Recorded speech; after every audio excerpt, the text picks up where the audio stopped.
Peace and power, family. Dr. Daw back in the building,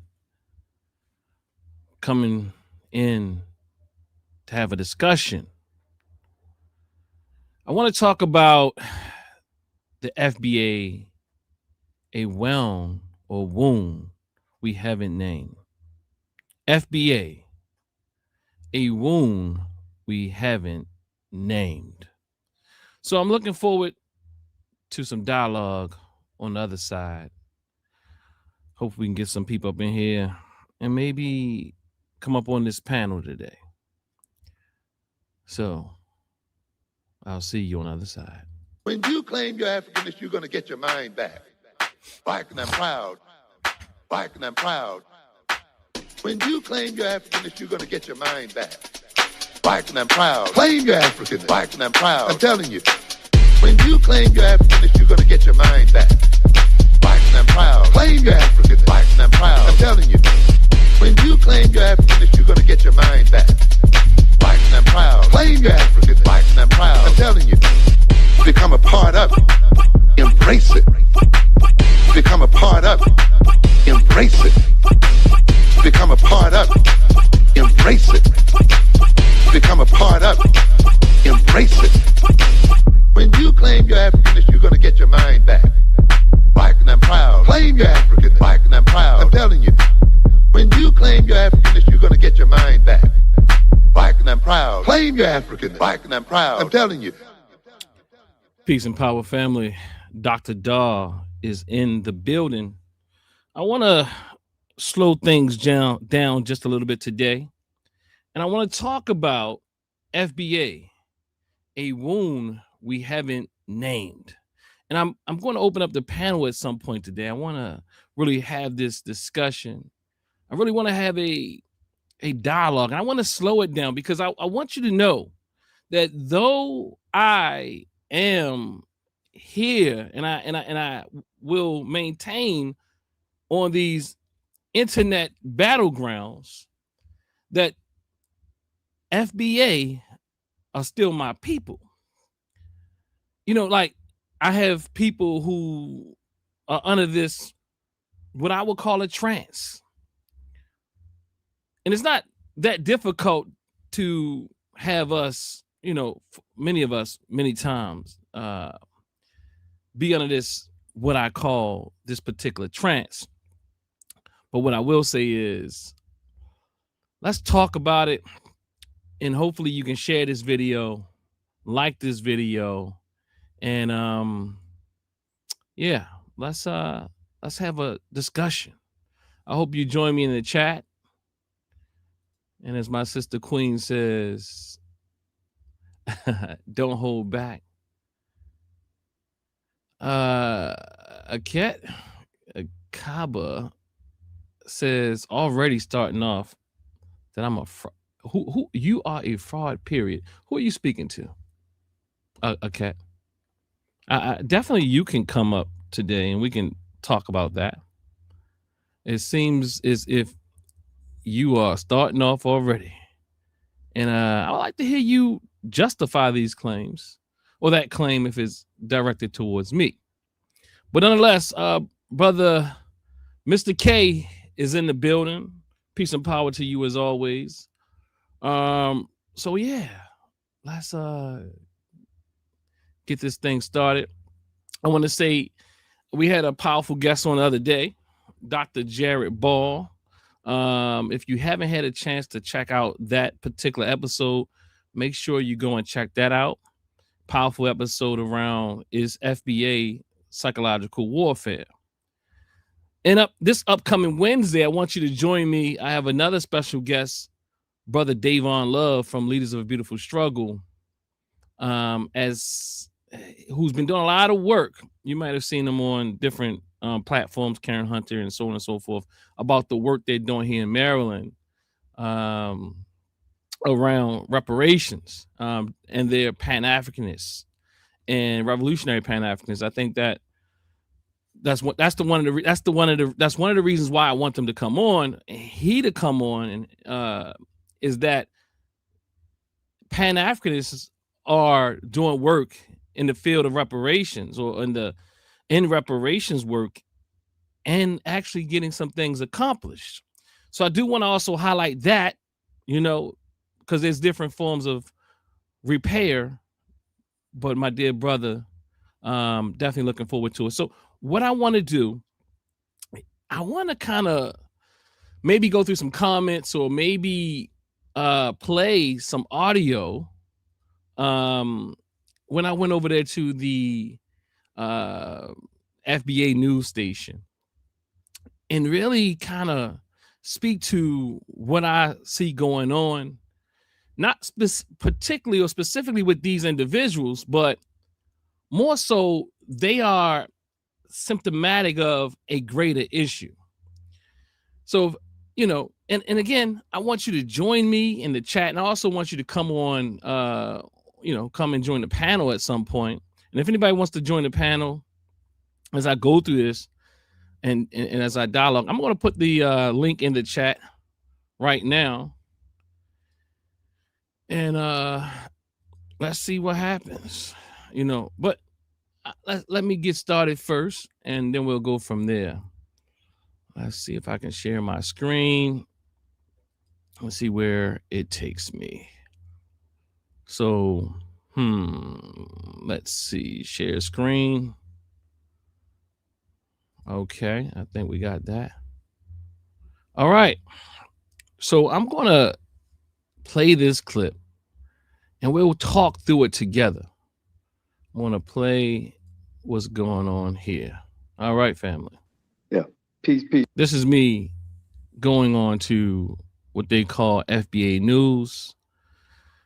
You will see this particular section of the video on my page called Dr. Dahl Pulls Up on FBA News in Peace Before He Has to School a Fool. And I thought about it before I used that term. But the reality is I use the term because sometimes you got to intervene in different ways. And you'll see that is something that is,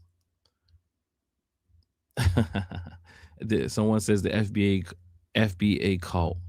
You'll see that's pretty light to what I experience over here on this particular station. So let's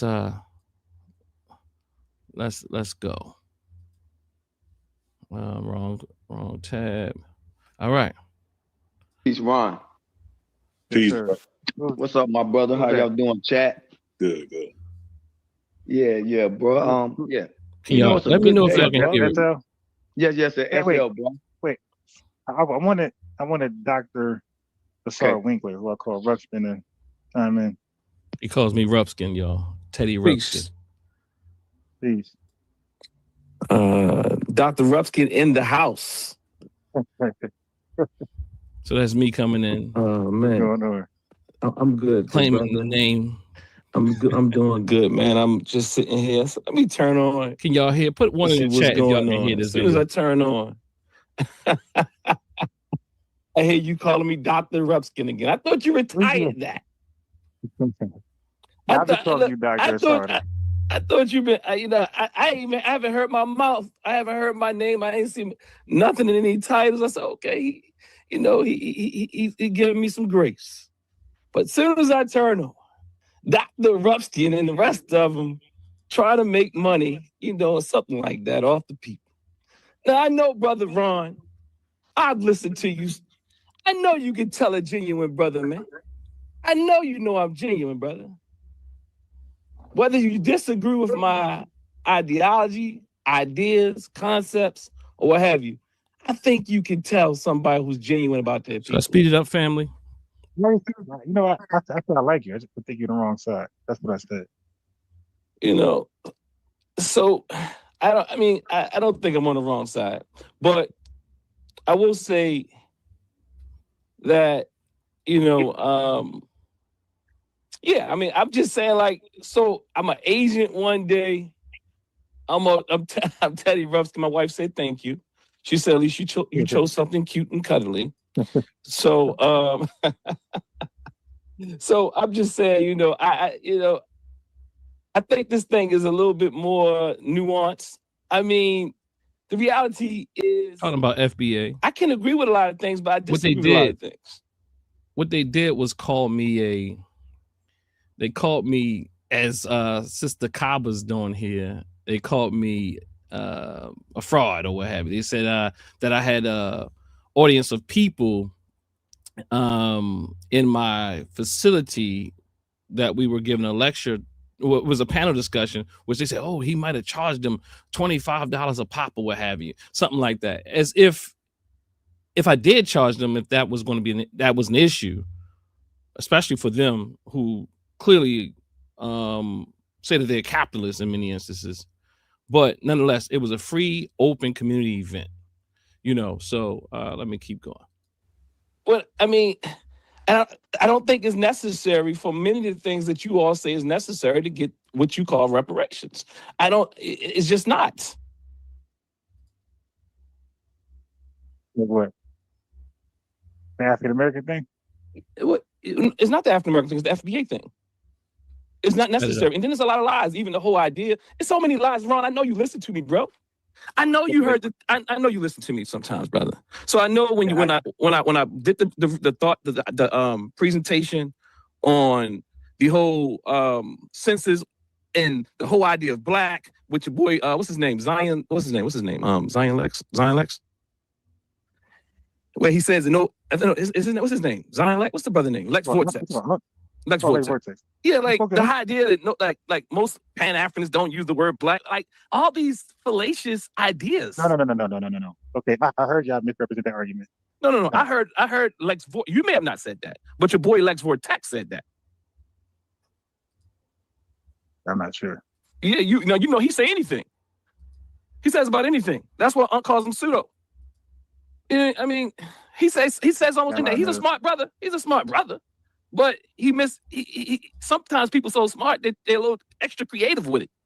So I say, I give credence, I go in, I establish the reality that the brother doesn't see me as inauthentic, although he's saying the thing.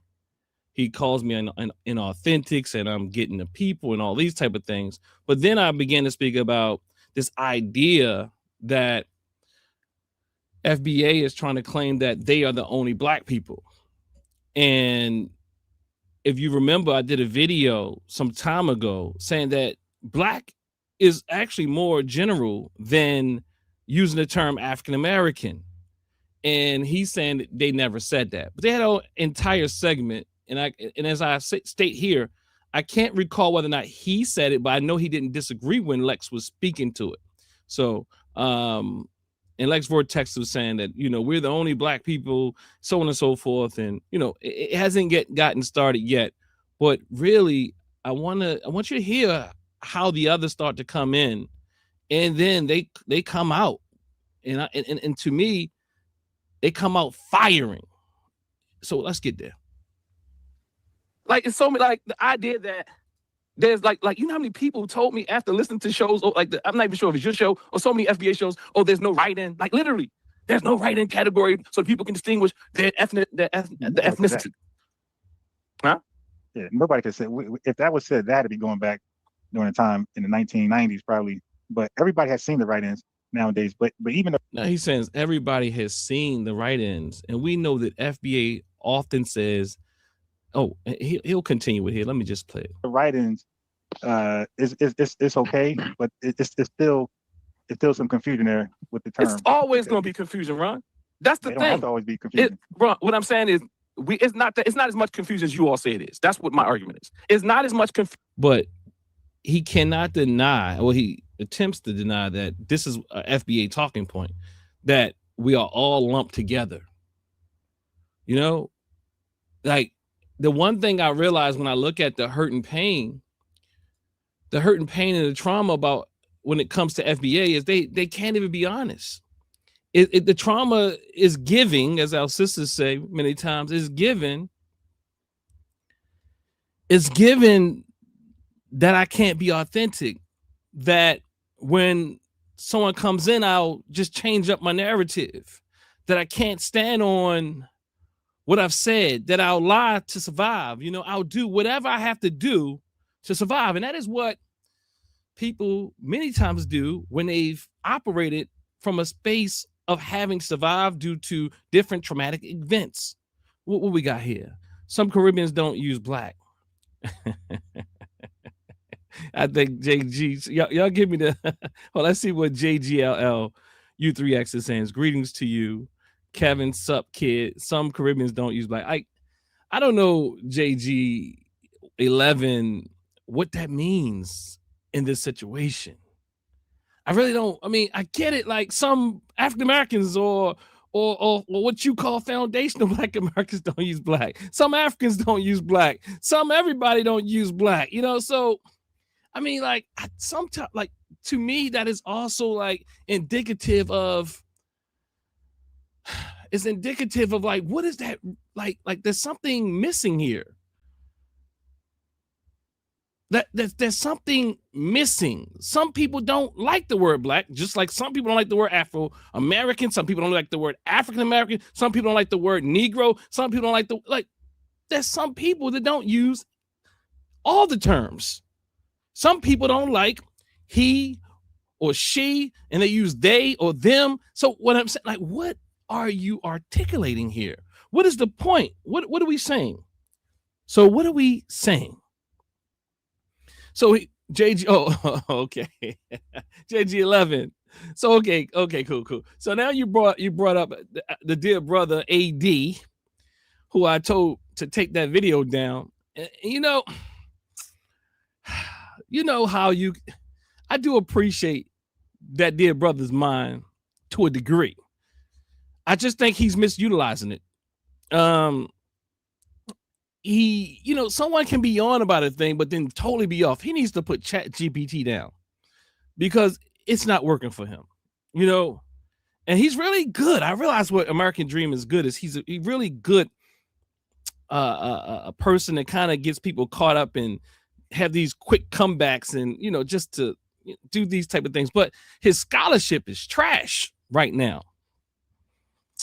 I mean, like he did a video yesterday. I sent it to my cuz like, did you see this? I didn't even really look at the rest of the video, but he's on there. What is he talking about on that video? Part of it is like, I know that American Dream wants somebody to talk about him so that he can build his channel. So part of me is like, should I even mention it? But I know he's being very strategic. But I have to be honest, it is those like American Dream that have FBA a bit triggered. American Dream is not probably the worst case of it, but he's really like I don't know what his ideology is or philosophy is or what his goals are. But it gives Thomas Sowell, it gives Clarence Thomas, it gives American Dream. It gives, that he is deluded, although he might get some things right. So he gets things right, but what happens is what is blinding him is that he believes in this American so-called dream. What does this say? JG 11 says, I was on the Jamaican guy's channel. He said Black Americans force Caribbeans to be black, and if we don't say we're black, they get mad. I mean, the reality is that's some, I don't know what the person is saying, but there could be, he's saying to say that they're black. Like, I mean, I understand that some people might feel that way, like just like America, like because in America, in the United States of America, race is the primary identity that has been used to oppress people. So especially us. So when we in America, American Africans or African Americans, we do in some ways put race first, and it's understandable.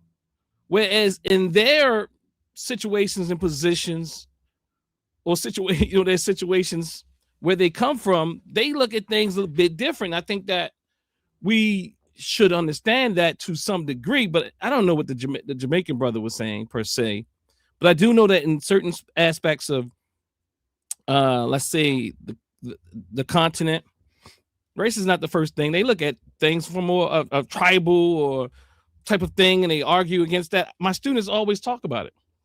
I mean, but again, you're talking about people who don't necessarily understand racism. And in fact, because they see themselves as the dominant phenotype,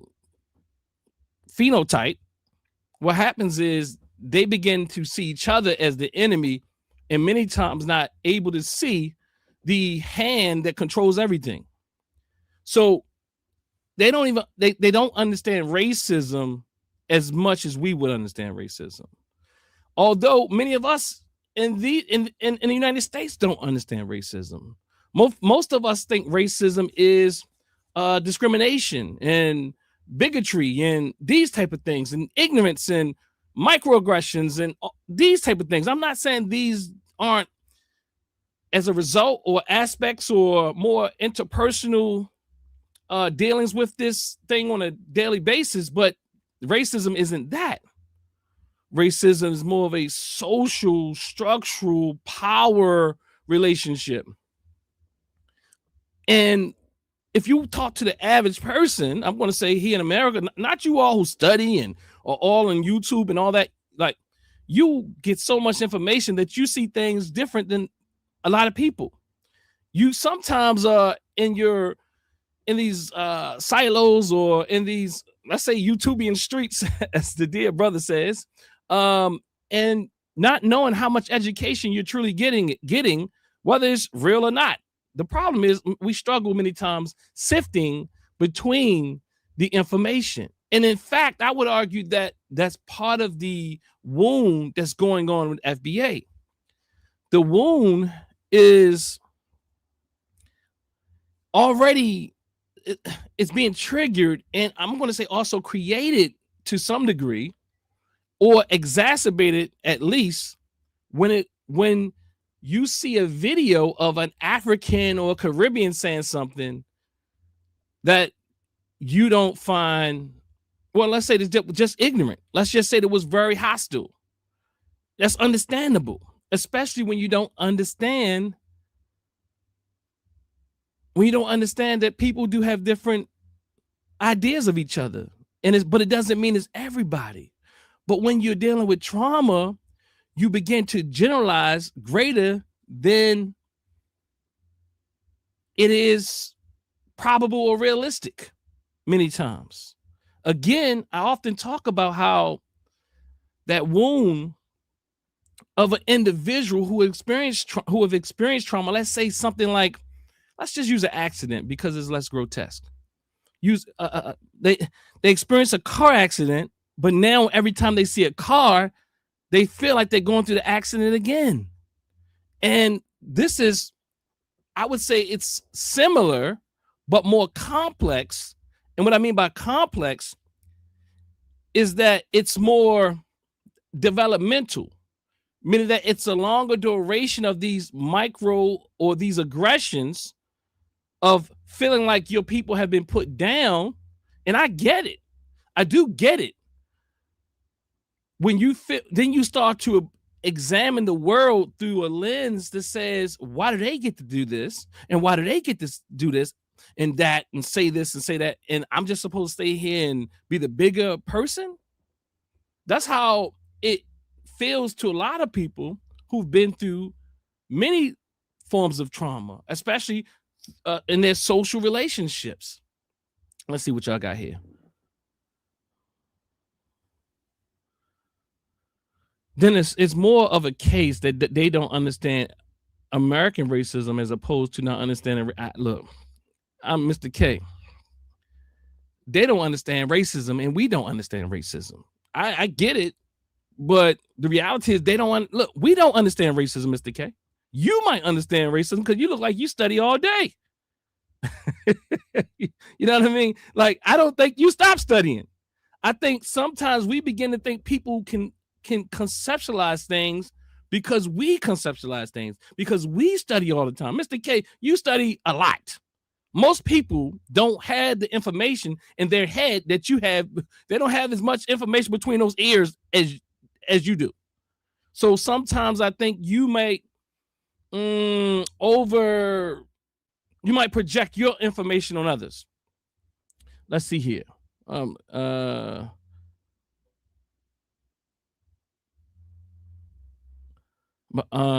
Okay, you need therapy and rehab for your insularity.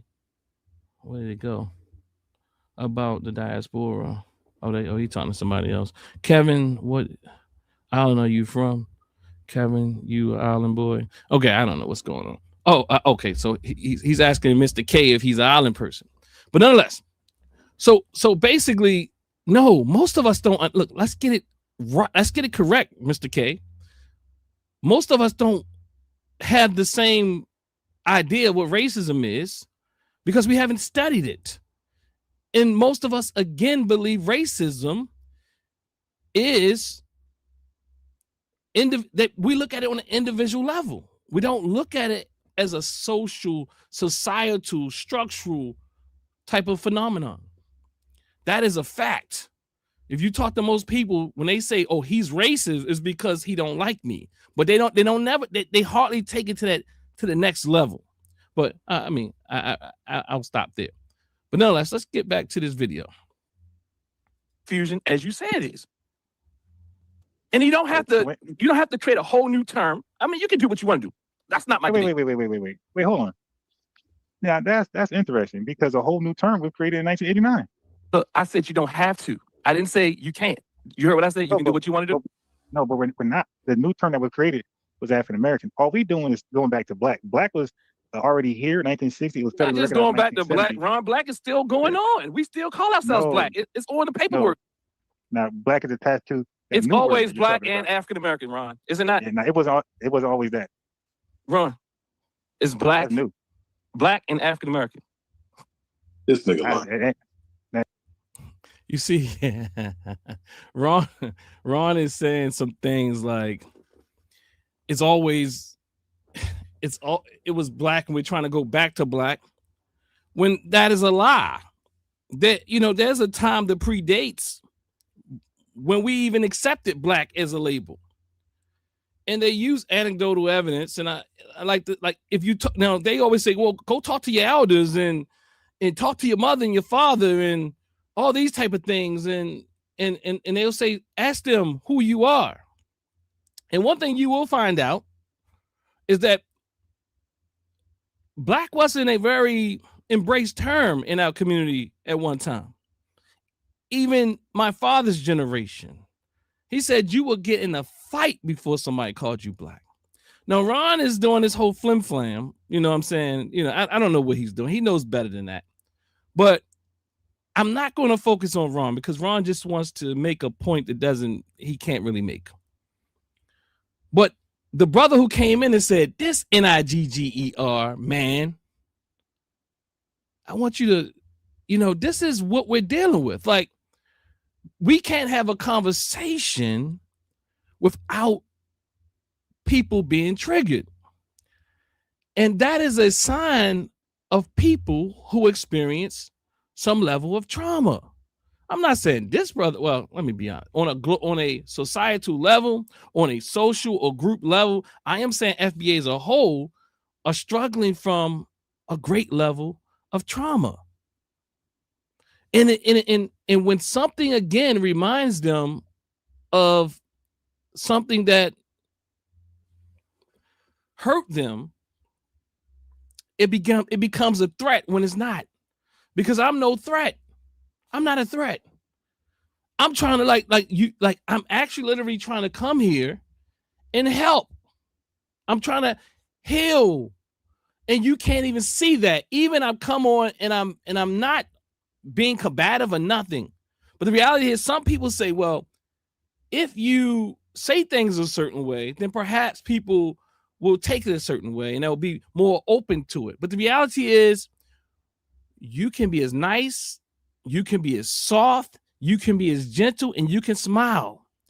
And that itself could trigger someone who's already dealing with unhealed trauma. So again, today's video or today's topic is FBA, a wound we haven't named. And let me slow it down, because I really want to be careful. I want to take it slow, and I want to approach this with care, because the reality is this is about empathy. I do have empathy for my FBA family. And when I say FBA, keep in mind, I'm not speaking about African Americans, those who ancestry came through the land of the United States through chattel slavery via Africa, like my ancestors, and even those who call themselves FBA. What I am saying is that FBA is a group of people, a subgroup within the larger African American population who ancestry hailed from Africa and had the experience through United States chattel enslavement. So I want to be really clear that when I say FBA, it is a group of people who have identified that this is how they will identify themselves for various reasons. I don't think it's always clear, and I don't think it's actually honest. I really see utilizing the term FBA for most, I'm not going to say all, as a way to, is a result of, let me say, of them feeling threatened, and this is a reaction. And one thing we know about reactionary people, or people who react because they're triggered, is not always thought out. And but at the same time, they will pull at all the strings to justify why they're doing this thing. Quite like people who experience trauma in general. They will pull all the strings, at all strings. They will hardly concede to reality. That is because in their minds, this is reality.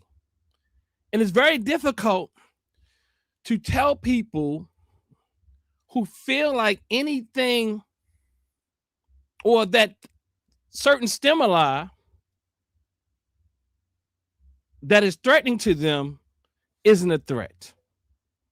And that is what we're dealing with.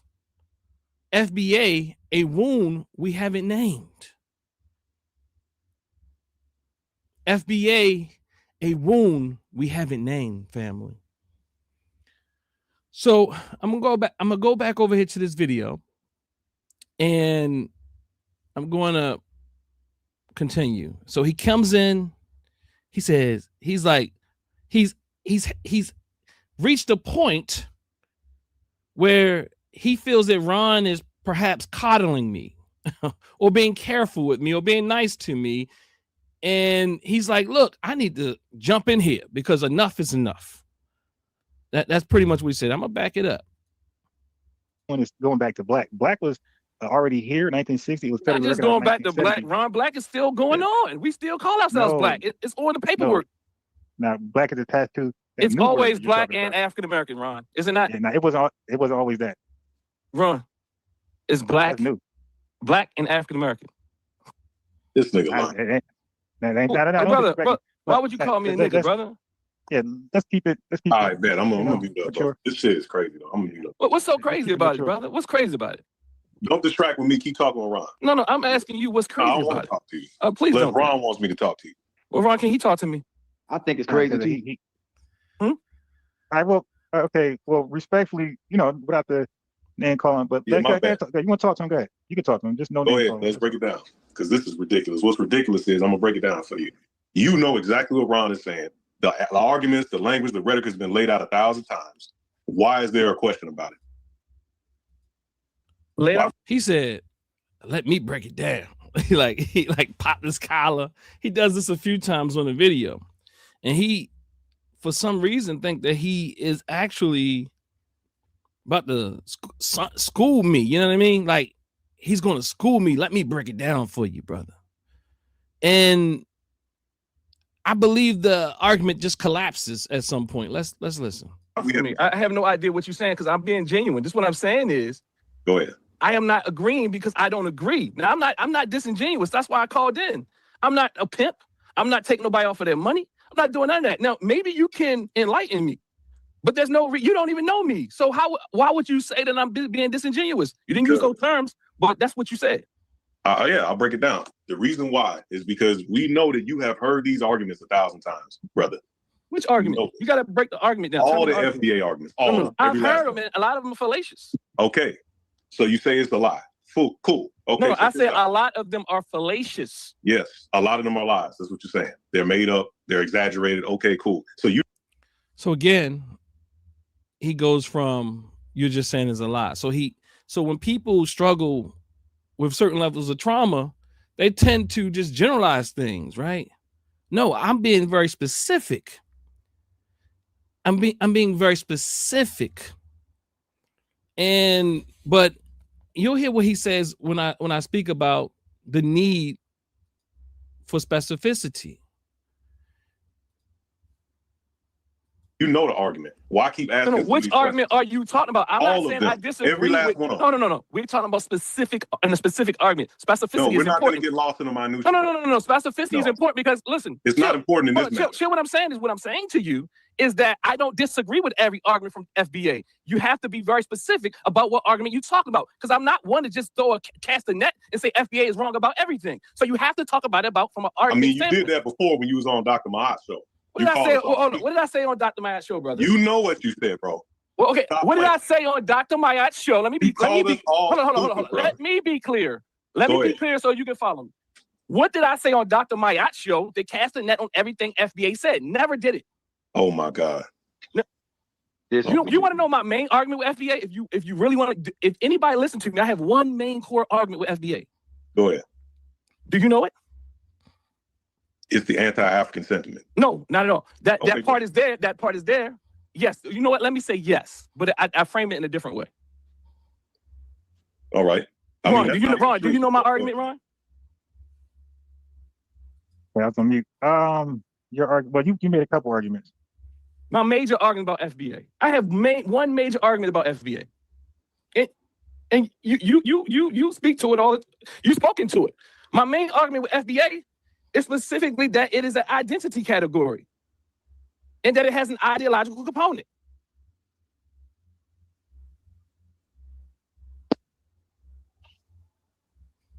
Okay. I mean, what's that mean? Give us context. So this is where it breaks down, you know, and I'm just realizing this video is an hour long, although I have it on a little sped up. But, you know, and I'm trying to be a bit gentle here. So I said, okay, let's go with that. You know what I mean? Let's go with what you say it is. And, you know, let me not argue, because one of the issues I do have is that it has anti-African sentiment, and they, you know what I mean? And the reality is that's not my core argument, but it is a part of the argument and a major aspect of the argument itself. But my core issue that is one of them, but the major one is that FBA, again, is a identity category that has an ideology, that has ideological components, that is not just what they call a pure lineage, which many would argue doesn't make sense. But, you know, I'll let them have the lineage conversation. I'll just let them have it. You know, just being if you want to define lineage that way, have it. I'm not going to chase everything in this academic manner. I mean, in fact, I think you could, I could help you literally define it or operationalize it and make it work for you. But nonetheless, let's see how he responds. On how that's negative. I didn't say it was negative. Okay, just said, what's the argument there? Ron, please tell him my argument. You know it. You know why. No, I'm saying, Ron, if you could tell him why I'm making that argument and why that brings up issues for many FBA. I don't like the argument, and I don't believe it brings. That's what I'm saying. Issues.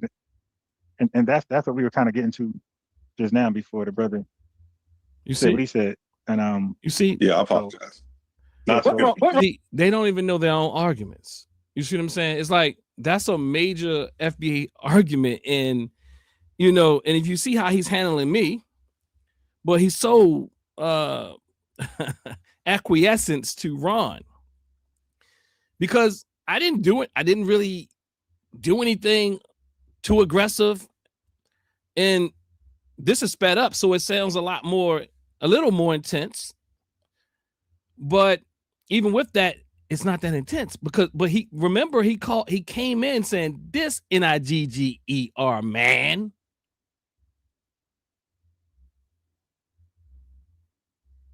All right, let's see. See, the good thing is we have examples in the chat board as well.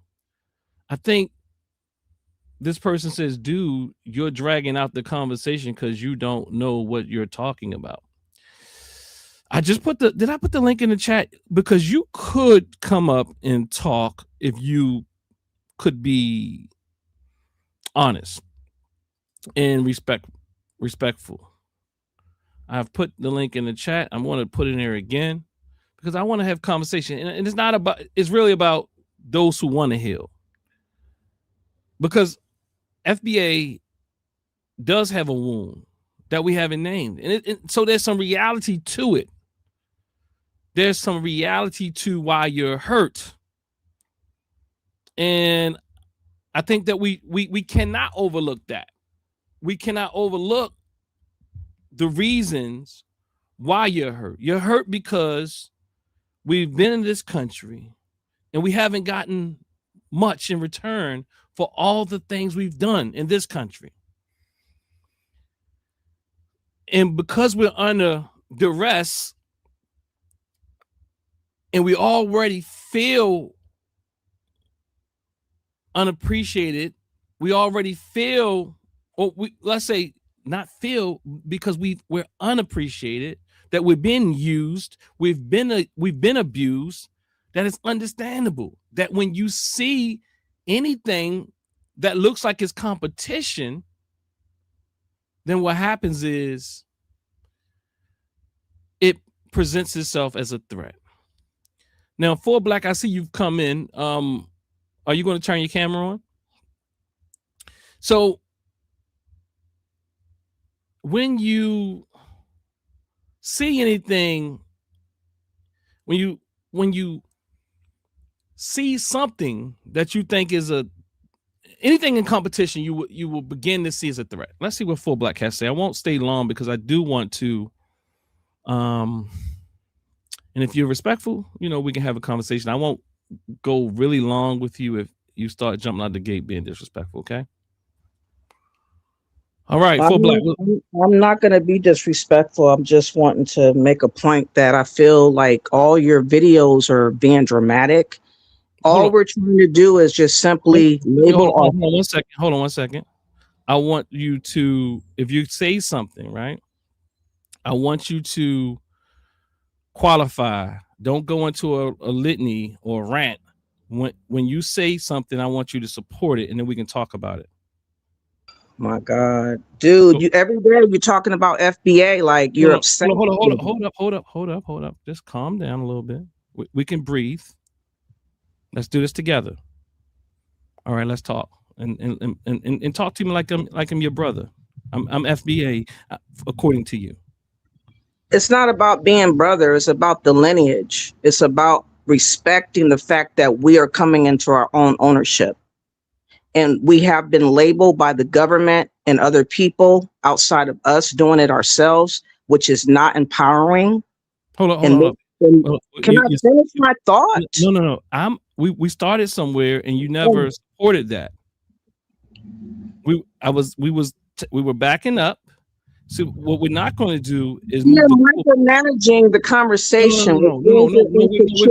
We're going to keep some order here. The first thing you accuse me of, okay, the first thing you accused me of was being overly dramatic, and we want to do one thing at a time.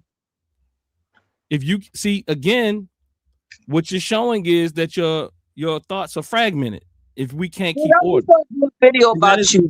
The wound that I'm talking about. Bye. Okay, take care. Thank you for trying. All right, Grayson. Same room. Are you coming? Hello? Yes. I'm here.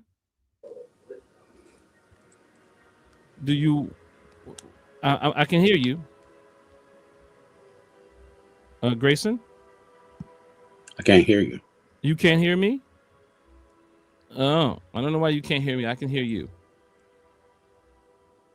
Can you hear me? I can hear you. Yeah. Shit. All right, we're gonna get that together. Try to go out and come back in. So, all right, so we're gonna continue as Grayson gets his thing and whoever else gets their thing together. Again, I want to be clear. I'm not here to fight with you if you identify as FBA, and we have to like really respect each other and let's do one thing at a time. If you come in and say I'm being over dramatic about a thing and I'm asking you to share with me how, and then I say, okay, I'm gonna mute. We don't have to have some order in the conversation. My goal is not to fight with you, is not to embarrass you, it's to have an ordered conversation. And then when you start just spewing off talking points that you learn through this traumatization trance, then it becomes an issue, because now what you're doing is you're going to autopilot in a flight mode. You're going on in a fight in flight mode, but really in this instance is a fight mode. And we have to take a deep breath and a step back. I can promise you that my goal is not to fight with you. My goal is to let's reason.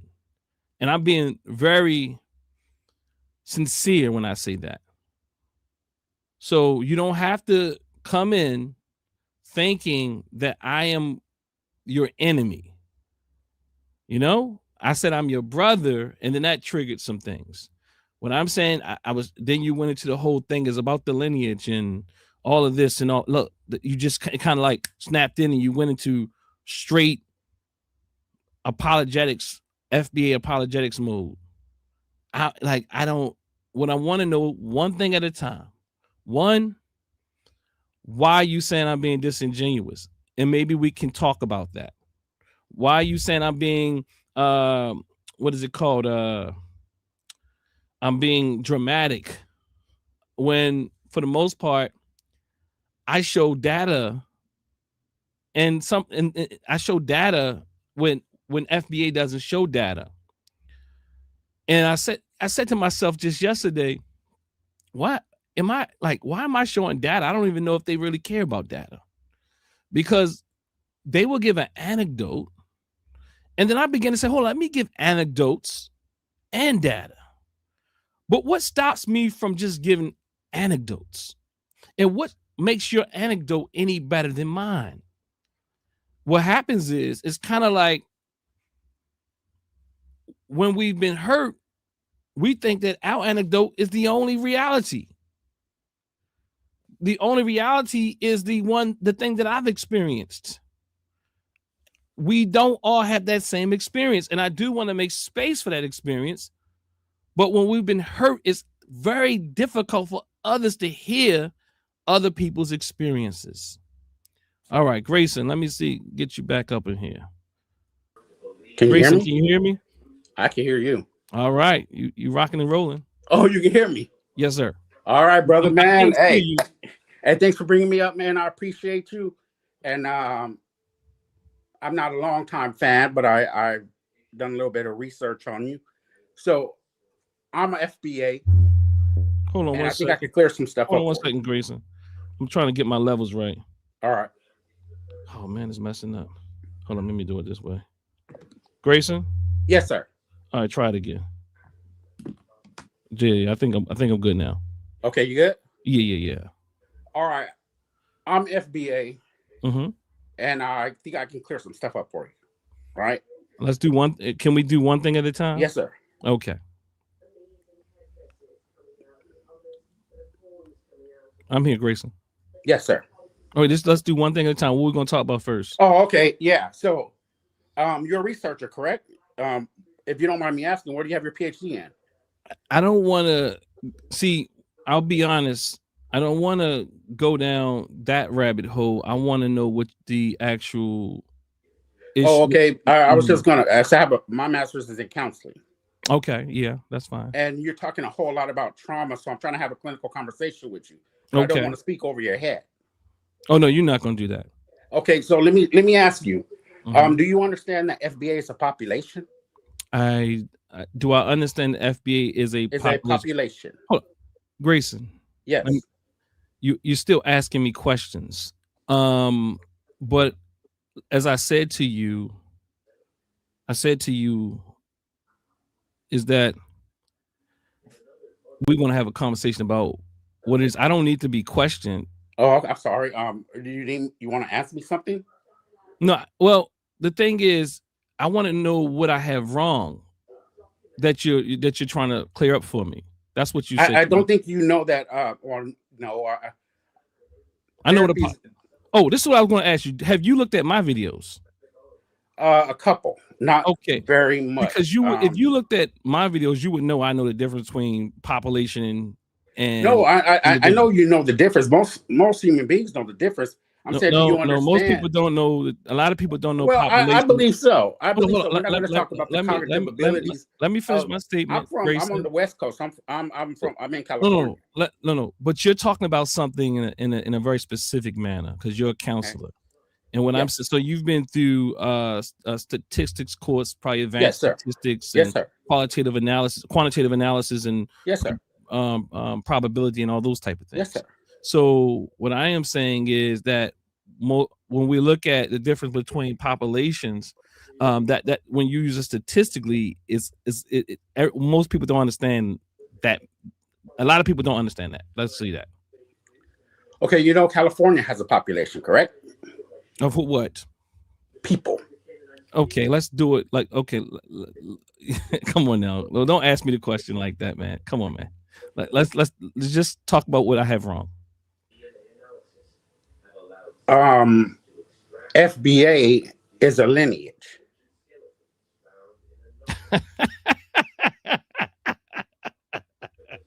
Hey, man.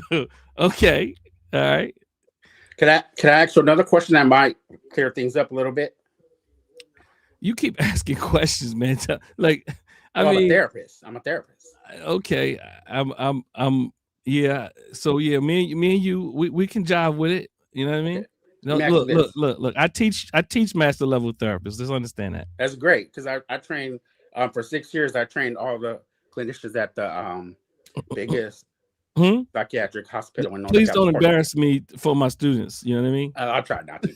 But I want to ask you this question: Is Cleopatra a Homo sapien?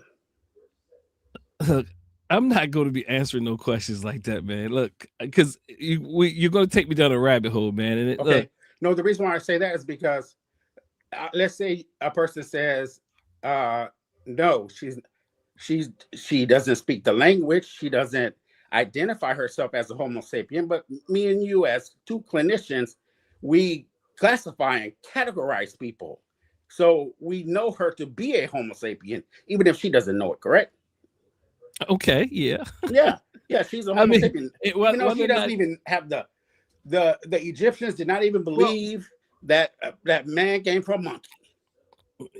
We know that as two clinicians that you can categorize someone, a thing. Classify, yes. But you have to kind of be able to.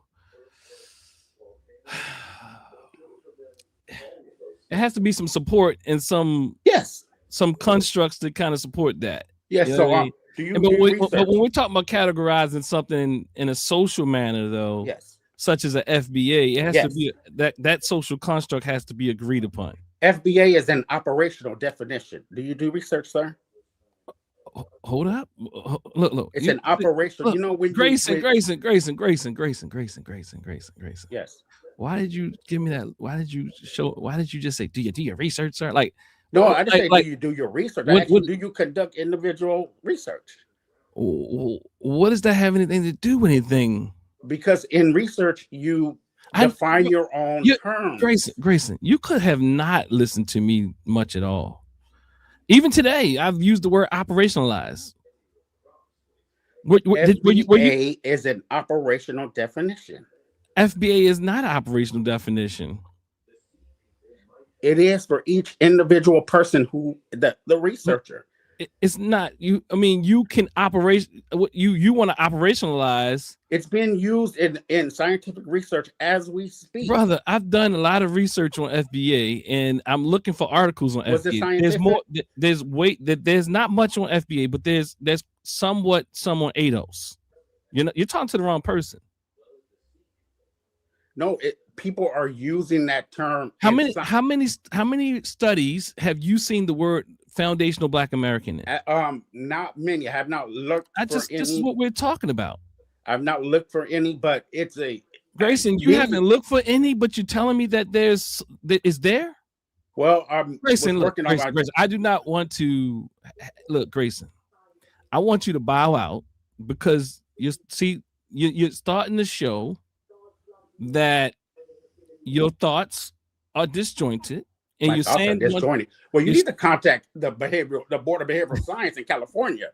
You have a duty to talk to them and tell them there's a licensed therapist who's not thinking correctly. Well, I mean, we can all have bad days, and you can probably see you can seek. Hold on, Grayson. Hold on, Grayson. Let me see if I can bring you up. I think you're on camera. So, okay, let me do this, Grayson. Let me stop sharing my screen. Let me see if I can. You don't have a light in front of you though, Grayson. Let me see. I think this is the one. All right, Grayson. My man. Can you hear me? You can't hear me? Oh man, Grayson, I don't know what's going on. Let me take that down.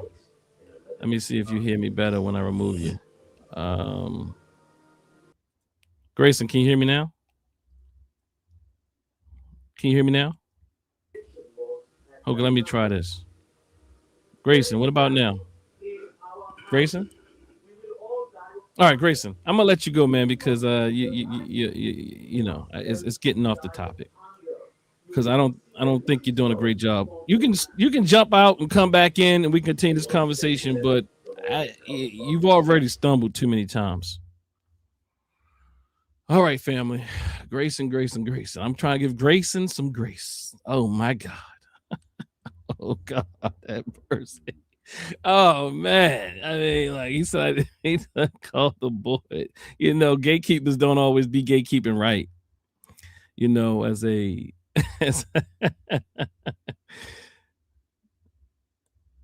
oh God, it's a Grayson.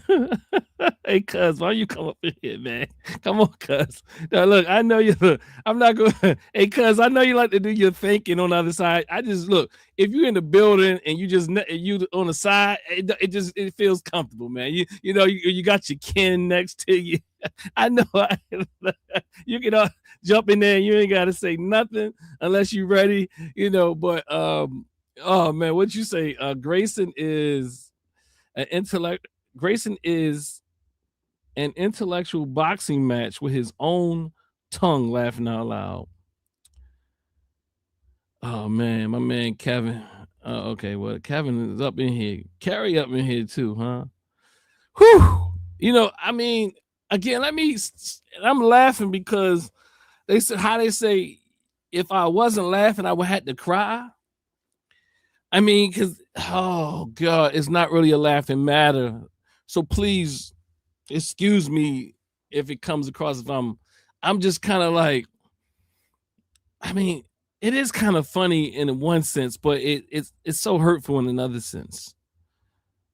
You know, I mean, and it's sad. You know, I mean, it's really sad that we are this hurt, because I mean, you could be really great in psychotherapy. You know what I mean? It's kind of like, so let me give you some background. Grayson is coming with his master's degree. He's, you know, showing me, you know, his stuff. But the thing is, we all know, well, in the field of in mental health fields, there's something called supervision. And mental health doesn't, let's say therapists don't have to be perfect, and therapists can have traumas, you know, and they can have unresolved traumas. In fact, sometimes we don't even know when we have these unresolved traumas, but when they come up, it's essential that we seek what they call supervision or our own counseling. So what he was trying to do was, like, I don't know if he knew what he was talking about, like, or he just thought I didn't know. I mean, I teach master level and PhD level counselors. So I'm not sure if he thought he was going to, like, you know, I don't know what he was thinking, y'all. I'm sorry. I mean, it's.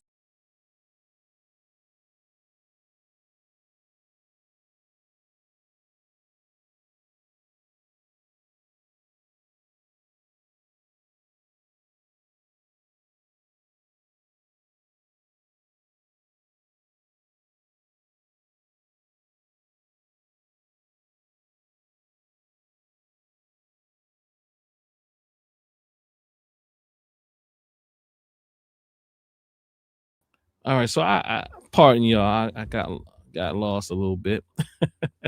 I mean, I guess that's where we are, you know. So let me go back to sharing my screen. Okay, I'm gonna share this link again. If anybody wants to come up in here, as I'm gonna turn it up a bit. I'm gonna skip past some things and get to maybe some more of the material to kind of not have this go all night. So let me get to this part. Let me see if I can share. Let me see here. We got all right, share my screen. Share screen. All right, share that. Share that. I'm gonna go back, take that off the screen because I don't like that showing like that. And then let's see, do we have AI assistants on here? Okay, let's go to AI assistant. All right. Can you mark when different people come in? Let's see, come in to approach Dr. Dennis Winkler. I see if it can do that. I don't know. Okay. Okay, that's wrong. Okay, let's see what let's go to Suburban Swerving. Let's see what Suburban Swerving says. I'm Suburban Swerving. They know me. So who? Suburban Swerving. How can I see who you are? Like, how can I was being disingenuous? I said, let me take it back. Yeah, because I'll take it back. No. No, I will take it back because what I'm doing, I want you to see something. What do you want me to see, brother? Who is this? Hold on. Please announce yourself. I'm Suburban Swerving. They know me. So who? Suburban Swerving. How can I see who you are? Like, how can I follow you? Got his face on there. Suburban Swerving. I'm always on this channel. No, I'm saying, like, you have like a IG page or something? Yeah, I got an IG page. This is a non sequitur. Just go ahead, bro. No, I'm not debating, brother.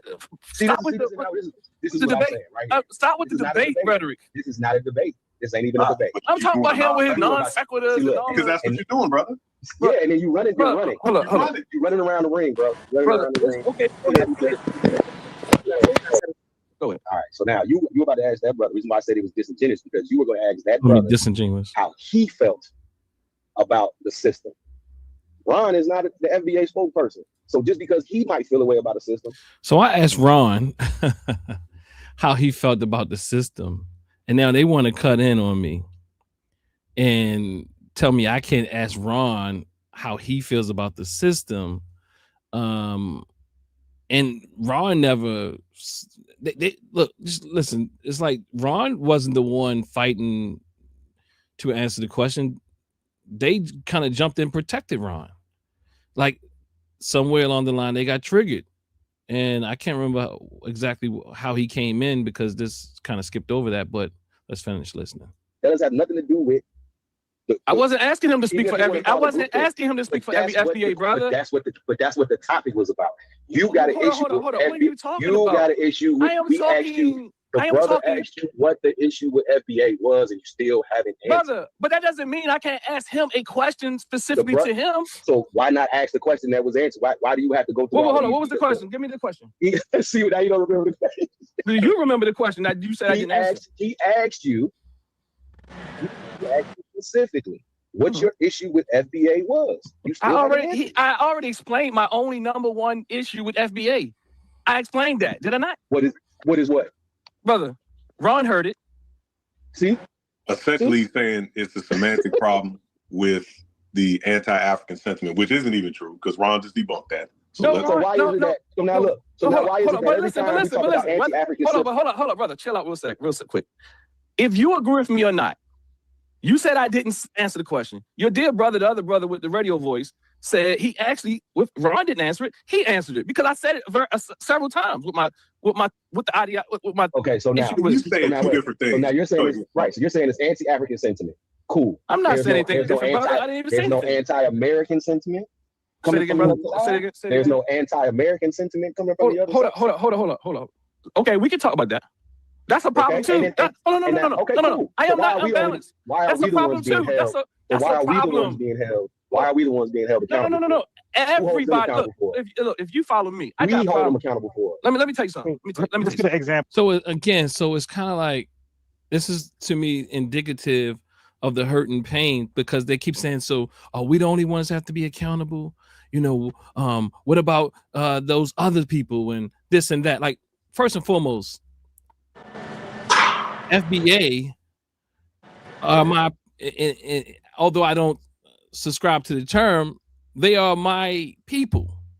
So I'm talking to my people about the trick that's being played on us. Just like I believe our brothers and sisters from the continent should help educate their people who are lost. And I'm not saying I can't do that as well for brothers and sisters from the continent, because I do, and also with brothers and sisters from the Caribbean.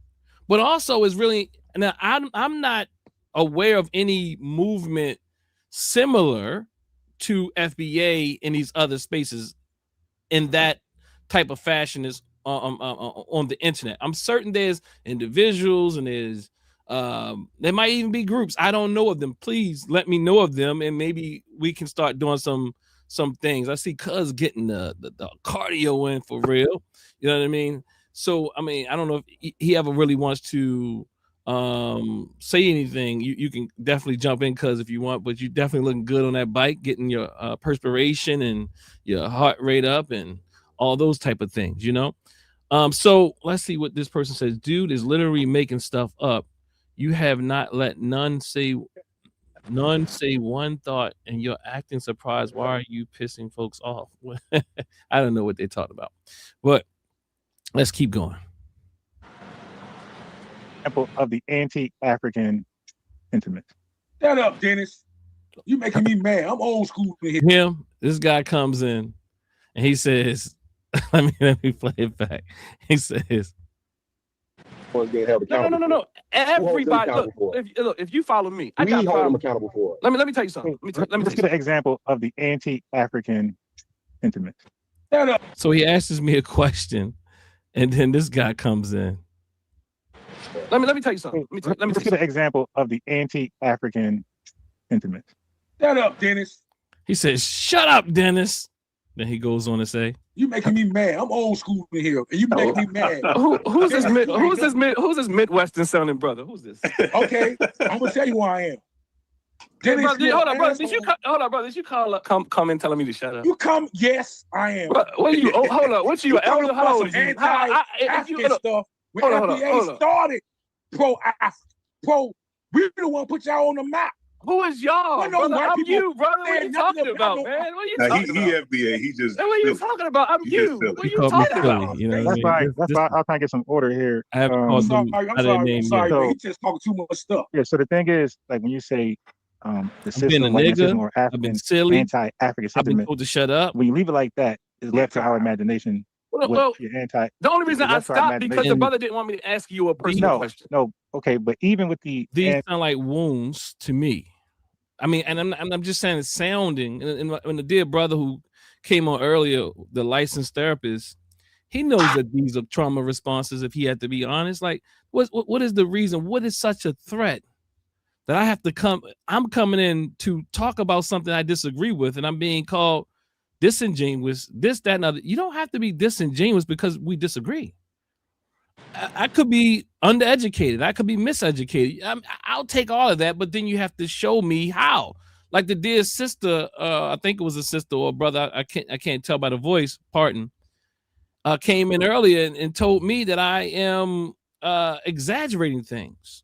So I asked this person to share with me how I was exaggerating the thing, and then, or let's have the conversation around it, because you can school me, you can educate me, but you don't have to call me names. And if you say, okay, I'm not going to get so upset about you saying, I didn't even get upset. Look, I stayed on there with them calling me Nigger. They told me shut up. The one dude said he's silly. He FBA, but he's silly. The other brother called, I mean, all these things, they jumping at me. It's, look, like I said, I'm going in to actually, I'm keeping my composure. One, because my goal is not to hurt my brothers and sisters who identify as FBA. That is not my goal. My goal is, and even if I can't help them, it's about those who are watching. If you are of clear mind or somehow close to it, if you can't see the difference in how they are behaving and how I'm behaving, that it is indicative that there's something going on in them that I become a threat, because I say they see me as a Pan-Africanist or what have you. The one brother said earlier, I generalized everything about FBA, and no one would ever hear me say, "Oh, FBA is all wrong." Like, and he wants to say, well, like he didn't want to have the conversation. If you listen to me, you would. I mean, how could you really say that I said that FBA is totally wrong? It's kind of like he said, "Well, you did that on Dr. Mayat's show." Did I really do that on Dr. Mayat's show? I know that I'm not a person that generalizes like that, so I can say that it's going to be. In most cases, I'm not going to just generalize and throw this blanket statement over a group of people, especially people that are my people, because my goal is not to hurt FBA. I understand that there's a wound there, and I really want to. And I know even me saying this at this moment, I'm trying to take care, and I know it hurts to know that you have a wound. For one to diagnose a wound on a social level, quite like inside of the counseling room, we have to be very careful in how we diagnose clients, because clients aren't always ready for it. But on a social level, I have to be clear that there's a wound and we have to heal. This doesn't mean that your experiences are totally off. It doesn't mean that you've never experienced an African brother, or let me not, if I put brother in there, I understand that triggers you. So now I'm even trying to be careful. African, I would say those who I see as my brothers and sisters, maybe not yours.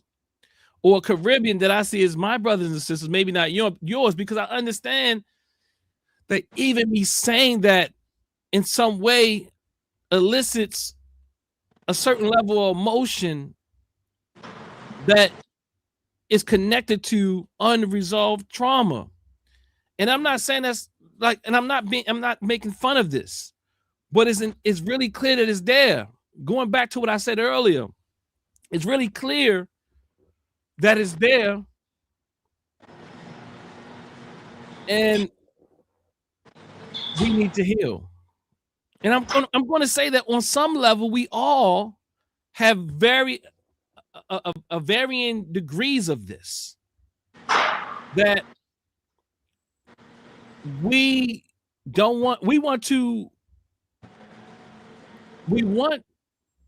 be appreciated. We want to be recognized for our greatness. Americans, you call yourselves FBAs. We want our people to be recognized, not overlooked, not abused anymore. And I get that, and that's a very real thing. But as it is with individuals who experience trauma,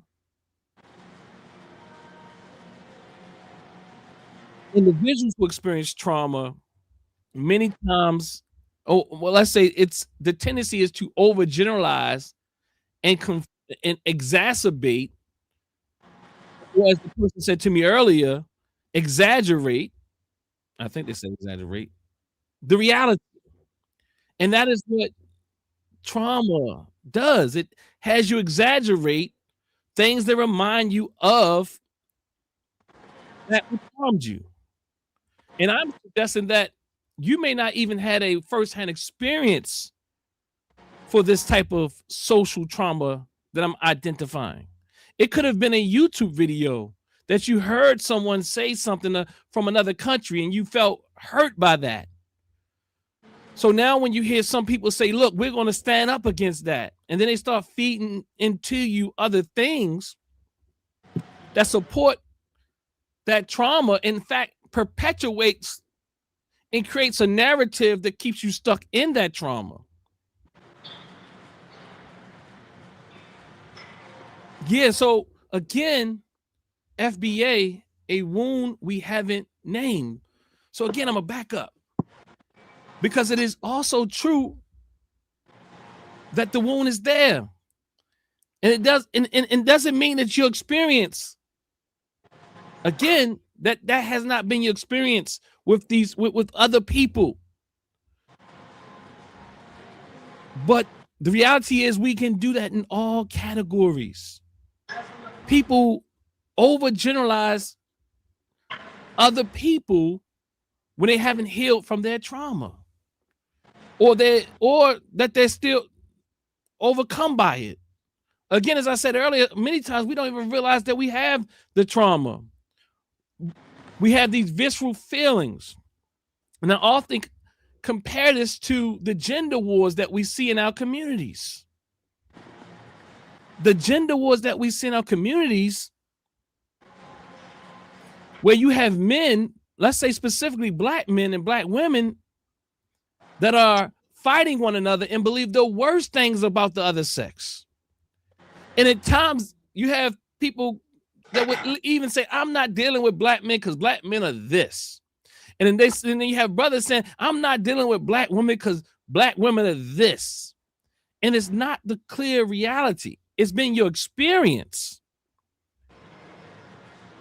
But when you're hurt, you begin to see things and see people who remind you of it, of that hurt, that pain, that unhealed trauma, as being carriers or threats to you, like the initial trauma itself. Let's see what we got here.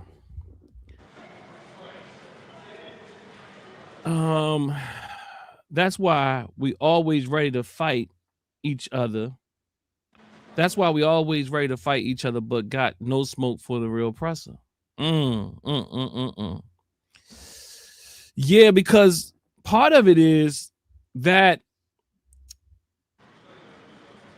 it's very complex. And some people, they do it out of survival. And sometimes you want to get your anger off on people you think you have the power to do it on, or to push your trauma through somebody else. And some people are actually, some of them, I would argue, know. I think you make a great point. Some of them actually know that this system that we find ourselves under and in is the culprit.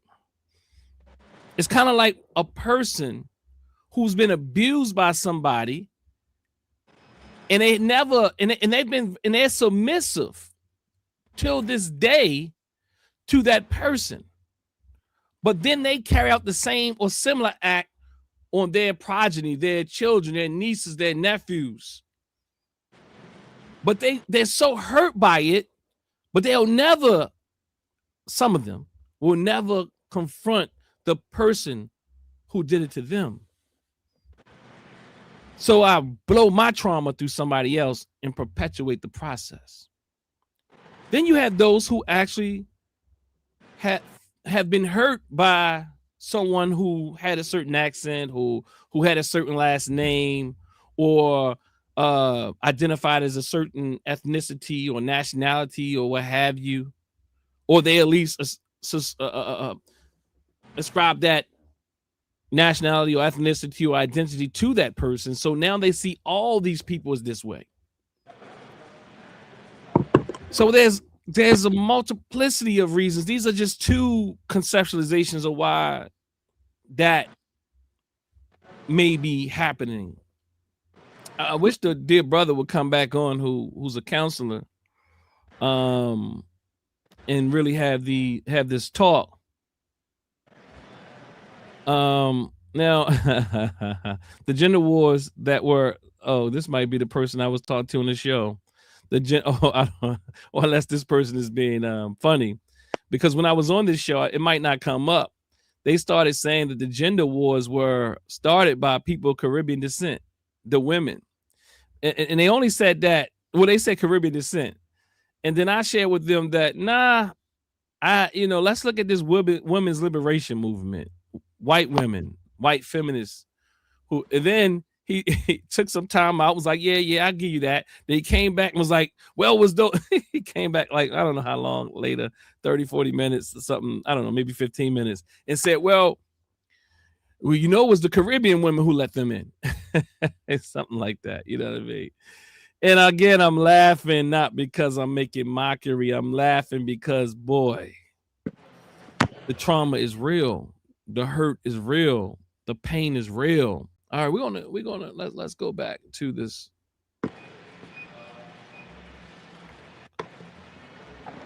Anti-African sentiments. Can you give us an example of one of them? Okay, it's plenty of them. But one is, brother. Hold up. And the fact that you would even really ask me for an example, like, and I didn't want to chase their rabbit holes, but you asked me to give you one example of an anti-African sentiment that an FBA person puts out, when Tariq Nasheed and others have all types of imagery and ideas and that distort people, or even use some versions that they think that. Okay, let me play it. Ron, come on, man. You know the anti-African sentiments. We all agreed that it's going both ways. We just spoke about it. I don't believe it. Any shot. So then Ron saying he doesn't believe it's going both ways. So it's like I'm the victim. It's only coming this direction. And that's another thing that people do many times when they haven't heard from their trauma, is they externalize blame on they externalize the blame. And I'm not saying that with the initial victim, because the initial victimizer. I am talking about people who remind them of the victimizer. They begin to externalize their troubles onto anything and everything to some degree, because they're hurt. And I'm saying that in a real genuine way. So many times you externalize it and you can't see how you keep, like, for example, people have been, let's say, abused in different ways.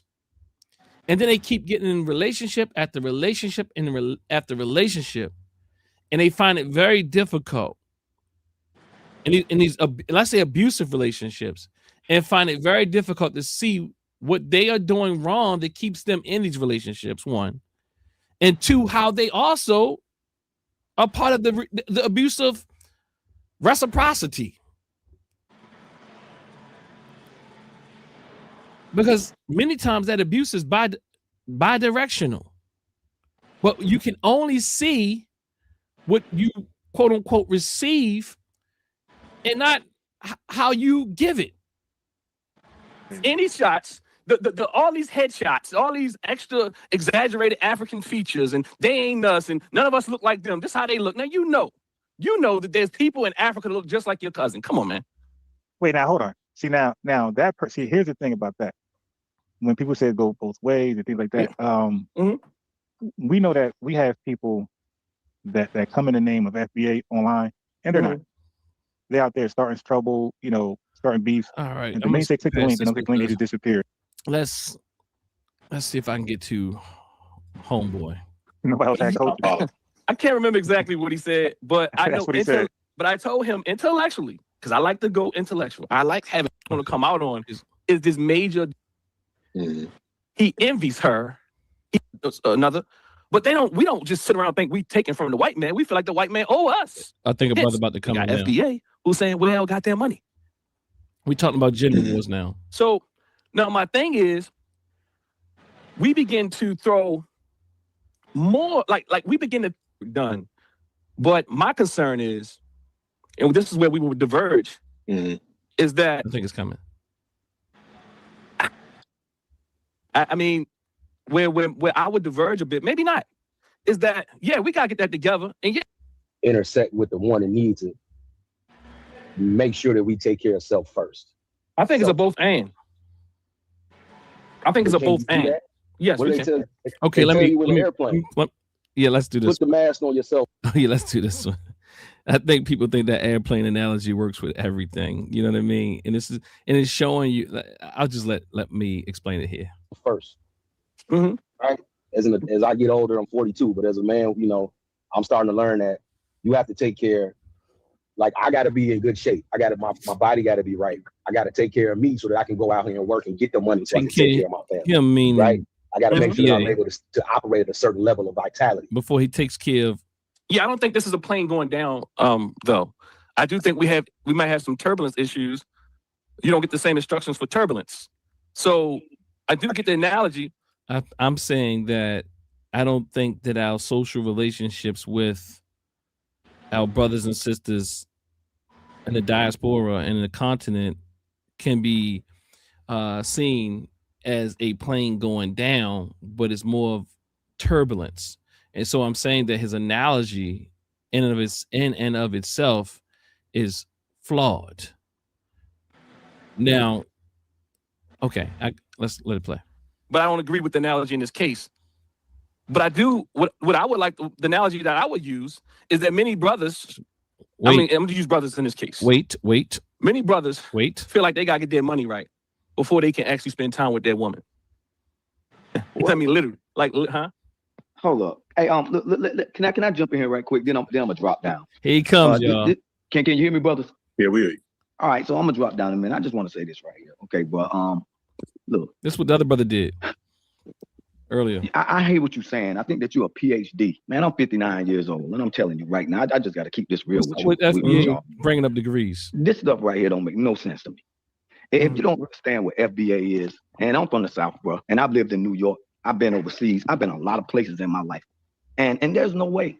And I saw Afro think tank get on here. They call the man Afro stink tank. See, that's not me, but they can't call the man Afro think tank. Call him Afro stink tank. That again is evidence of what you call negative sentiments. They're saying, what are we doing? And it's not going both ways. But throughout this show, even before I shared this with you, they've been calling the man a stink tank, like that. Some things in the chat that's going FBA. You're being totally disingenuous. If you're not watching the onslaught of attacks at FBA across the board. Yep. It's the onslaught of attacks of FBA across the board. See, again, this is signaling hurt and pain. Some of it happens, and some of it is exaggerated due to unhealed trauma. So again, I want to be like, I do see it. I want you to know that I do see that that people have hurt you. They have hurt our people in America, the American Black people, those who you call foundational Black Americans. I'm hearing you talking about right now that you're sitting in the college. I done been there. That you're sitting up in the college and you're seeing a particular woman talk about that Black men are smoking weed and they didn't do white men. Come on, that wasn't at the college. That wasn't at the college. That wasn't at college? No, that was on my show last week. Okay, well, on your show. I'm glad it wasn't at college. And by the way, you got a PhD in what now? See, what's up? Hold up, y'all. What's up? What's up with that? Like, you see, they got the same moves. Dude came up earlier, like, what you got a PhD in? I'm like, bro. And I laugh at this guy here because I'm like, I actually answer him, but I laugh because they got the same tricks, man. They got the FBA university that teaches them apologetics. They got catechisms and apologetics. Let me put this link back in the chat for anyone who wants to come up. But this hurt and pain is real, y'all. It's absolutely real. And there is a need to have a trauma-informed approach to a great degree. But as I said the other day when Dr. Ball was here, I absolutely see this as warfare. Let me say, I see this as psychological warfare. That someone or an ideology has jumped in their bodies and their minds and taken them over. And they will die fighting for that belief. They have a serious and strong ideology. I don't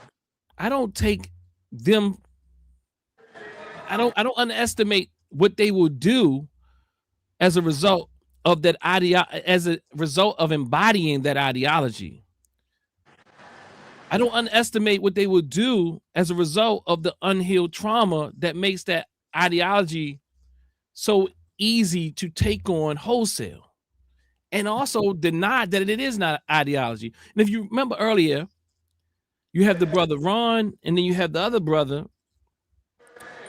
I think I didn't go through it completely, but what happened was, you can go listen to the whole clip. It's on my station. I think it's entitled, y'all saw the title. Dr. Daw pulls up on FBA or something like that, and had the school come in peace and had the school of old fool. Brother Cuz. Yo, what's up? Can you hear me? How you doing? I'm good. Yeah. You showing the people how you take care of yourself, huh? Just a little bit. Just a little bit. Okay. Well, we proud of you. I appreciate that. All right. So where was I?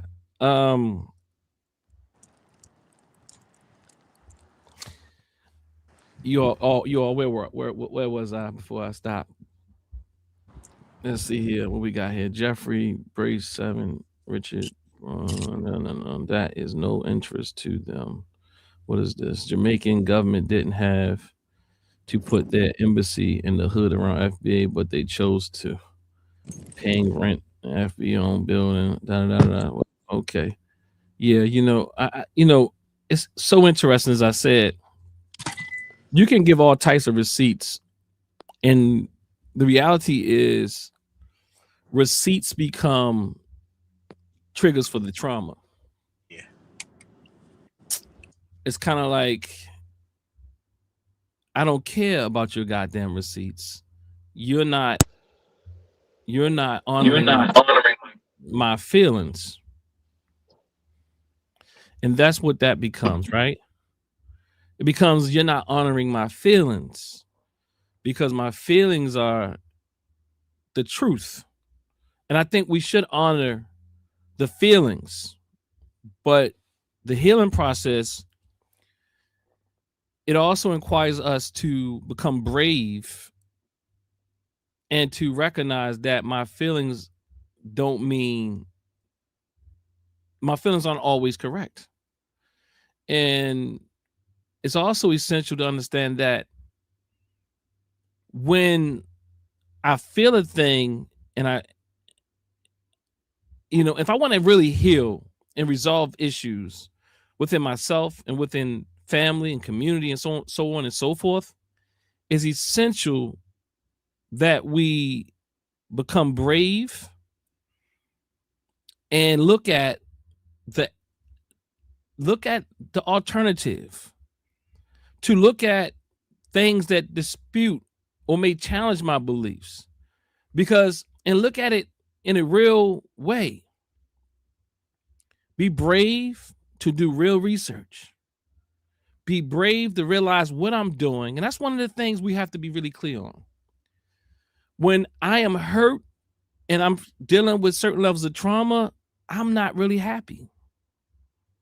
When there's unresolved trauma, you know where you are and it is not working. And I know those who are identifying with FBA in this way, and that's a lot of them. And if it's not most of them, they're the loudest voices and they're pervasive, are angry, they're hurt. And that's saddening. But it requires you to be brave to heal. In order to heal, we have to be brave. We have to know that in order to feel better, I have to begin to look at the world in a different way. I mean, just like one of the brothers on here said that he was a part of the manosphere. See, they'll go from one hate group to another hate group. You know what I mean? And what they said, one of the things they said in this particular episode is that they think, because I brought up this gender wars in the manosphere and so on and so forth. And what they shared was this, that they think that FBA is essentially helping them heal the relationships in our community. And I get what they're saying. What they're saying is we're coming together with, this is what they said. We're coming together with the women that we normally wouldn't sit down with. And the women who wouldn't sit down with us are coming together with us. And we're sitting down with those who are who have alternative ways of looking at gender and sexuality. And they said they said on this particular clip that they would have never done that before. See, but that's a fake way of healing. So what happens is it's kind of like somebody who says, look, I'm going to stop drinking alcohol, but then they start eating a lot of dessert. Or someone said, I'm going to put down the marijuana and I start picking up the bottle. And it happens so much that people put down one thing and pick up another. So they think that they put down, they heal that anger that's inside of them. And now they come together with their sisters, brothers, and those who identify in alternative manners, sexually and gender-wise. They think that they healed something. But what they've done is they redirected their energy to other bullseyes, to other dartboards. So they really haven't healed. They just redirected or their pain. Because when you haven't healed, you have to find a target for your pain many times, even if that's yourself. And the reality is always yourself. Because you don't like how you feel inside, but to help you feel good inside, you begin to externalize your pain and point the fingers at others. And what you do, all you need is a few examples to substantiate what you what you believe or what you really need to direct your anger somewhere so that you can take some of the pain out of you onto someone else. See, people have all types of strategies to deal with pain. Some people don't understand why people cut. People cut not because they want to kill themselves in most cases. They cut because they have a certain internal level of pain that they want to release that pain, so they have to redirect that pain somewhere else. So they're having social, emotional pain, so much so that they say, well, if I cut myself, it can release some of that pain. And it's not that the blood is coming out. That's one thing. But it's also that there's another form of pain that I can now focus on a bit that is more bearable. So it's almost like it's kind of like you picked up, you put down one drug and picked up another. Yo, cuz is hate bombing a concept that's out there? Like, you know, I mean, I've heard a lot of people talk about love bombing, and I'm like, it sounds to me a little bit more like hate bombing when you come together and bond over something that you can both agree to hate. I'm certain there's a term for it, but that's, you know, I'm certain maybe someone's used it, but if not, we definitely can put that in the lexicon. we can throw that in there. Yeah. I mean, that's real. That's real, and I say that's what happened in this country, the United States. Yeah, it's very American. Yeah, it's very American. They were the hurt people from their destinations who came to this country and hurt everybody else. Exactly. Right from the start, because most of them from England was coming out of, or maybe I can't say most, but a lot of them from England was coming out the jails and coming off the streets because the country itself was like, well, we ain't got nothing else for you. Y'all is a problem. We need to get rid of you. Well, that's a major part of it. Then you also, that's definitely a major part of it that we can't deny. Then also that there's people who actually were trying to escape religious persecution and work off their what is it called, their indentured servitude, and all these different things, you know. Yeah. Whether not they identified it as hurt and pain, they were very oppressive conditions. Right. And that's baked into the culture. That's baked into the culture. Absolutely baked into the culture. So I'm gonna go back to homie real quick, and you jump in there when you need to, brother, because I appreciate the hate bombing. We might need to Google that tonight. Or Google Word up. Yes. Word.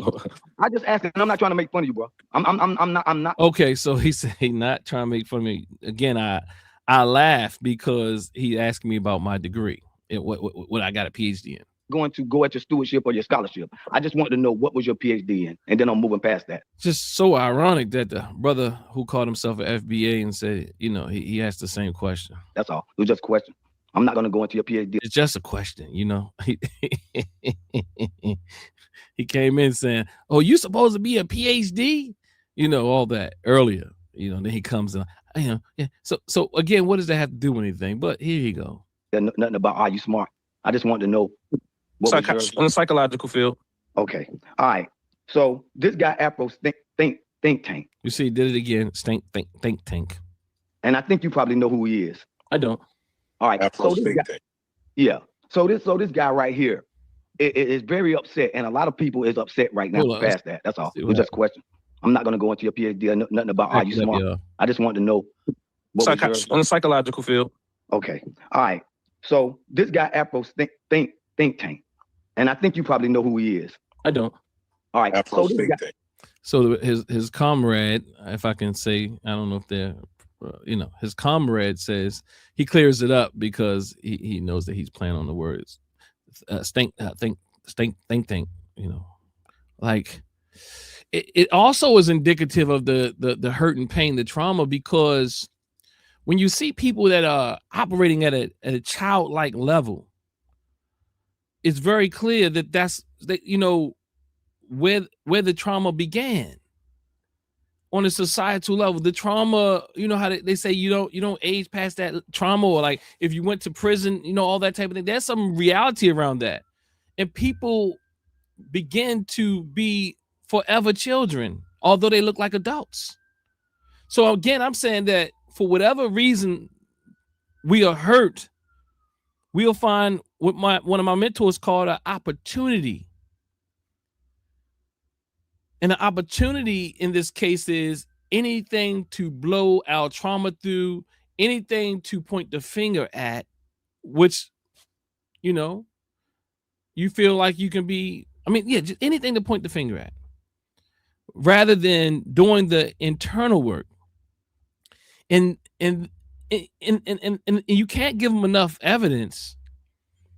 And in many cases, like in psychotherapy, you don't just, again, as the sister shared a few weeks, you don't just start flooding people with evidence.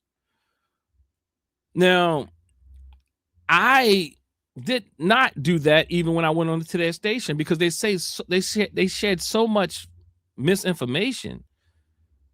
I did not say, well, that is wrong. Well, this is wrong. That is wrong. I had a specific agenda to go over there. One, you talked about me saying that I charge these people and I'm taking off the people, That's how I jumped on.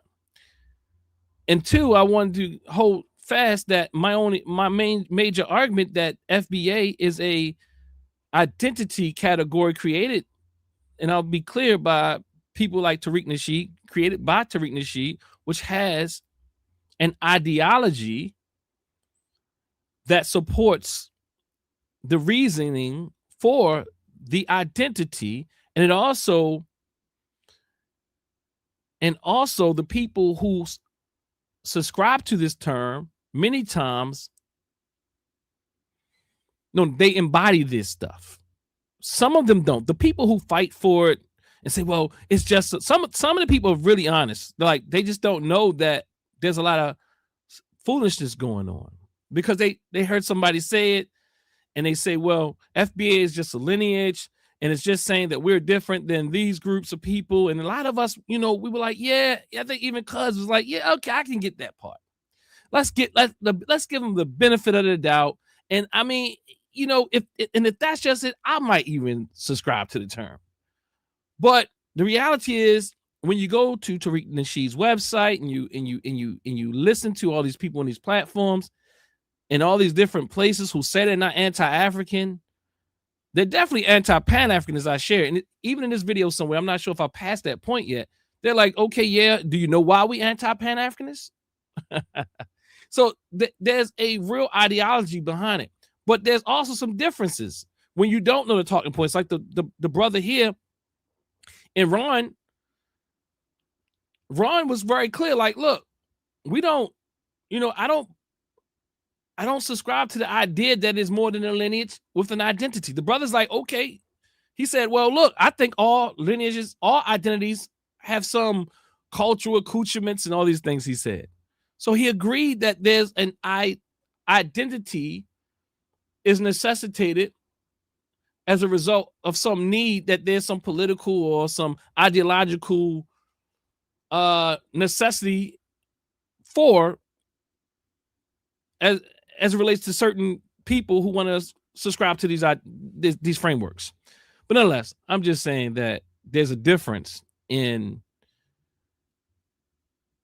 people's understanding about whether there's an identity with an ideology. Even I put out a post one time, even with some of our triggered brothers and sisters who've been triggered by FBA. I'm like, well, FBA is an identity with an ideology, and people start, oh, they just think I'm FBA because I said that. But what they didn't understand is that is FBA's number one talking point. It's just a lineage. Mr. Big Daddy Tariq Nasheed, it's just a lineage. It's not an organization like these fools are saying. All that type of thing. The quick talk, the slick talk. I mean, the fact that your leader is a pimp is also indicative of hurt people, because hurt people want people who look like they have power, not really possess power, but you want to be a part of a group that will protect you, or look like they're going to protect you. And we all want protection to a degree. We want protection. But when you've been hurt, it's easier for you to sign up for some interesting groups that mislead you into believing that they will protect you. I think I see a lot of Dennis Assault Winkler. Let's see what they say. Dr. Dennis Assault Winkler. It is not hurt or pain. It is more than that. Well, okay. All right, let's keep going. It is hatred. So much so that they co-sign a white man calling another black man a slur. Well, I mean, hatred, people hurt, people hate. I mean, it's a lot of emotions going on there. I never denied that it's, it's a lot of emotions we could add on. You're right. We can say it's more than even what you just said. And it's so much. It's complex. And pain is complex. Let's see here. DJ Biggs. Any people on this earth has not healed. Every loved one died and never have healed.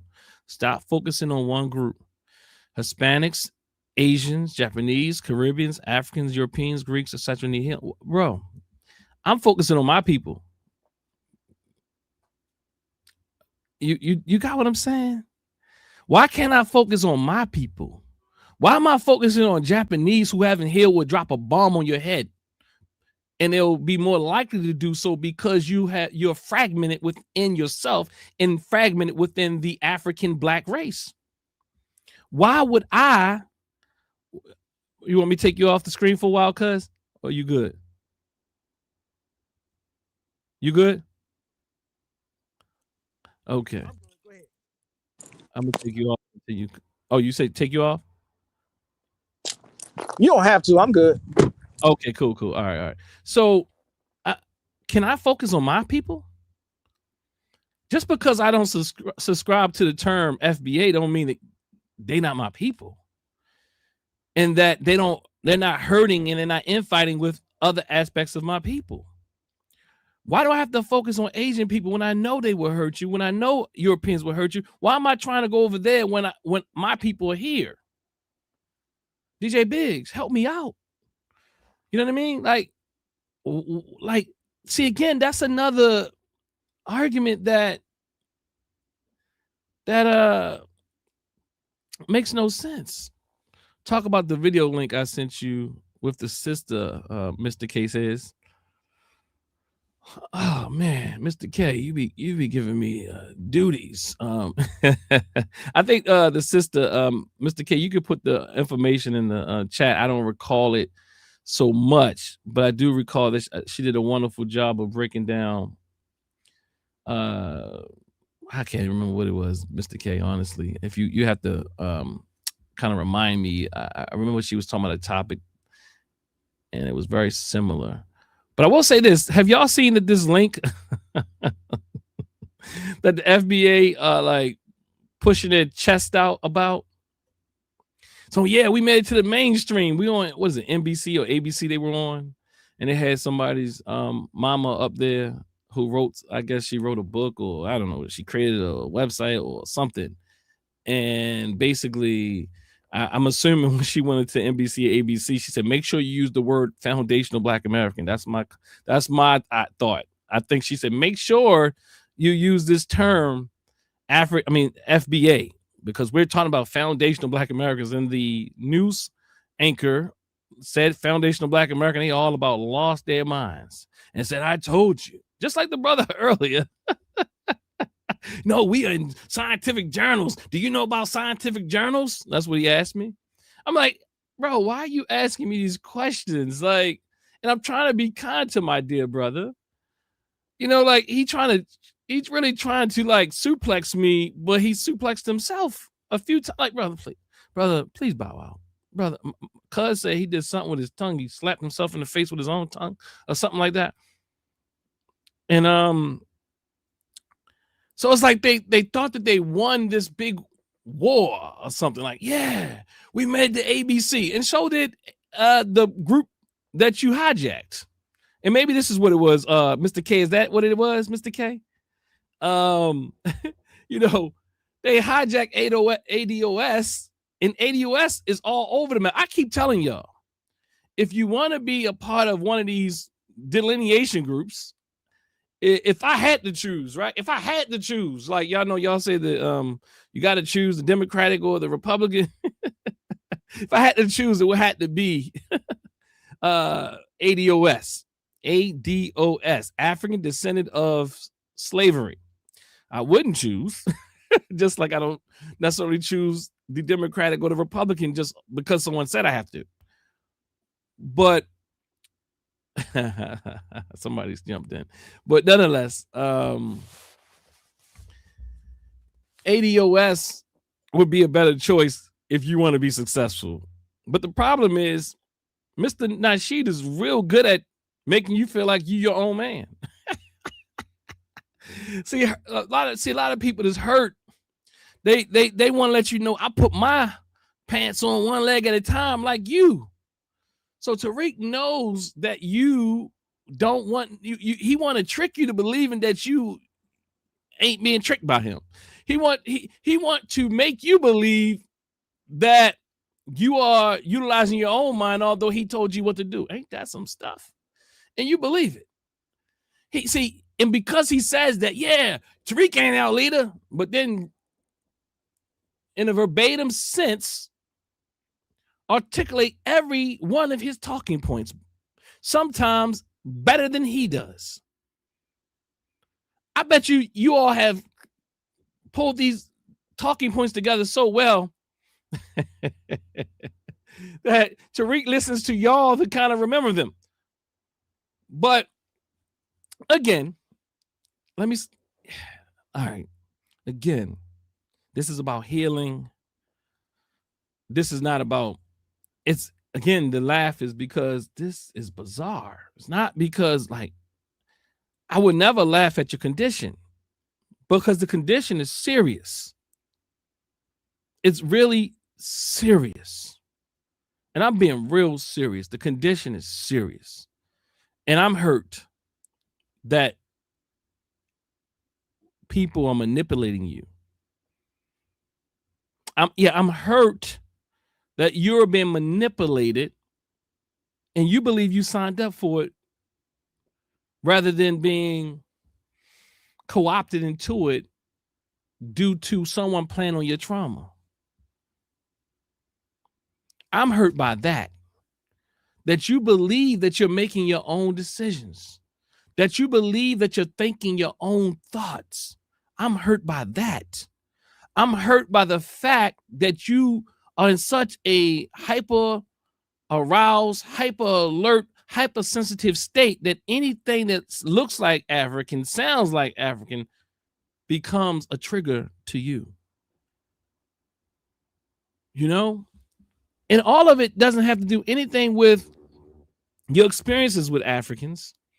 Some of it has been created through social media. So again, when you say that, why don't I go and do things with these other people, Japanese and white people and all these people who are also hurt? Yeah, their people got to do that. I mean, that's not my job. I'm obligated now, at least my mission, my obligation is to my people. All of my people. My obligation is to the healing of my people. And you are a part of it. Those who subscribe to the term FBA, you are my people. I'm just not a part of that subgroup. I am, if I had to use the term in the way you operationalize it, he said it's he said it's a definition. No, it's a term, and then you operationalize it and define it. That's what the brother was, your brother earlier. I mean, look, he came on kind of nice, say he was a fan for something or something like that. Didn't sound like he didn't. Look, you ain't looking at none of my videos because you're asking me about population versus sample size and and all these type of things. You know what I mean? He thought he was gonna come. He thought he was gonna whip me with his master's degree. You hear me? My man thought he's gonna he thought he's gonna come in there and whip me with his master's degree, my dear brother. We got another person from the West Coast. I'm getting scared of y'all West Coast people, man. I think I'm assuming it's West Coast. It says Golden State. I'm a little afraid, Golden State. Boy, the West Coast, y'all West Coast. I ain't gonna lie, our West Coast brothers and sisters, y'all be coming on here and showing up, man. I'm trying to tell you. Like the sister I kept whatever earlier, what she say? I'm a fraud. Oh God. Oh my God, the pain that we have. That you would say something about me and you don't know me. Like, I mean, look, you don't even have to know me. Let me just keep what do you know about me? Like, in fact, you couldn't have done enough research if you said I'm a fraud. You just couldn't have. Like, tell me what did I do? Tell me what did I do? All right, Golden State. I'm gonna bring you up. I'm gonna keep in mind. I don't know how this is gonna look. I'm gonna bring you up, but keep in mind that we need to keep this respectful. And I'm just being upfront. If we start going all over the place and regurgitating talking points without handling them one at a time, and you start going off uncontrollably, we're going to end it. So let's do it.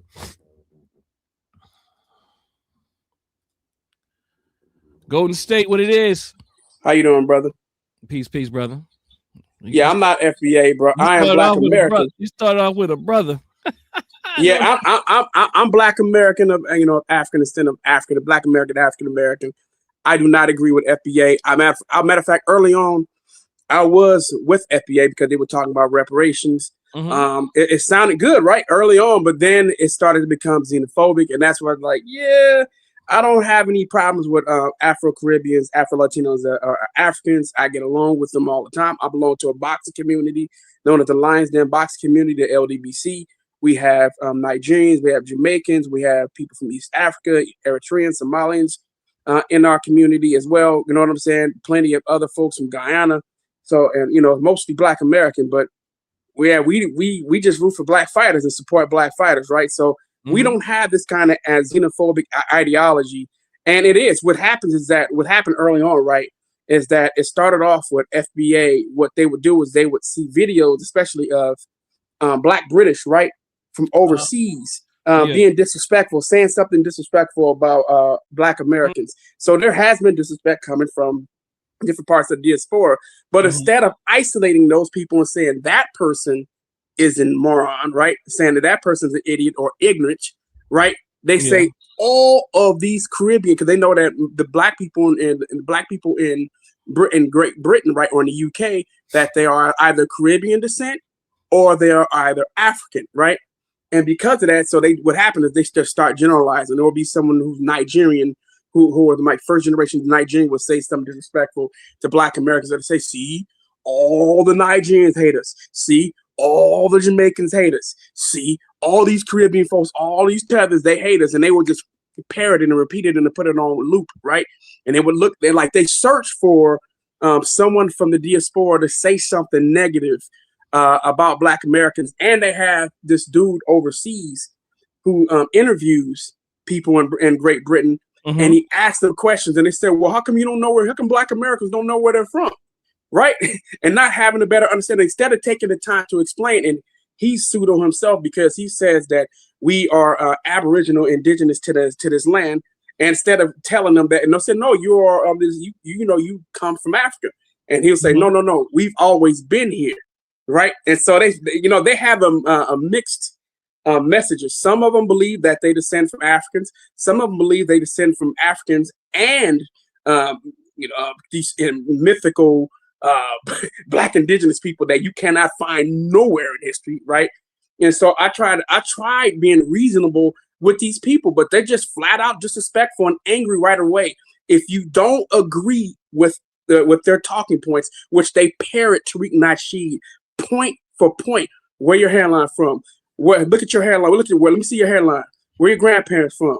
Where your parents from? Mm-hmm. Yeah, you know what I'm saying? Every talking point out there, you a tether. They called me a tether today. I actually did a live stream today that wasn't even meant to even like go in that direction. But one of the FBA dudes came in and he started being disrespectful right away. I was like, no, I said, man, we don't do that in our community, but we don't hate other Black people. I actually think dividing up or trying to, reduce the Black population in America is stupid. And I mean, that you know who that helps? That helps white people. Why would we try to get rid of Black immigrants to have a smaller population just so we can allow white people to grow their population while ours shrinks? That's that's insanity. White people are trying to bring in more Europeans. We're trying to get rid of the Black people that came in here. That doesn't make any sense. Absolutely. On top of it, it doesn't make any sense because we've already been mixing with these people, right? We've already mixed with Afro-Latinos. We've already mixed with Afro-Caribbeans and Africans, and we're already intertwined. If you go to places like Texas, where I'm from California, but my grandparents and most of my family is actually in Texas. My parents are first generation. I'm second generation California, right? And so if you go to places like Texas, Black Americans are already married to Nigerians. Black Americans are already married to people from the Caribbean. If you go to Florida, the same thing. You got, matter of fact, in Florida, it's even different, right? It's even more mixed up because you got Black people who are mixed with Haitian, Black American, Jamaican, Barbadian, right? And it may even have some Panamanian or some Dominican or whatever, right? So this ideal that you're gonna break up the same things going on in the Northeast as well, people are already mixing. So what are you delineating from? How you gonna delineate from people that we already started families with and already reproduced and multiple generations now? It doesn't make any sense. By the way, genetically, we are related to those people in the diaspora as well. So the genetic distinction is basically indistinguishable. Basically, the genetics are saying that we're the same people genetically. The differences come from culture. And reality is we need to be having conversations about and do cultural exchange and also get an understanding. Let's like the reason we have these diaspora wars online because we really don't know each other and we really need to get to know each other. So to just be respectful to one another instead of being angry. Oh yeah. You bring up a great point, right? But let me let me share something. Okay, I got show you how the talking points are so Eurocentric. You mean undermine?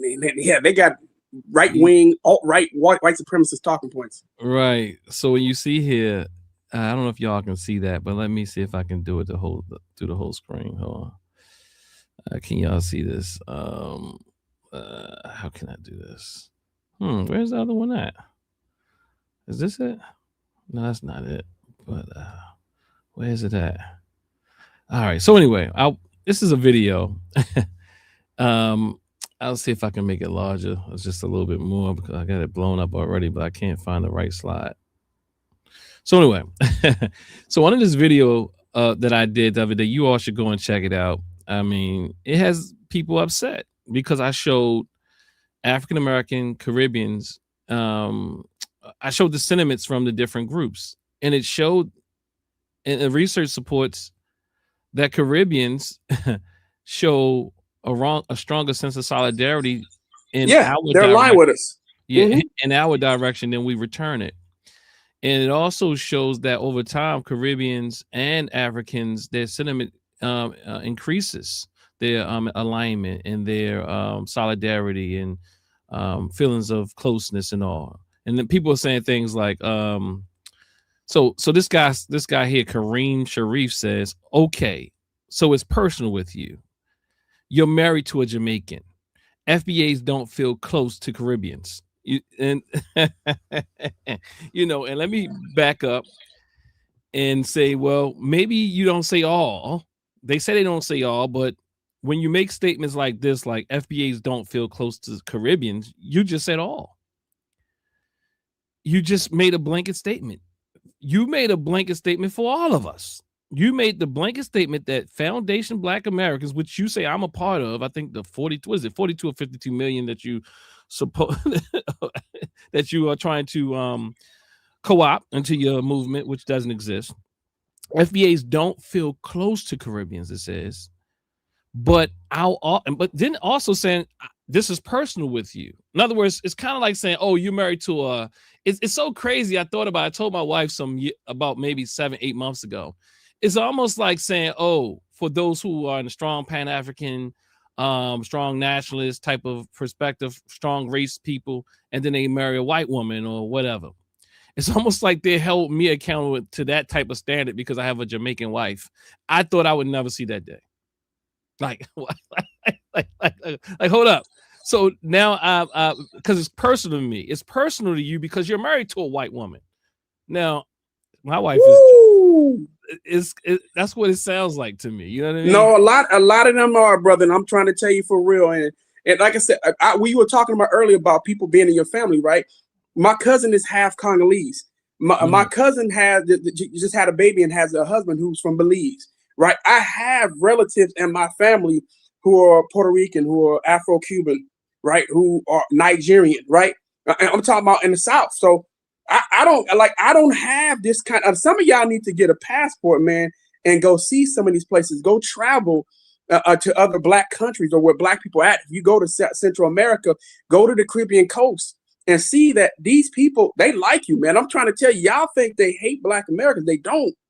These people, they like you, bro. Y'all need to get a passport and, man, go see your people out here.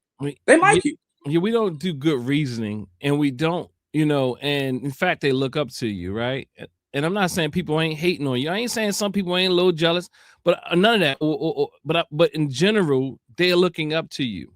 They're saying, wow, these African Americans are some real serious people or what have you. But let's listen to this a little bit closer. It says, I'm gonna reread it. Okay, so it's personal with you. You're married to a Jamaican. So I'm showing stats that are accurate, that are supported because I'm married to a Jamaican. Okay. FBAs don't feel close to Caribbeans. Although I just did it in a video and broke it down in short form for those who can't look at the long videos like we have going on today. And then it says, but I'll offer you this. When the Olympics came around, Caribbeans root for each other against Black Americans. Now, okay, hold up. Now, this is what? Like, okay. Like, are you serious? And what I'm saying, this is indicative of the hurt. You're telling me that Caribbeans can't root for other Caribbeans against Black Americans when I can root for my Ravens against the Philadelphia Eagles or vice versa, or I can root for my son's football team over the next school's football team? Like, what are you talking about here? What are we talking about? This is no secret, he says, or he or whoever. And if an African wins something, the Caribbeans root for the African. Now, I don't know where they get the data from, but never for the Black Americans. Bro, they must hate Noah Lyles, right? They must hate Noah Lyles because his wife is, his fiance is Jamaican. I have no idea who Noah Lyles is. Noah Lyles is he's a gold medal sprinter, 100-meter track star. Track star, right? Won the gold medal in the last Olympics, and so his fiance is Jamaican. And I want to go back to the hurt. See, again, the dead person, I can't remember who said it earlier, but it is a serious level of hurt here. Just listen to the pain. This is no secret. And if Africans win something, the Caribbeans root for the Africans. They don't root for us. But never the Black Americans. They never root for us. Like, literally, this is what you put out here as your evidence. And like, what are you talking about? Like, I know so many Caribbeans that root, like, literally saying that they don't root for African American athletes at some point in this thread. The Caribbeans root for the Africans, so the Caribbeans choose Africa over the African American athletes, but never the Black Americans. In fact, they hate on the Black Americans in track. So again, like, the reality is, when I think I put here, let me just put my reply. I said I root for African American athletes. Same here, bro. When it comes to USA, you know what I do? When it comes to track and field, right? I really root for black people. But at first, if they part of our ethnic group, I'm gonna root for the Team USA as long as it's black. Once we get to the long distance, I'm rooting for the Kenyans and the Ethiopians. I'm sorry. If black Americans aren't in the final, I'm gonna root for whoever black. So I'm probably gonna be rooting for Jamaicans. Me too. But the problem with that is you got a bunch of Caribbeans on the U.S. team. Facts. So it's like what are we talking about here? Like you just said when you came in, good brother, and when you came in, you said it's all mixed up. You talking about the Olympics when a lot of the Olympic athletes are from these islands and other places. Like you like the American athletes. I root for African American athletes. Okay, my wife and I can although we don't I can give her look, I want the African American. Although honestly, I'm with you. I root for black athletes. I don't care. I think I even said here at some point, I don't care who the boxer is. If the boxer is fighting someone else of a different persuasion, I'm rooting for that black boxer all day. Yeah, I'm rooting for that black boxer. But again, they're gonna say that's too general. Look, first of all, look, I'm from Baltimore. I don't even look at boxing because I think it's a little rough. I used to look at it, but now I'm like, I'm doing. But even with that, I'm going to root for Tank Davis. I'm going to root for my man Tank, not because he's a boxer or black, because he's black. A black boxer from Baltimore. Mm-hmm. And yes, hometown. You root for the soil. For him every time. Yeah, you rooting for the soil. Yeah. You rooting for the soil. Like, guess I root for Devin Haney. Yeah. Devin Haney from my city. So, but whenever they fight different people, when they fight somebody non-black, you know how it is. It's Absolutely. All day. I don't care, even if I don't even like the boxer.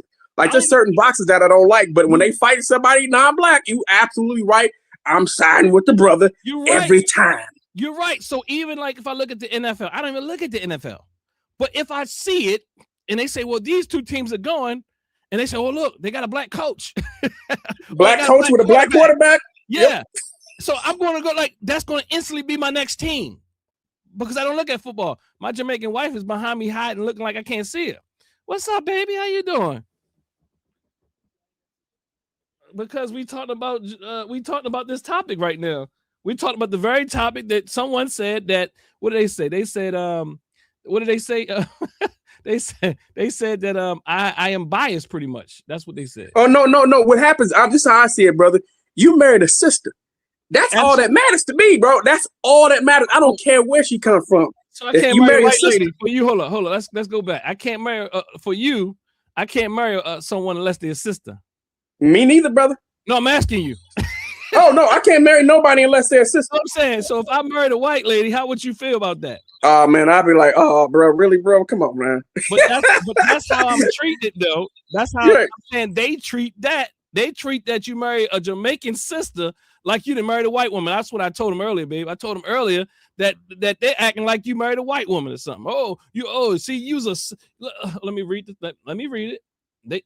It's so much pain in our community. It says here, okay, so it's personal with you. The data that I put out that says the feelings of Afro-Caribbeans, Black Americans, and Africans. So I put out an evidence-based video for this person just to come back and say, okay, so it's personal with you. You married a white woman. No, that's not what they said, but that's the type of thing we would say. Oh, so you a sellout because you married a white woman. So you giving all types of passes and now, of course, I'm with you. I feel like it's my political obligation.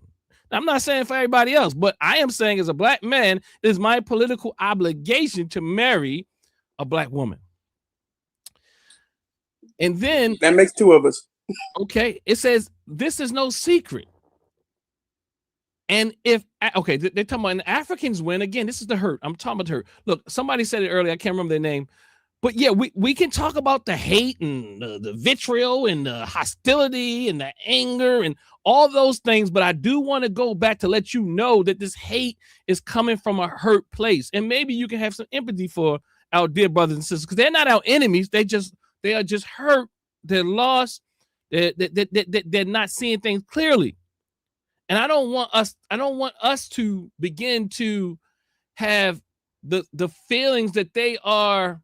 Now, understand, you can have empathy for them, but no, when you caught the rabies or you caught an ideology, people will try to hurt you. I'm saying try to usher them into freedom, like Harriet Tubman.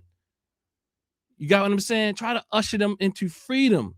And we don't usher them into freedom by taking and attacking them. Because my goal is not to further hurt my brothers and sisters, because I know it's coming from a place of hurt, disappointment, trauma, and it's before they met the first African or Caribbean. It's many times it started in their childhood, and so you have to externalize it. We have a lot of things that have happened in our community, so understand that a lot of us, if we go unhealed, we find a way to release that trauma. So again, I say, I root for African-American athletes. I root for the Ravens, though I don't even watch football. I root for my son's school and for him when he ran track. I root for my hometown, though I don't have an issue with other cities. I don't. I said, this is normal human behavior. And like many of us, when a Black athlete is competing against someone from another race, we often root for them regardless of what town or country they're from. That's pride, not hostility. And then I guess Kareem comes back and said, that's not what I'm talking about. See, Kareem, through the hurt and pain, can't see. Jamaicans root against Black American athletes. This is well known in track. They prefer anyone to win as long as it's not Black Americans. I've noticed this for decades. Okay.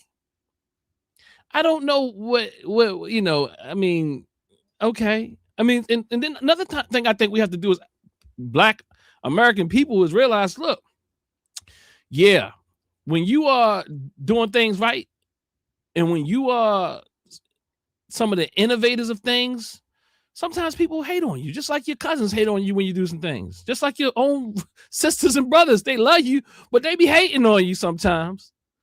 Oh, that Negro always doing something. Oh, that such and such. Oh, there they go again. They got a new car, or they got a new house, or they got a new wife, or they mad because you got a wife or a husband or somebody and they don't. There's a pain that this society creates. It creates a certain level of hating, hurt from the hurt and pain and the disappointment in oneself. So again, when I'm disappointed in myself, the way that I relieve myself is by externalizing it on someone else or another group.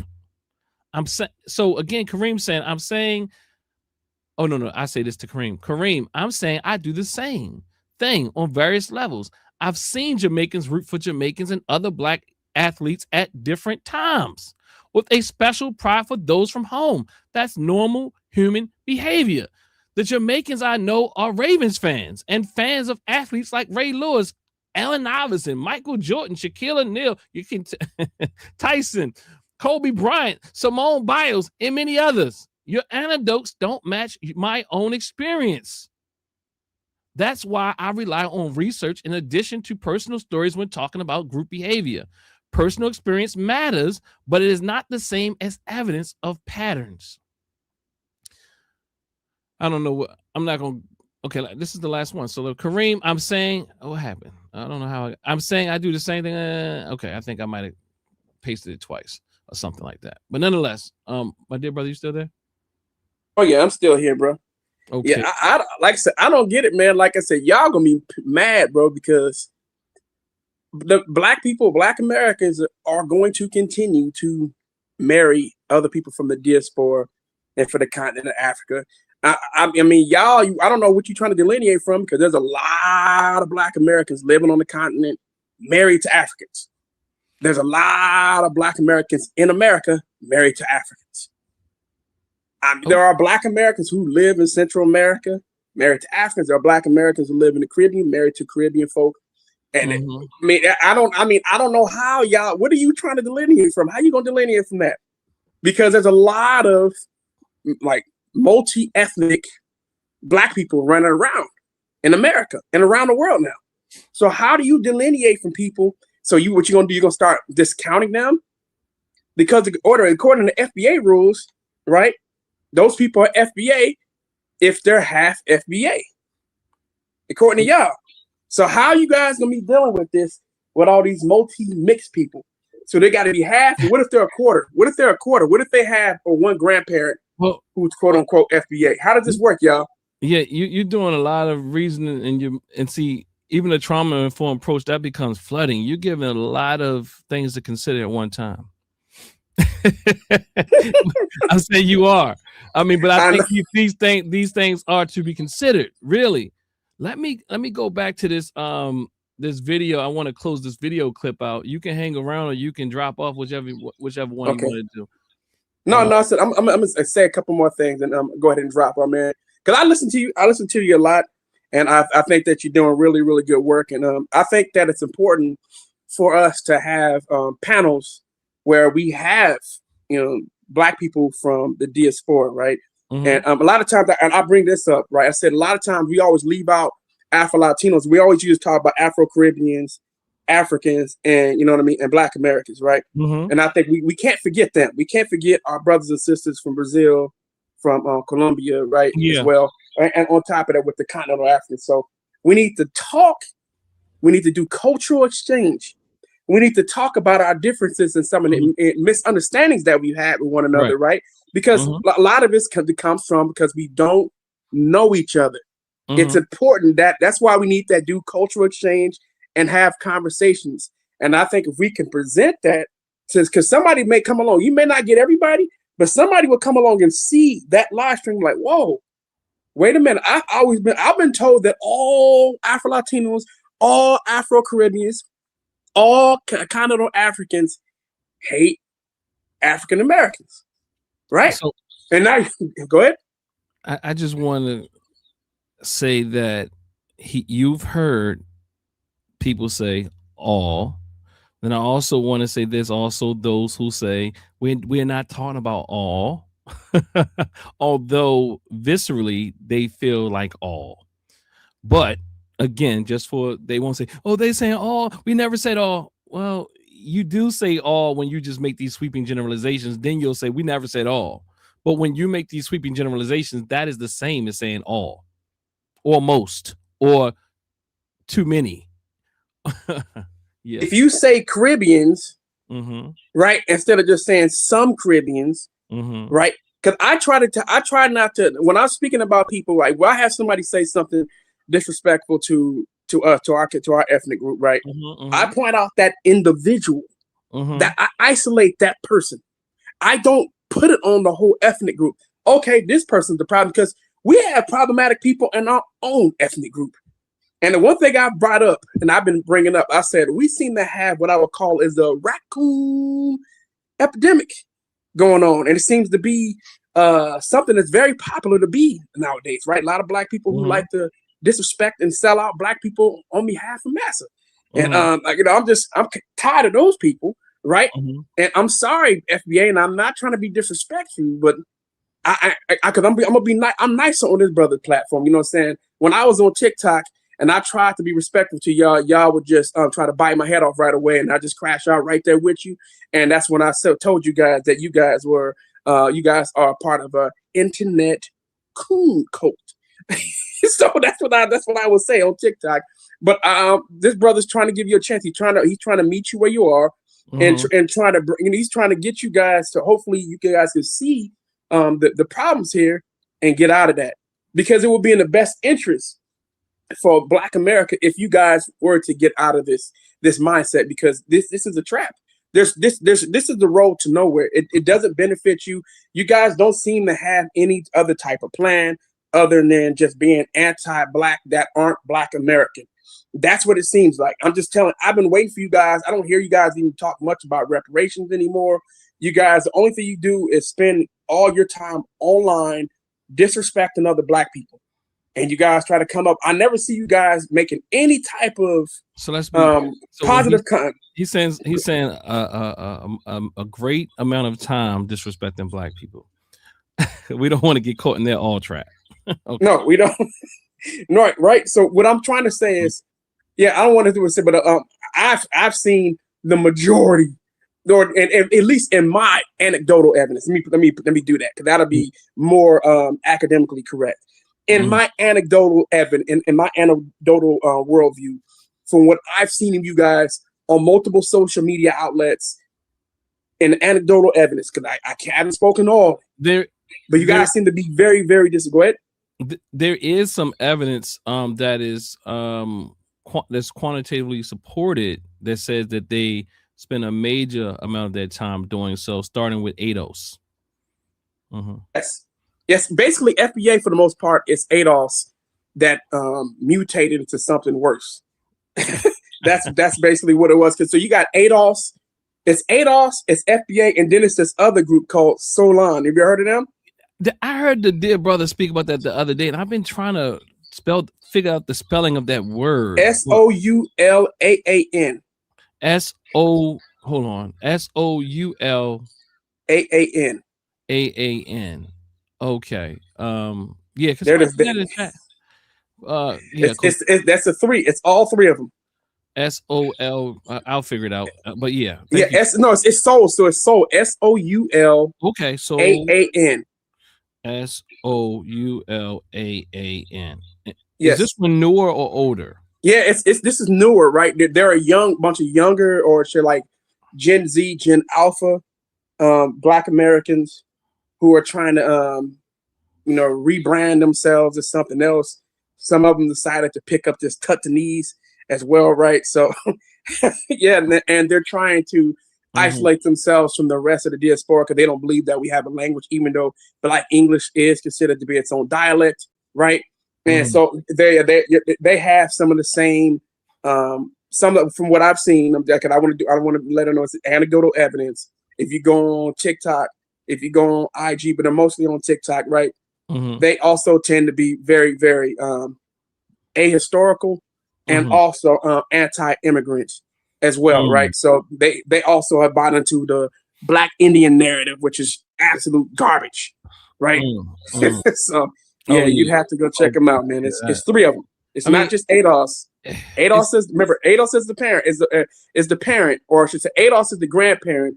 FBA would be the parent, and I would say that Solon is the child. I appreciate how you're breaking these things down. It's something you came in telling me that I wasn't even familiar with.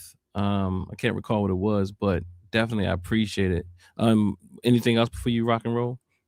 No, that's it, man. Thanks for letting me come on, brother. Appreciate it. And thanks. I'll be in the chat room listening, and yeah, keep doing the good work. Like I said, we need more intellectuals, and I'm very, very proud of my Black Americans who are college graduates who read books, who have gone through the process of studying and to get the hardware and to put in the work to try to improve the community. So I just want to give you a big shout out to that. Much appreciated, and I appreciate you a lot. Likewise, brother. It was a pleasure of meeting you on this platform. You have a great day, brother. You as well. And likewise. Likewise, peace. So let's get back to this. Am I sharing my screen still? I think I'm still sharing my screen. Yeah, I am. All right, let's get back to this. I'm going to close it out on this stretch. It's going to start to.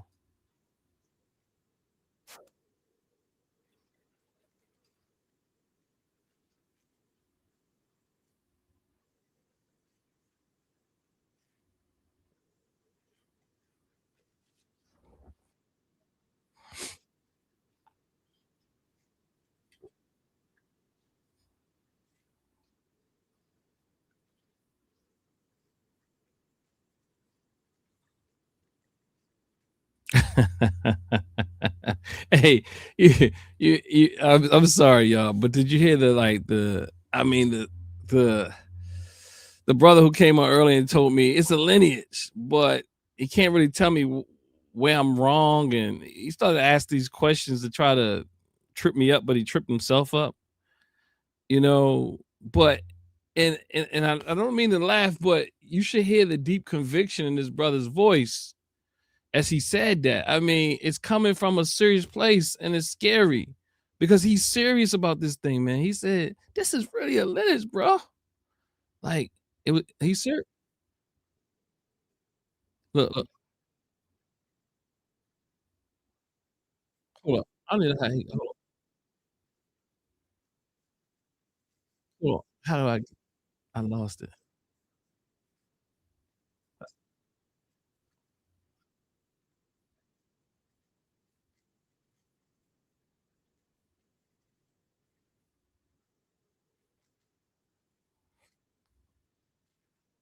Did, did I play this part already? 'Cause I think I skipped forward.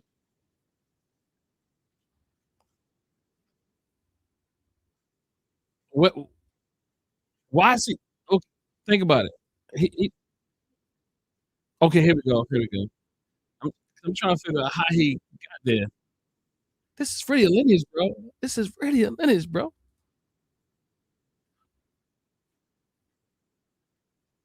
So now he start using the anecdote. So now this is a move that people do, right? I'm talking about often. This is what people do in general. Like if you're dealing with a man, let me use a man because I'm a man, and he tells you something about women that is negative, and then he'll start trying to substantiate his data that women are all this or all that by his experience. And when you pull people into your own experience, it's done so in a way that you can't really challenge what they're saying, because then that will be kind of disrespectful. That will be seen as, you know, how you telling me about my own reality, especially in this particular place we find ourselves in, where people's feelings have been disrespected. So we make a lot of space for feelings. And I'm not saying we shouldn't, but it doesn't mean that it's, because it doesn't mean it's not real. And you hear people often saying, my feelings, they're my feelings. Okay, they're your feelings. And this is your experience. And sometimes people be lying about their experience, but you know, maybe he's not. But the reality is that doesn't make it a reality. But when you say these type of things from your own personal experience, it's kind of like it's a showstopper, supposedly. Now, I'm not one of those people that let people speak from their own experiences and challenge their experience. I'm just going to challenge it on a different level. Let's see what happens. I don't know. I can't remember what happened here, but my dear brother, he had a lot of pain in him.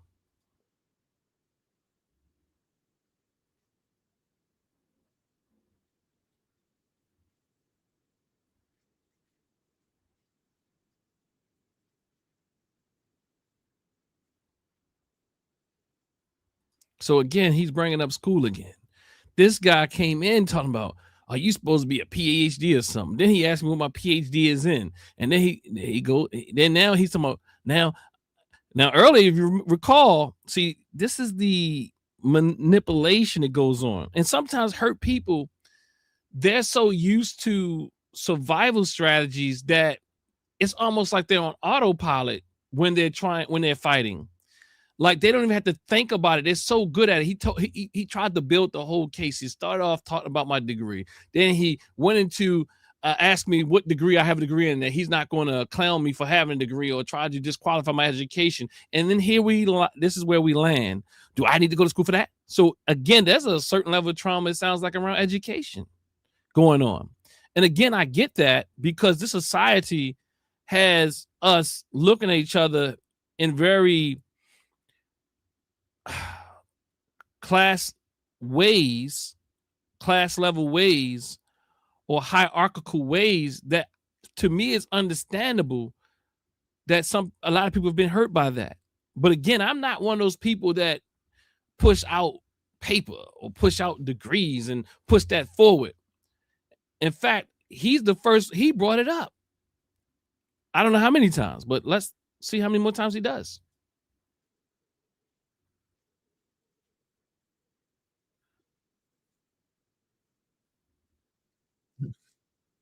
Why would he need to do that? Why? You see, again, that's what I'm saying. I'm not chasing every fight. I mean, I could have said, why would you need to do that? You know, like, why are you, like, why would you even think I would say that? So I asked him, what is his point? And listen to what he says. He gonna push it back. I was literally being genuine about the point. Like, yeah, but also trying to keep us on track.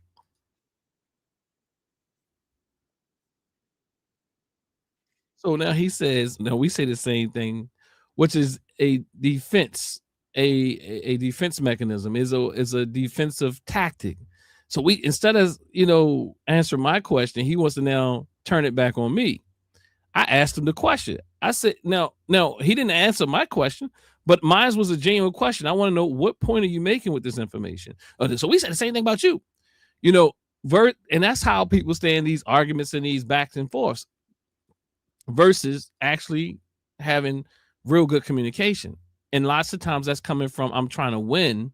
And we see that in many relationships where people are trying to win versus resolve the issue. And in this case, he's trying to win. And maybe in some sense, he feels a little, I don't know what, he came up on the platform to cease the level of care or platform that the dear brother Ron was extending me. Well, and to me, it seems like he came up because he felt like they wasn't dealing with me. So he was going to deal with me. And he does it 2 times before this ends.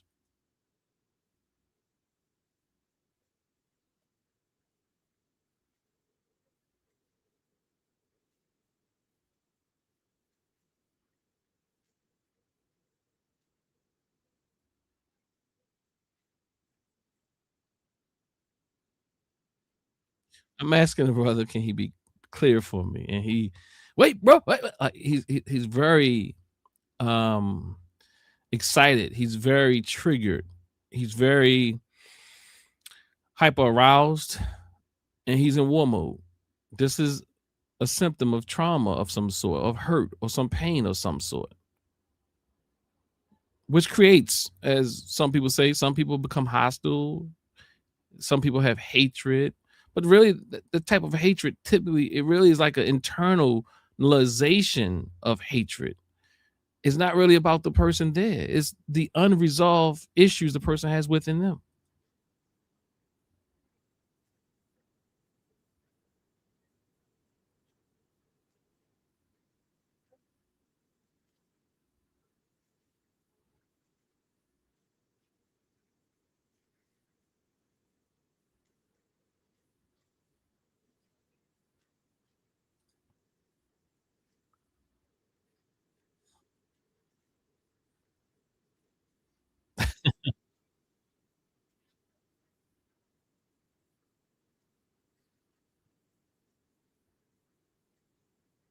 Was not playing? Hold on. Hold on. Let me make sure. Oh man, it's playing. I'm playing this whole time. Y'all can't hear me? Hey, cuz you can't hear that? I can't hear you. Are y'all saying we can hear you? Could you hear the video clip though? You couldn't hear could y'all hear the video clip? Oh man, I'm over here quiet. Okay, so where did it stop at? What was the last thing you heard?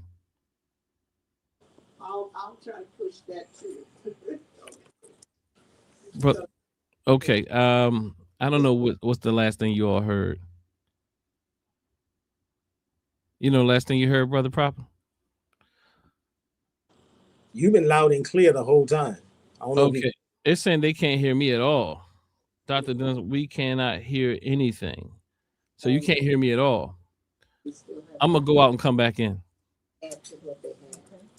Okay. Hold on. Okay, I'm gonna put in there. can you? Let me see. You have been loud and clear the whole time on my end. Just can't hear what is being played. Okay. Can you hear me now? If y'all can hear me now, put ones in the chat. You and Ella Sutton, y'all work hard now. Okay. All right. Let me see if I get some more ones. We cannot hear him talk. Okay, let me go back then. All right. Thank y'all for. Let me stop sharing. Oh, let me see. Maybe I don't have it. Oh God, don't tell me. How far do I have to go back? Oh yeah. Oh yeah, I see what happened. Okay, I see what happened. All right, let me. Y'all heard me breaking it down. Yeah. I'm just let me go back. Let me go back.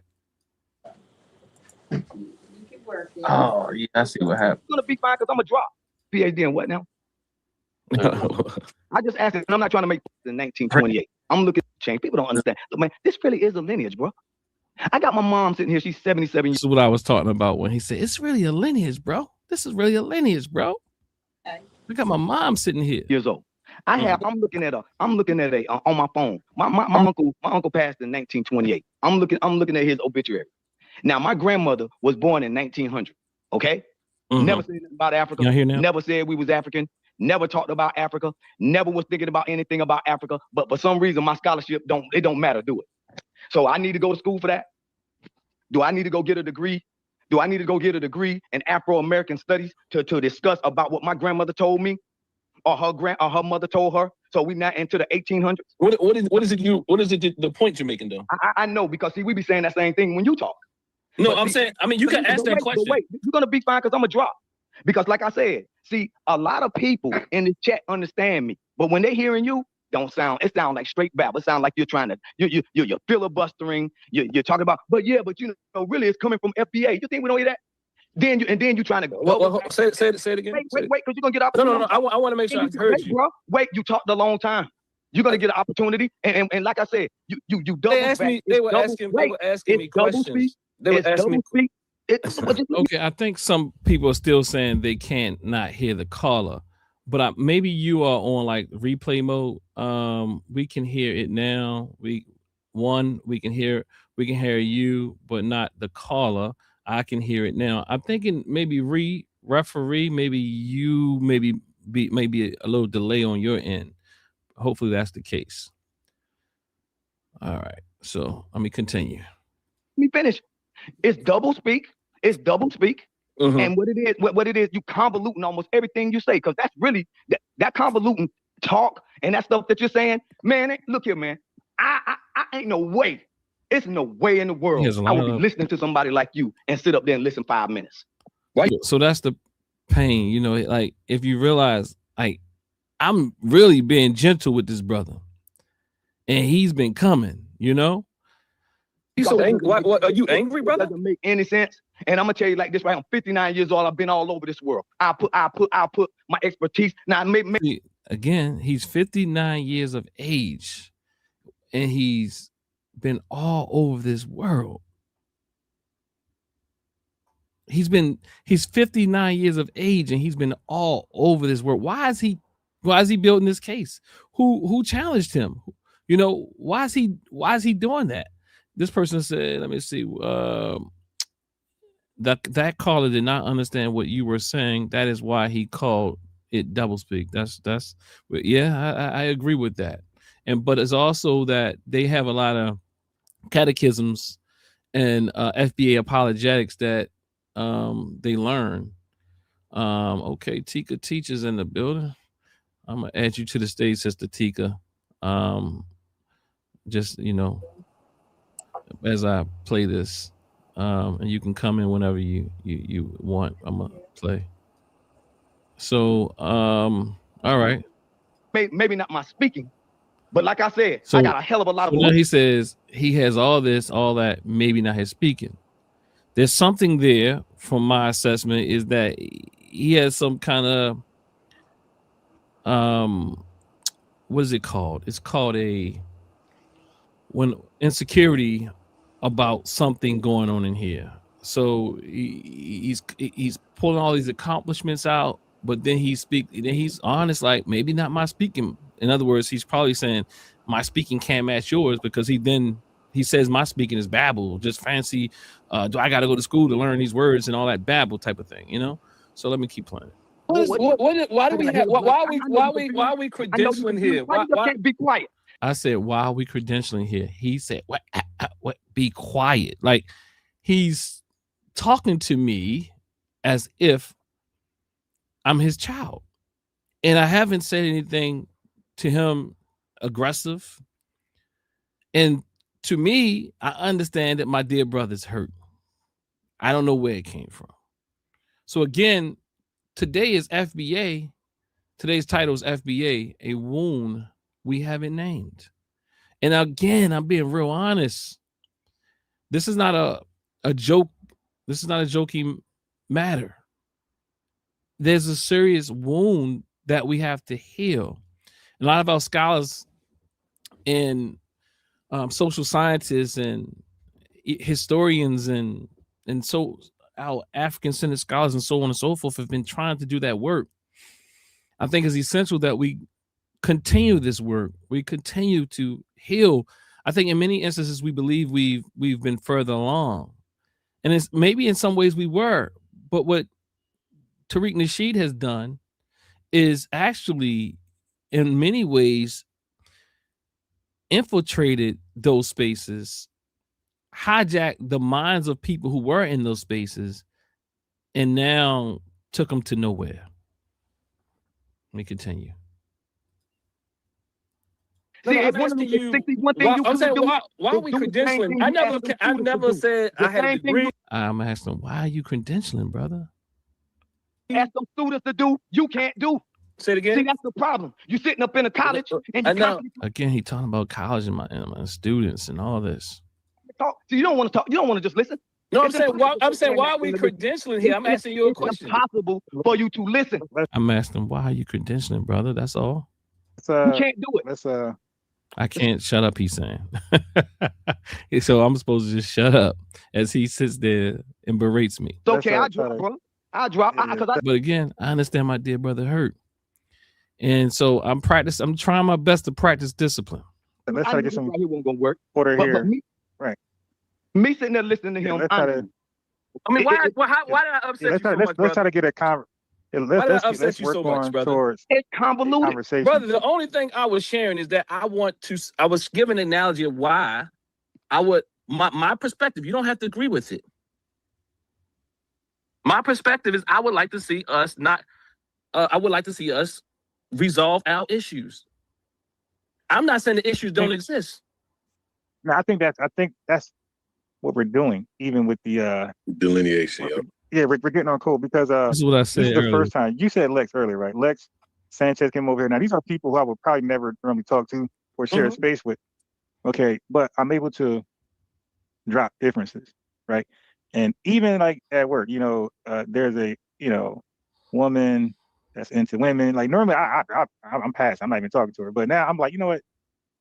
I'm seeing the bigger picture now. So I'm talking to them. So I feel like this is definitely doing that. And even within those red pill spaces, where that was big at one point. I think people they're coming from are coming out of that all these because they're looking at spaces, the women who they're talking to like that as their sisters, as their lineage. So I think that this is solving a lot of those problems. It is. I can tell you, I can attest to that right now. Like I said, I've been in the red pill spaces. The majority of the men who are putting down the hate black women stuff, are FBA men who are involved in this delineation political process. Everybody else is a tether or a nerd. That's it. So, to kind of go back at the brother's point. So the majority of the men are coming from these spaces where they were already hurting. They already was seeing our sisters as an issue. You know what I mean? Like, and then you got sisters coming from hurt spaces, they said. Then you got people coming from the pretendians, people who are out here trying their best to survive. And one thing about hurt, when you hurt and you haven't healed from your trauma, you create mythic, or you create characters, or you kind of, what is it called? You live in fantasies at times. You create fantasies to help you deal with the hard reality that you're not ready to face. So people often fantasize. because it's a skill that you learn to deal with the rough conditions that you've undergone. It's not a funny thing. It's not funny. I'm not being funny. I'm being serious. So then as you get older, you continue to operate from that space where you can create all types of fantasies and all types of mythology and all types of alternative universes and worlds and things that you live in, and think that you have even special powers and gifts. And I'm not saying we don't have certain gifts, but I'm saying, but there's a lot of fantasy that goes on. So these people coming from all these spaces, the spaces that he named, like the Pretendians, and then you got the red pill community, and then you got all these different places where people are coming from. These are hurt communities. You come from a place where you really beating up on women and all this, and black sisters ain't this and black sisters ain't that. So you didn't heal. You just switched again over to another place to hurt other people. Maybe you wanted a woman, you got tired of being alone, or you wanted a man, you got tired of being alone. So you had to redirect that hurt and pain, externalize it on another group. Point. Like a Myron Gaines? Yeah, Myron Gaines. He had a nerd. There you go. But so, like, to go back to the brother's point, the healthcare brother, the psychiatrist. I'm the healthcare bro. Who put this stuff in our community? You said white women. Well, who let them in the door? It wasn't Keisha, quote unquote. It was Caribbean women. And you can see this back in the day. Caribbean communist women let those people in. That's what happened. This is him responding.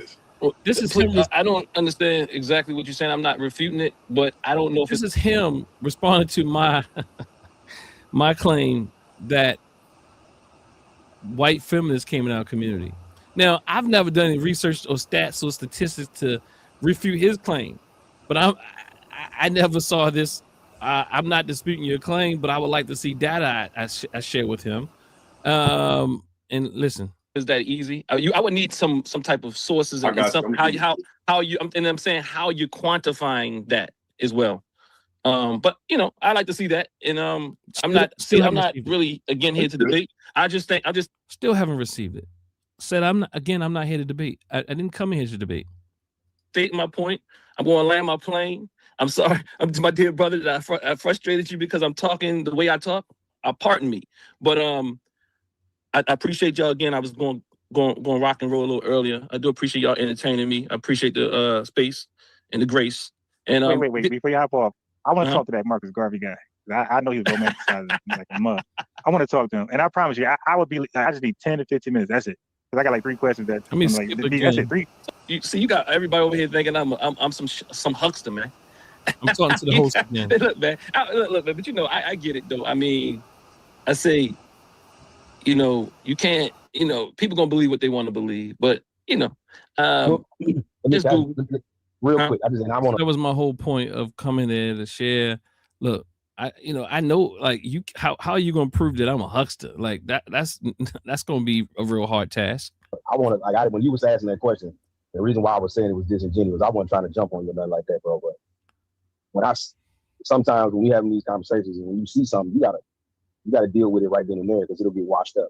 It'll get looked over. It'll get lost in the hoopla. So a lot of times we want to, just deal with it.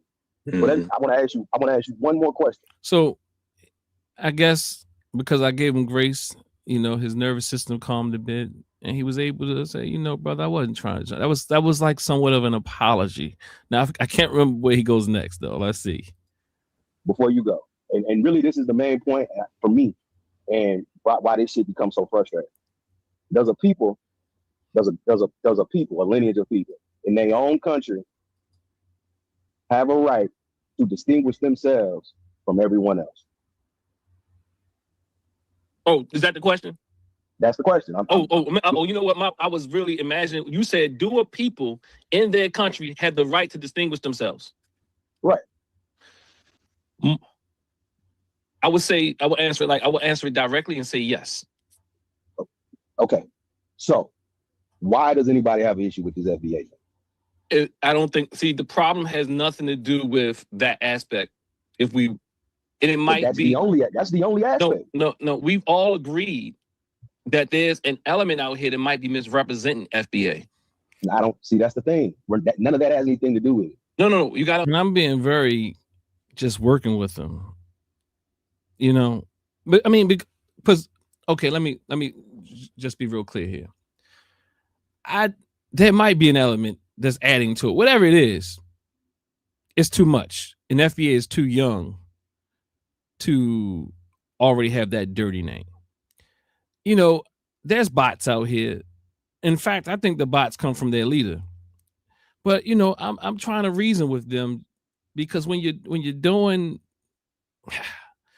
psychotherapy, sometimes you got to go into the person's fantasy. It's not about telling them what is wrong or right. And sometimes you go there with them.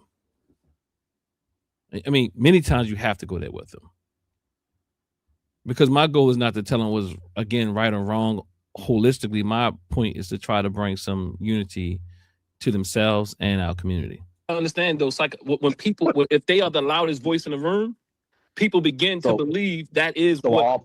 So are all Pan-Africans in agreement about Pan-African theories and ideologies? No, listen to what I'm saying. Just like right now, right? Umar Johnson is the loudest voice, a major loud voice, right? And he calls himself a Pan-Africanist. So he's only one person, but he has a big microphone.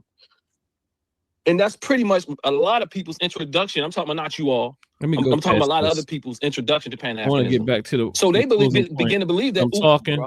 Huh? Right. We've actually heard from these people's mouths. No. But we've actually heard from people FBA too. It might not be you, but we've also heard people from this. What did I say? Pan-Africanism. And I'm getting ready to go into your example. Your example was constantly circle back around to FBA. It's almost like you can't say Pan-Africanism.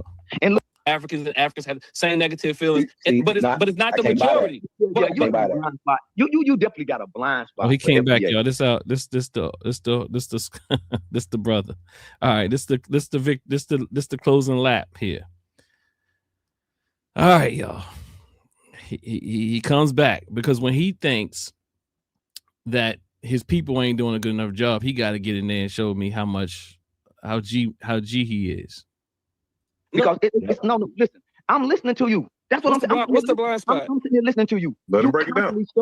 You constantly circle back around to FBA. It's almost like you can't say Pan-Africanism. And look, hold on. I did say both sides. The brother just said both sides. So what I'm saying here is both sides, meaning that there's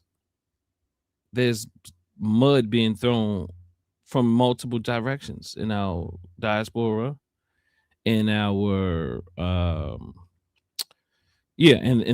from the continent. You know, I'm not dismissing that this is a reality that people are hurt on all sides. On FBA. No, I literally said. He says that I didn't use the word Pan-African.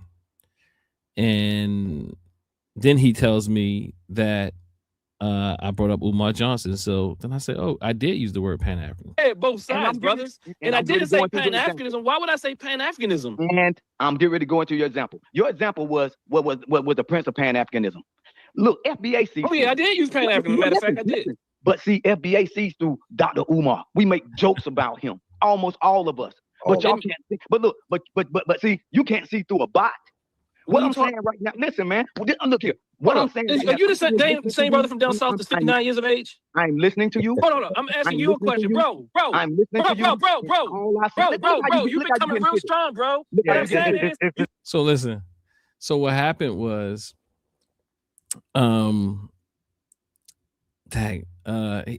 he was saying, hold up. Okay, so someone earlier I heard say, then they'll proceed. And let me see. I saw it. I think Carrie said it. I think Carrie's the dear brother who's come on the come up before. Carrie, you can come back up too. I know. I think you've been up before. I'm not sure if I'm following Carrie's post here completely, but the reality is they will proceed to talk about bots, whether or not I try to prove it wrong or not. I mean, they're going to do what they do, but you have to be tactical in the way that you approach people who are hurt. You got to pick what fights and what intervention might be the best intervention.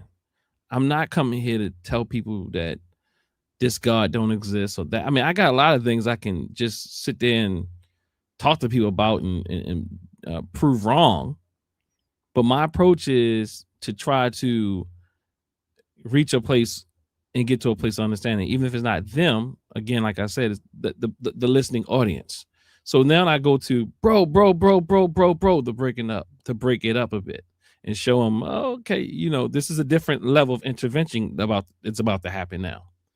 So yeah, it's a different level of intervention is going to happen, because the reality is I could throw mud really well, but I'm not going to do that. So I did show them a little force here. You don't need to come that damn strong with me, man. This is a red herring. Listen.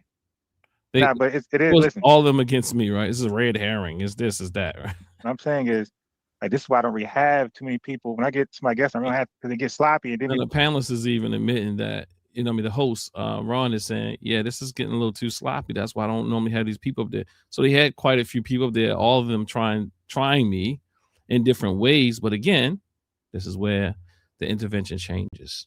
You become like other channels that doesn't work. When you look at the other channels, Brother Ron, they got no views I'm because giving him grace, man. But he talking. don't need to come that strong. He don't need to keep coming at me. I'm not arguing with that brother. He can talk. He can tone it down just a little bit. I'm not coming at him like that. Man, look here. I'm gonna say this right here, and like I see this bot thing coming back up in the chat, and I'll be honest, I can't say whether or not there's any bots involved. I could not honestly say that there's not any bots. Now I know the bots are regardless. Like the leader of this movement is already a con man. Whether or not there's bots that's also exacerbating the issue, I'm not sure. But with or without the bots, it's a fallacious, divisive movement. I mean, there's been evidence that people have used bots in other ways. Would I be naive to think that perhaps there couldn't be any bots? I wouldn't be that naive, because even if the system or the structure or the powers that be see that there's already something going on that's an infight, I wouldn't put it past them to exacerbate that. So I couldn't put that. I don't think any of you can speak to that with certitude. I mean, you can act like you know the answer, but the reality is you don't. Okay, somebody said, please someone explain to me why we can't both have our own identity as Black Americans and also celebrate African heritage and people. No one, Raven, I don't know. That's the question we have. You know, we already have an identity as African Americans, but they are anti-Pan-Africanists. See, this question is unless you're asking the FBA, and maybe that's who you're directing this towards. It's not people who call themselves Pan-Africanists or African-centered that have these arguments. It's some people who are African-centered and Pan-Africanists who fall victim to believing it's just that simple, and that there's no malintent here, when there is malintent, ill intent, and nothing about the FBA movement. It's not an innocent movement. It's not a generic lineage label. It has an ideology. And if you go to the website, Raven, you will see Tariq Nasheed's website will tell you all types of parts of the ideology. And it's very anti-Pan-Africanist. In fact, it says on the website, Raven, that you can't do both of those. Raven, it says that. In fact, Raven, I'll put the link in the chat for you so we can talk about it.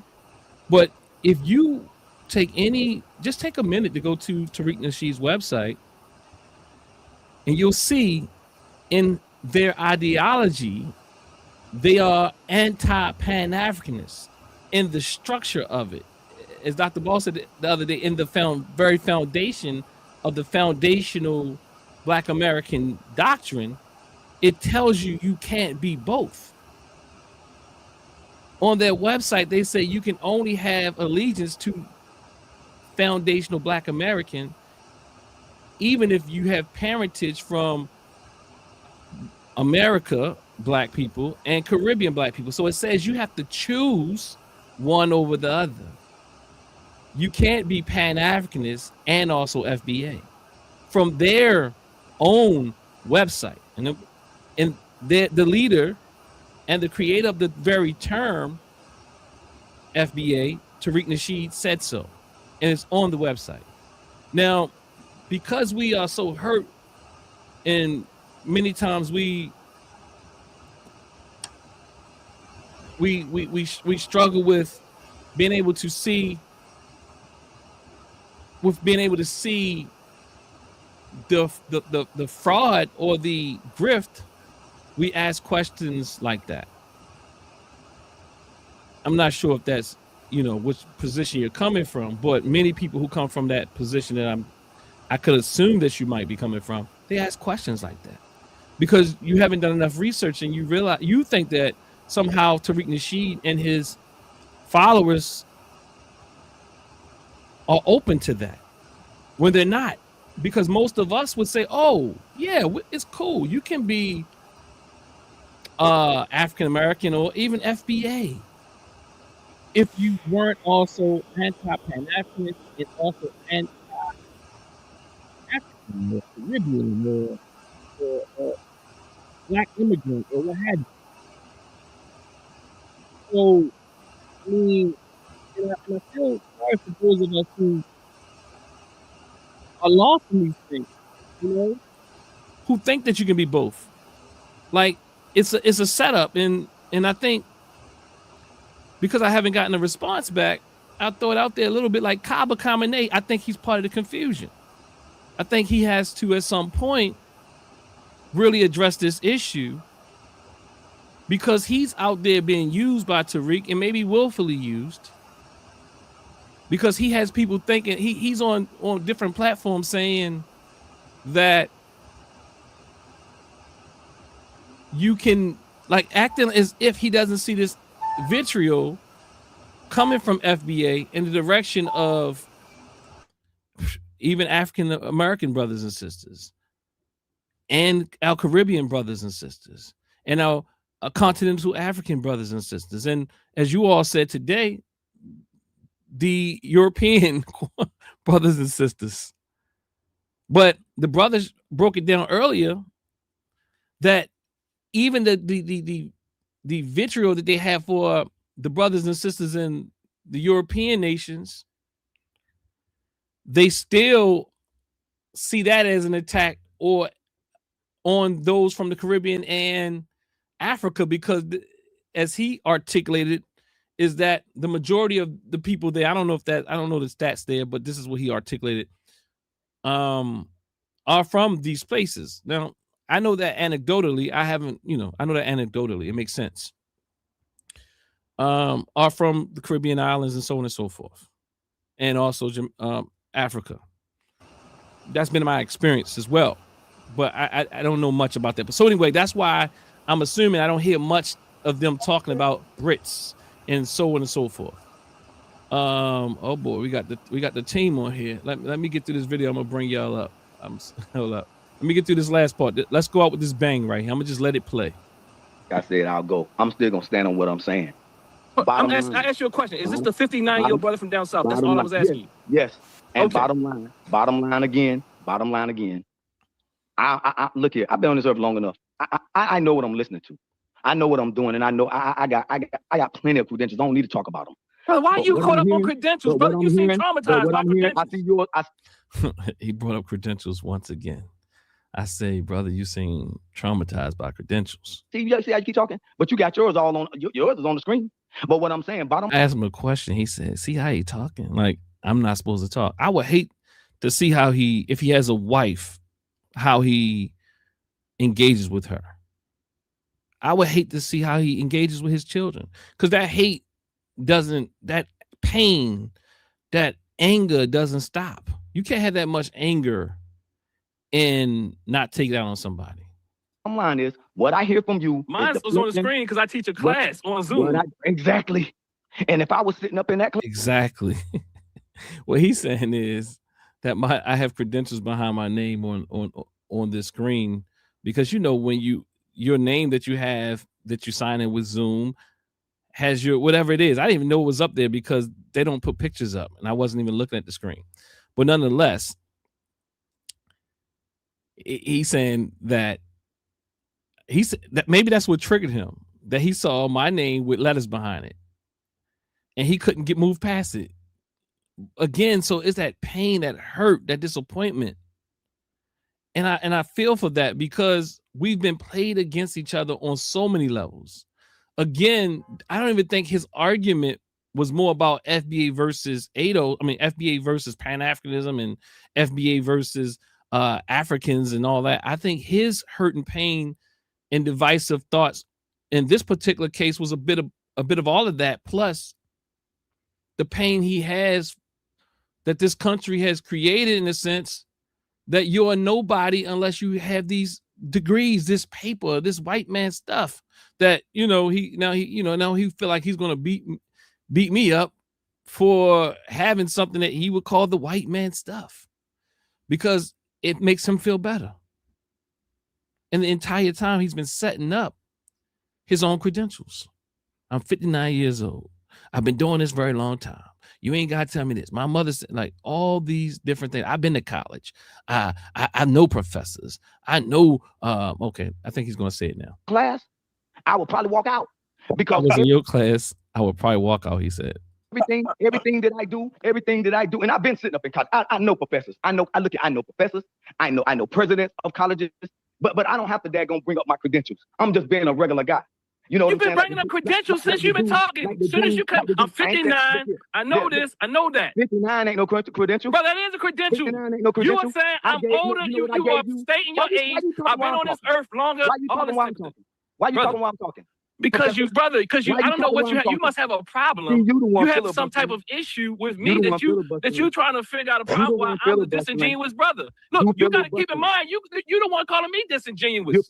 Yeah, and I was trying to but make have I said anything about you being disingenuous? Have I said anything about you? Why do I have to keep being disingenuous if I disagree?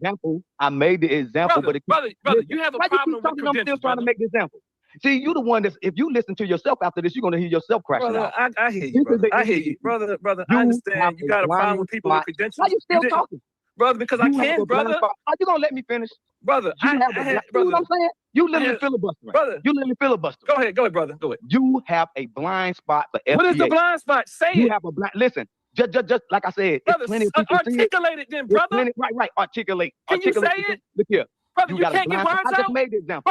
Brother, you can't. Can you complete a sentence without trying to attack me, brother? I made the example. Brother, you make no example, brother. When I mentioned, only thing I hear is you're 59 years of age, and you've been this, and you know this, and I'm filibustering and all this filibustering and rambling. And bottom line is, you want all the respect to babble.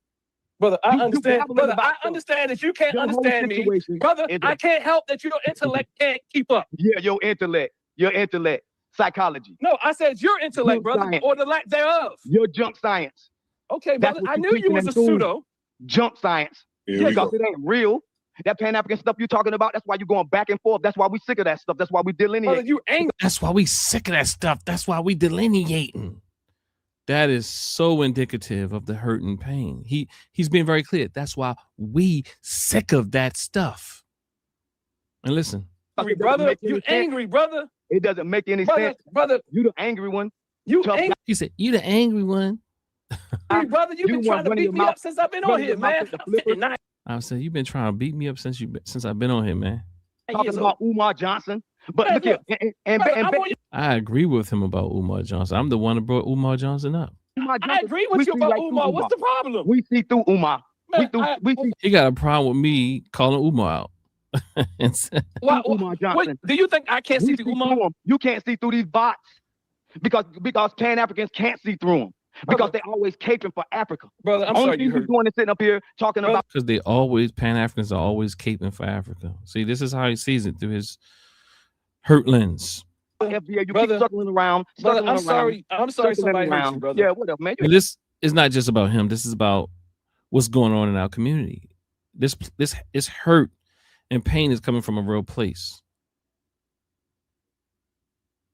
Yeah, it's coming from a real place. And I think, even in therapy, sometimes certain people, at certain times where you have to be more directive with them. And sometimes everybody you can't help because their hurt is so strong that they externalize everything on everybody else. This brother that came up and tried to degrade me, and if you listen to the build up in the process, he came in every time he thought that they were a bit too gentle. Although they called me nigga, excuse my language, when they came out, someone called me silly. Someone said, shut up, Dennis. This is all different people, by the way. Shut up, Dennis. That's what he said. You know, he comes in and he asked me about my degrees and this and that. It hurt my feelings. Brother, somebody hurt you somewhere, man. It's not me, brother. You don't want to hurt. Somebody hurt. So now I'm doing some reflecting of feelings.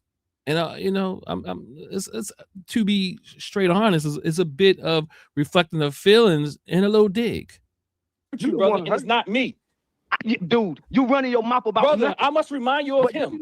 Do I remind you of him? Do I remind you of him? What did he do to you? Bro, what did he do to you?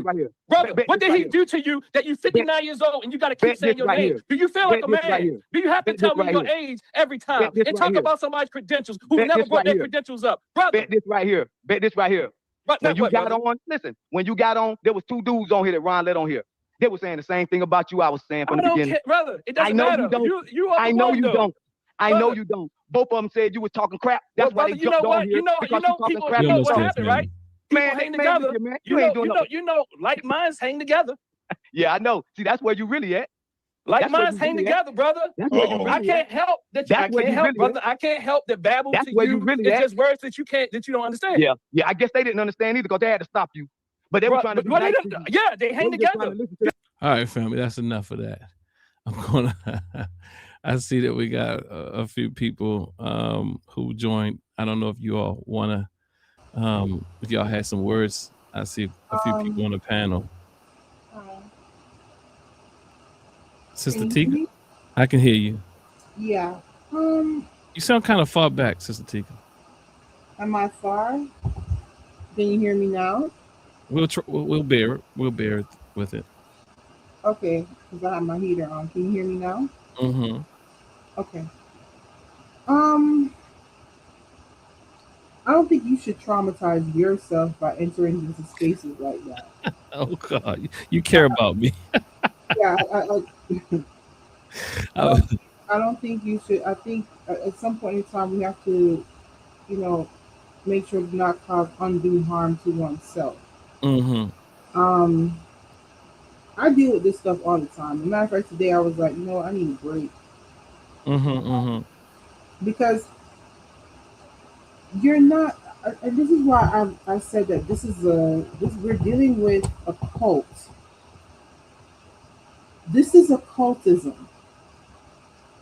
You cannot rationalize with people who are in a cult. Mm-hmm. That is something that the fever has to break on its own. Mm-hmm. You may lead the horse to water, but you cannot make them drink. Mm-hmm. Quite frankly, what you're dealing with is a lot of people who are extremely broken. They're broken by America itself and what it means to be Black in America. Mm-hmm. They can't figure out why historically, whether it be in the past, the present, or in the future, it seems like it's dire for Black people here. And they're looking for someone to blame, right? Mm-hmm. They cannot blame anyone but the people who they are told to blame. Mm-hmm. Because quite frankly, we're not dealing with people who are able to critically think or analyze certain bits of information. And this is the truth. I mean, I'm a kind of person, I grew up with a lot of sayings, things my grandmother used to say to me, my mother used to say to me. Mm-hmm. One of the things that they used to say was, "Oh, what a disaster when the slave become the master."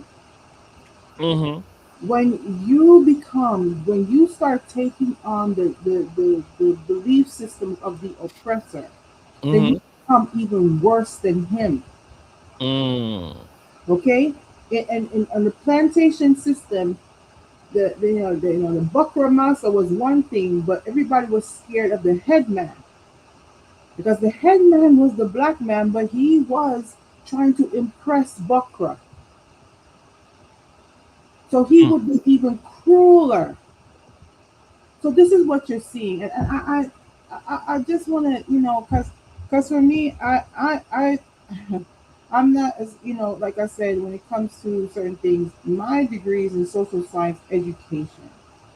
I'm degreed to teach this subject to secondary students. When I'm looking at people, when I'm looking at things, I am always looking at how it is that we arrive to the place that we are. And I always like to do analysis of things. What this is and what cleverly FBA has become, no matter what its initial intentions, we can't go back to the initial intentions because we are far beyond that now.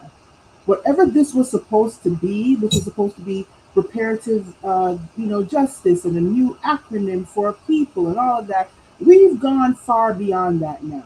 It has now been hijacked by a bunch of terrorists. Okay? The plane is no longer in the control of the captains. You have now been hijacked. So you can no longer say that this plane is going to be doing good things anymore. It's not going to be landing anywhere. It's about to crash somewhere. So let's be open and honest about that part. Whatever the good intention was, it has now been hijacked by the bad guys, right? Because we have to be open and honest. If you don't see the parallels between this and neo-Nazis, if you will, this and the Triple K, because what did the Triple K promise to the everyday, ordinary whitey person? Nothing much. Socioeconomically, nothing much. But you know what it gave them? It gave them a sense of superiority. It gave them a sense of I am better than. At least I'm not. So what has happened to the fact that you have some disaffected people who happen to be black? How do you control those particular people? Well, you give them this particular movement. All of the things that they use to their diatribe when it comes to other ethnically black people is reminiscent of alt-right behavior, tactics, and speech. This is not a coincidence. This is what it is.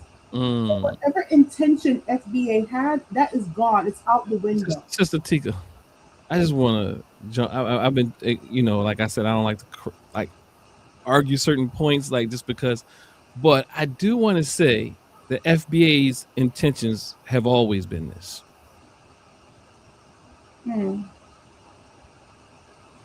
Okay.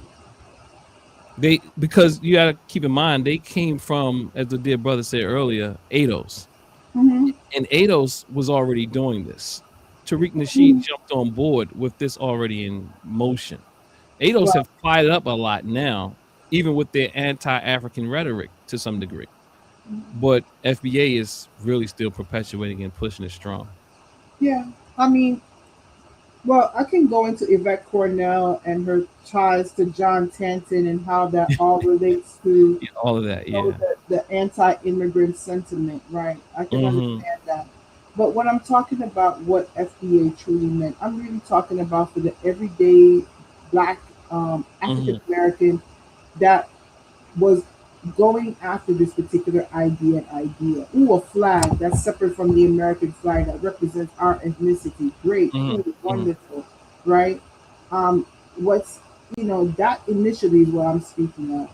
Now we're talking about this whole, they've completely gone. This is an alt-right organization for black people. End of story, all day, every day. There's nothing more to say. There's nothing more to do. They're calling black people monkeys. They're telling us to go back to Africa. They're telling us to go on the banana boat. They're doing all of the same things that were, tools of white supremacy, and now it's in blackface. And so with that being said, I just want people to understand that that's been the tactic all along. And I'm glad that somebody mentioned the whole red pill community, because whether it be pretendians, whether it be red pill, whether it be FBA, how do they all skew politically? Say it again. Whether it be pretendians, whether it be alt-right, whether it be FBA, whether it be the red pill movement, how do these people skew politically? Now, like Diddy used to say back in the day, bad boys behind this. You don't have to go too far to see who's the person pulling the strings here. And that's all I have to say when it comes to all of this. There's a reason why these very divisive bandwagons have been let loose into the black community. And it's all about fracturing us in every way possible. Fracturing our male-female relationships, fracturing our ties genetically and ancestrally to Africa, fracturing our solidarity with other groups of people who are racially black but ethnically different, destroying the very one thing that we've always had solidarity when it came to, which is infinitely what it was our blackness. Now the blackness has been redefined, hijacked, pulled apart, and you're being told that somebody told me the other day that I'm not black. As if African American is the only black that exists, which is untrue, which is just untrue. Racially, I'm a black person. I'm a descendant of Western Sub-Saharan African people that were trafficked into the Americas via the slave trade. Chattel slavery began in 1661 in Barbados. Yeah, I'm sorry. It might not. You might not be touched by that, but I'm sorry for you and other people who have to experience that. But let me say, I'm sorry that we have to experience these things. You know what I mean? And it does, as this episode is titled FBA, a wound we haven't named, and hurt people will lash out to hurt people. And one of the things that they're hurt about is that they say that other groups of people, black descendant, African descendant people across the globe don't identify with black. That is one of their arguments as well. So when one says they are black, then they tell you you're not black. See, that's still coming from a very hurt place. They're saying, oh, they don't identify with us. And then when you say I do, then they say then they tell you what you are and what you're not. And I think because of the fact that they don't understand that when you're coming from a country that's majority black, you're already black. There's no need for you to emphasize your race. Everybody looks like you. And so when I am in the United States and a person that I know is African American asks me what I am, I'm going to say I'm Jamaican because you're asking me for the distinction of my ethnicity. You're not asking me about my race because we're both racially black. This is where the confusion kind of comes in because people don't understand or convolute the difference between race, nationality, and ethnicity. I think this is something very basic and elementary, but yet, for some reason, it's hard for some people to comprehend. And more than that, it's also about one thing you said that was clear. It's also not understanding the motives behind why you would answer in that way. Because when I've been hurt so bad, my mind looks for things to support the hurt and the threat. So I conceptualize that in a way that fit that this person's a threat to me and they don't want nothing to do with me. Which is, for me personally speaking, as a I mean, I've been, like I said, I've been hearing so many things. Um, I've been hearing so many things that about, you know, what people perceive as to what the immigrant experience is, and it's like no one seems to know, you know, or want to know what it is that immigrants actually go through. I've heard that we get loans and we get this and we get that. We get, I mean, first of all, my immigrant experience, I came here when I was 9. Both my parents were college educated people. My mother was a teacher. My father was he was an educator that went into social work, and then he went into finance. And when they got to the United States, the people told them that their degrees were worth nothing. And so both my parents had to go get their GEDs, right? And my father, who used to dress up in a suit and tie and, you know, the good shoes to go to work, in his friend's car to go to work, was working as a CNA. So did my mother. They worked 18 odd hours a day, 16, 18-hour days. You can't get a loan. You don't have any credit history. What are you talking about? Plus, you have an accent? Are you crazy? Which bank was going to give them money? My parents had to throw a partner, or what people call a susu, right? So that's how they got the money to do certain things. They saved up their money and they pooled their money with other people. That's how they got the down payment for the house and the car and all of that. It wasn't no bank loans. So I don't know what this weird experience people are talking about. I'm sure that there are people who emigrate with money, and that's great for them. But the vast majority of people come into this country and have to work extremely hard. And on top of it, it's like these overinflated numbers, I think, that people think that there are a whole bunch of Black immigrants in America. No, they're not. We only account for 9% of all immigrants. 9%. 9%. Have you ever had 9% of a piece of pizza? Or 9% of a piece of cake? Huh? What are we talking about? So we have to conceptualize these things to better understand. Look at the raw data and the raw numbers and take your emotions out of this. Because I think what's happening to Black immigrants is that we are receiving all the ire for America's failures when it comes to what should have been done as far as some sort of justice towards Black people, right? We are blamed and beat up for that. And this is not our fault. This is not something that we've done. There are only 5 million people in this country. We are 1.3% of the population. That does not pose any immediate threat or danger to anyone. That's the size of, I don't even know if Miami has more people than there are Black immigrants in this country. Sister Tika, I appreciate you sharing this. I think it's really needed. I do. I'm just thinking about how it lands on the other side. And in me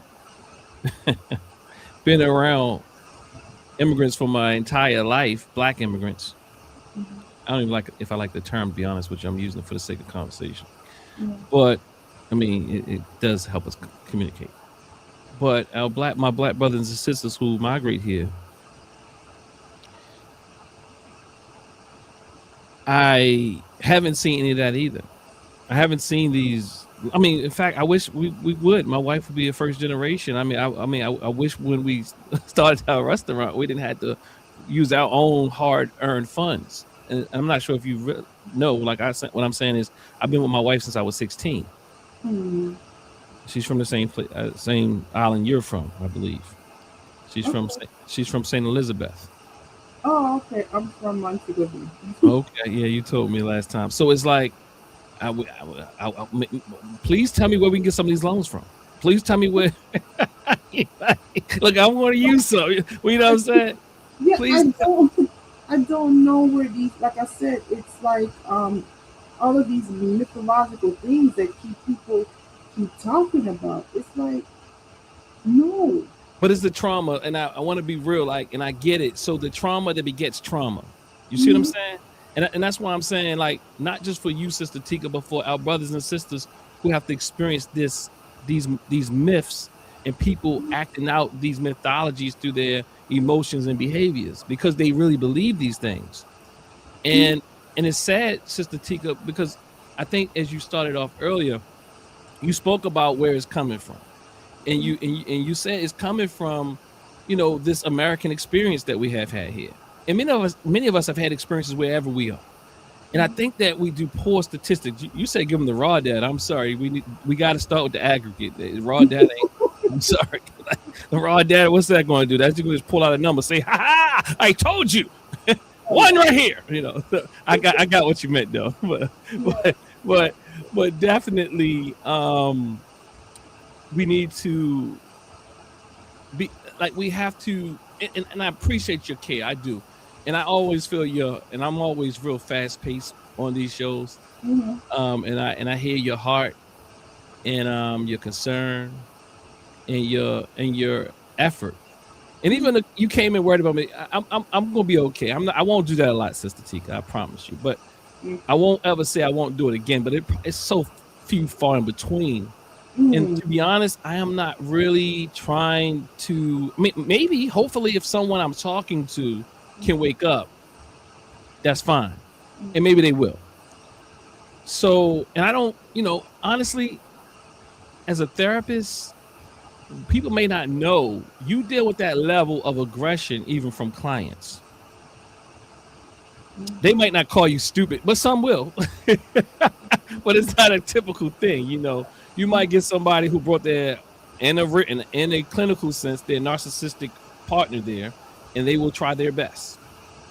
But that's very rare. And FBA is rare, to be honest with you. FBA is rare, but like you said on another platform, on another episode here, is that we don't want it to metastasize, right? And that's why it's essential that we get that we do counter this thing. Sister Tika, I see Brother KP in here, and you can hang on. We can cross talk. I'm not really into the linear thing. I'm kind of African. Okay, no problem. So if you want to stick around, and my brother Shabazz, and anybody can jump up and talk, because I think we can give each other the floor a bit. KP, what it is? Yo, peace, Tika, peace, Dr. Winkler, Shabazz in the back, everybody who's listening.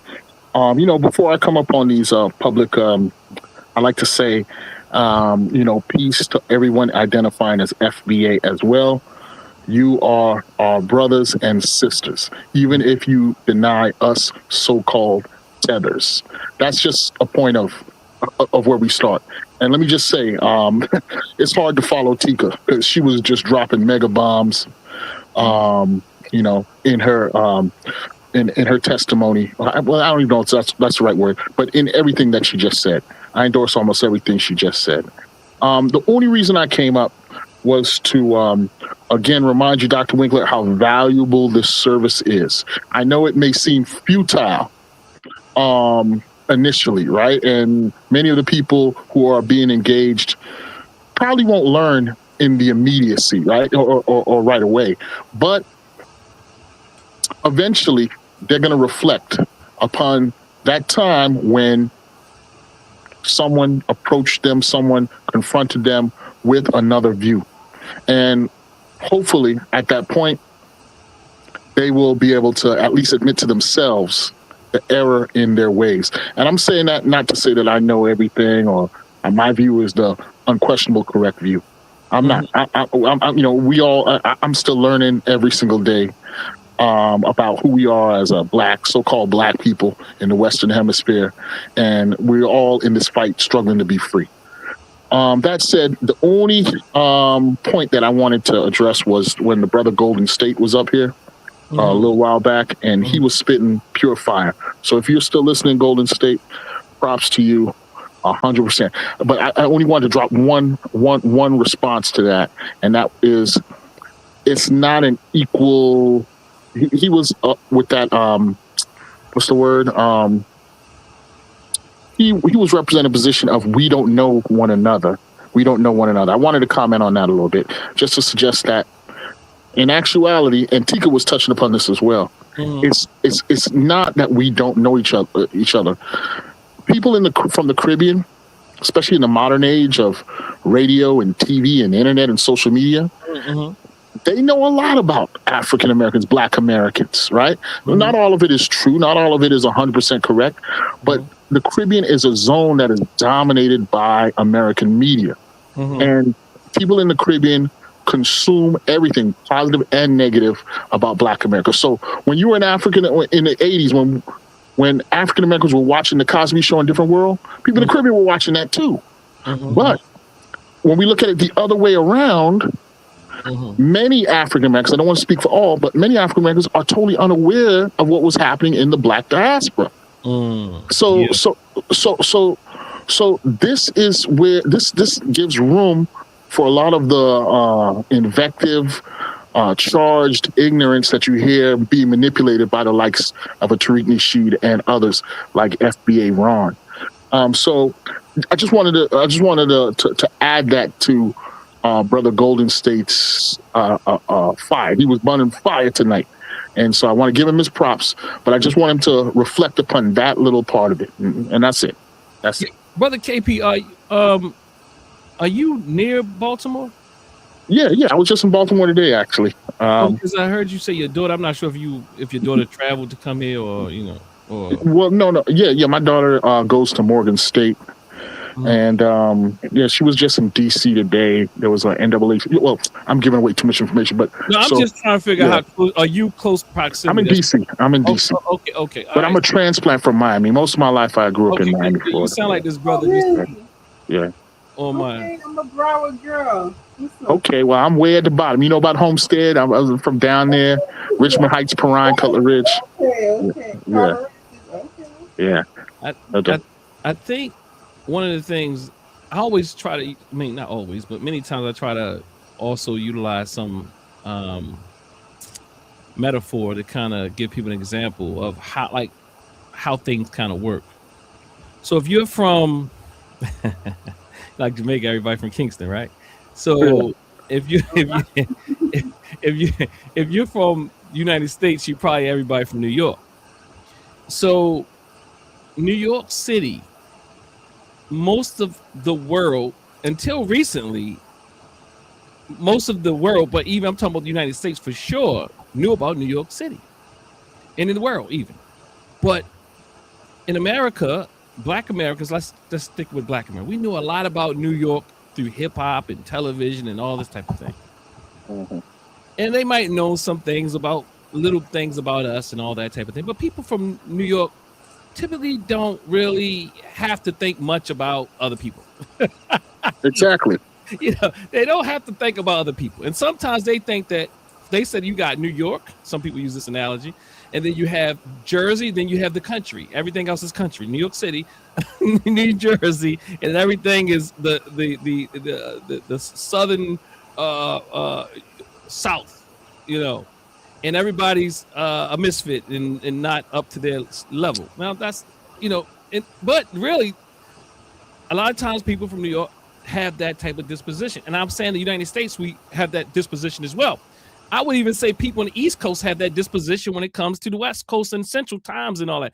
Everybody on the East Coast think their time. East Coast people don't have to deal with time things because everything is typically an East Coast time. So we don't even have to consider the time thing or putting Central Standard Time or Western Standard Time because there's this ethnocentric American exceptionalism. But hey, the global South got something to say, quoting Dre from Outkast. The global South got something to say. Yeah, so it's this. I get the metaphor. Ethnocentrism, right? Yeah. It's this coastism, coast centrism, and city centrism and state centrism. So you don't have to really know a lot about other people, but they know everything about you. So I'm saying that in some degree, so to some degree, people from other places, sometimes New York people get on their nerves. I'm just using speak. Say it again. Yeah, sometimes it just because they don't have to know about you, but you know all about them, and they think that they're better. And I mean, this is how we got to understand it goes both ways. But also understand that these things happen because, yeah, it's like sometimes people start hating, you know, because you get all the attention. So I'm saying that that's not above human behavior and emotions and all that either. So I'm just saying we have to look at this thing, as Sister Tika was sharing, whether or not she agrees with my analogies, is that we have to look at this thing as in a more nuanced way. And I appreciate you to bringing those narratives, those stories, those experiences in there. Let me just add one more thing, because everything you said is 100. And again, I want to reiterate, a lot of the information and programming that Black diasporans get is filled with white supremacist notions of who Black Americans are, right? So the encounter with actual native-born African Americans who claim to have ancestry that goes back, centuries, right, is a learning experience. And oftentimes it's a transformative experience, right? Because you have to wrestle with what you perceive versus what is real and what's going on. Like Sister Tika talked about encountering racism coming from a society that was, dominated by Afro-Caribbean people or Black people, right? This is an adjustment, right? But this is not to say that Black Caribbean folks come with perhaps a negative bias. They just, they've eaten a lot of fast food, you know what I'm saying? When it comes to depictions of what America is, and this leads to sometimes some miscommunications. I'm not trying to make any excuses, because there are ethnic biases and differences in certain people. Yeah. All that is normal, though, within, human cultures and the competition for space and power and influence and all that. So there's no, there's no difference. Like statistically, people, this happens within a certain range. It happens. It's normal. It is normal. I mean, let's keep it a buck. We have to normalize hate a little bit. I'm talking about not hate, but people feel that if they feel overlooked, as sometimes they become a little envious. Yeah, Baltimore, DC don't get along. They don't get along, but not in all. We learn it. But and then the sister says, I think sister, I'm not sure. Brother sister says all the islanders are Jamaican. Yeah, there you go. That's a subject right there. That's a big issue right there. But it's like all Korean, all Asians are Chinese to us.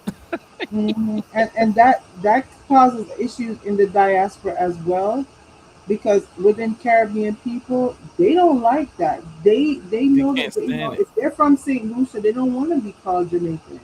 Right. So that's the first thing that people go to, because So Sister Tika, real quick, before I forget, someone's asking for your channel. I think, is it Research Rebels, or you have another channel? You can find me on Research Rebels. Matter of fact, we actually have another oh my gosh, an interview tomorrow with Dr. Lakeisha David, who is a anthropologist, and she has a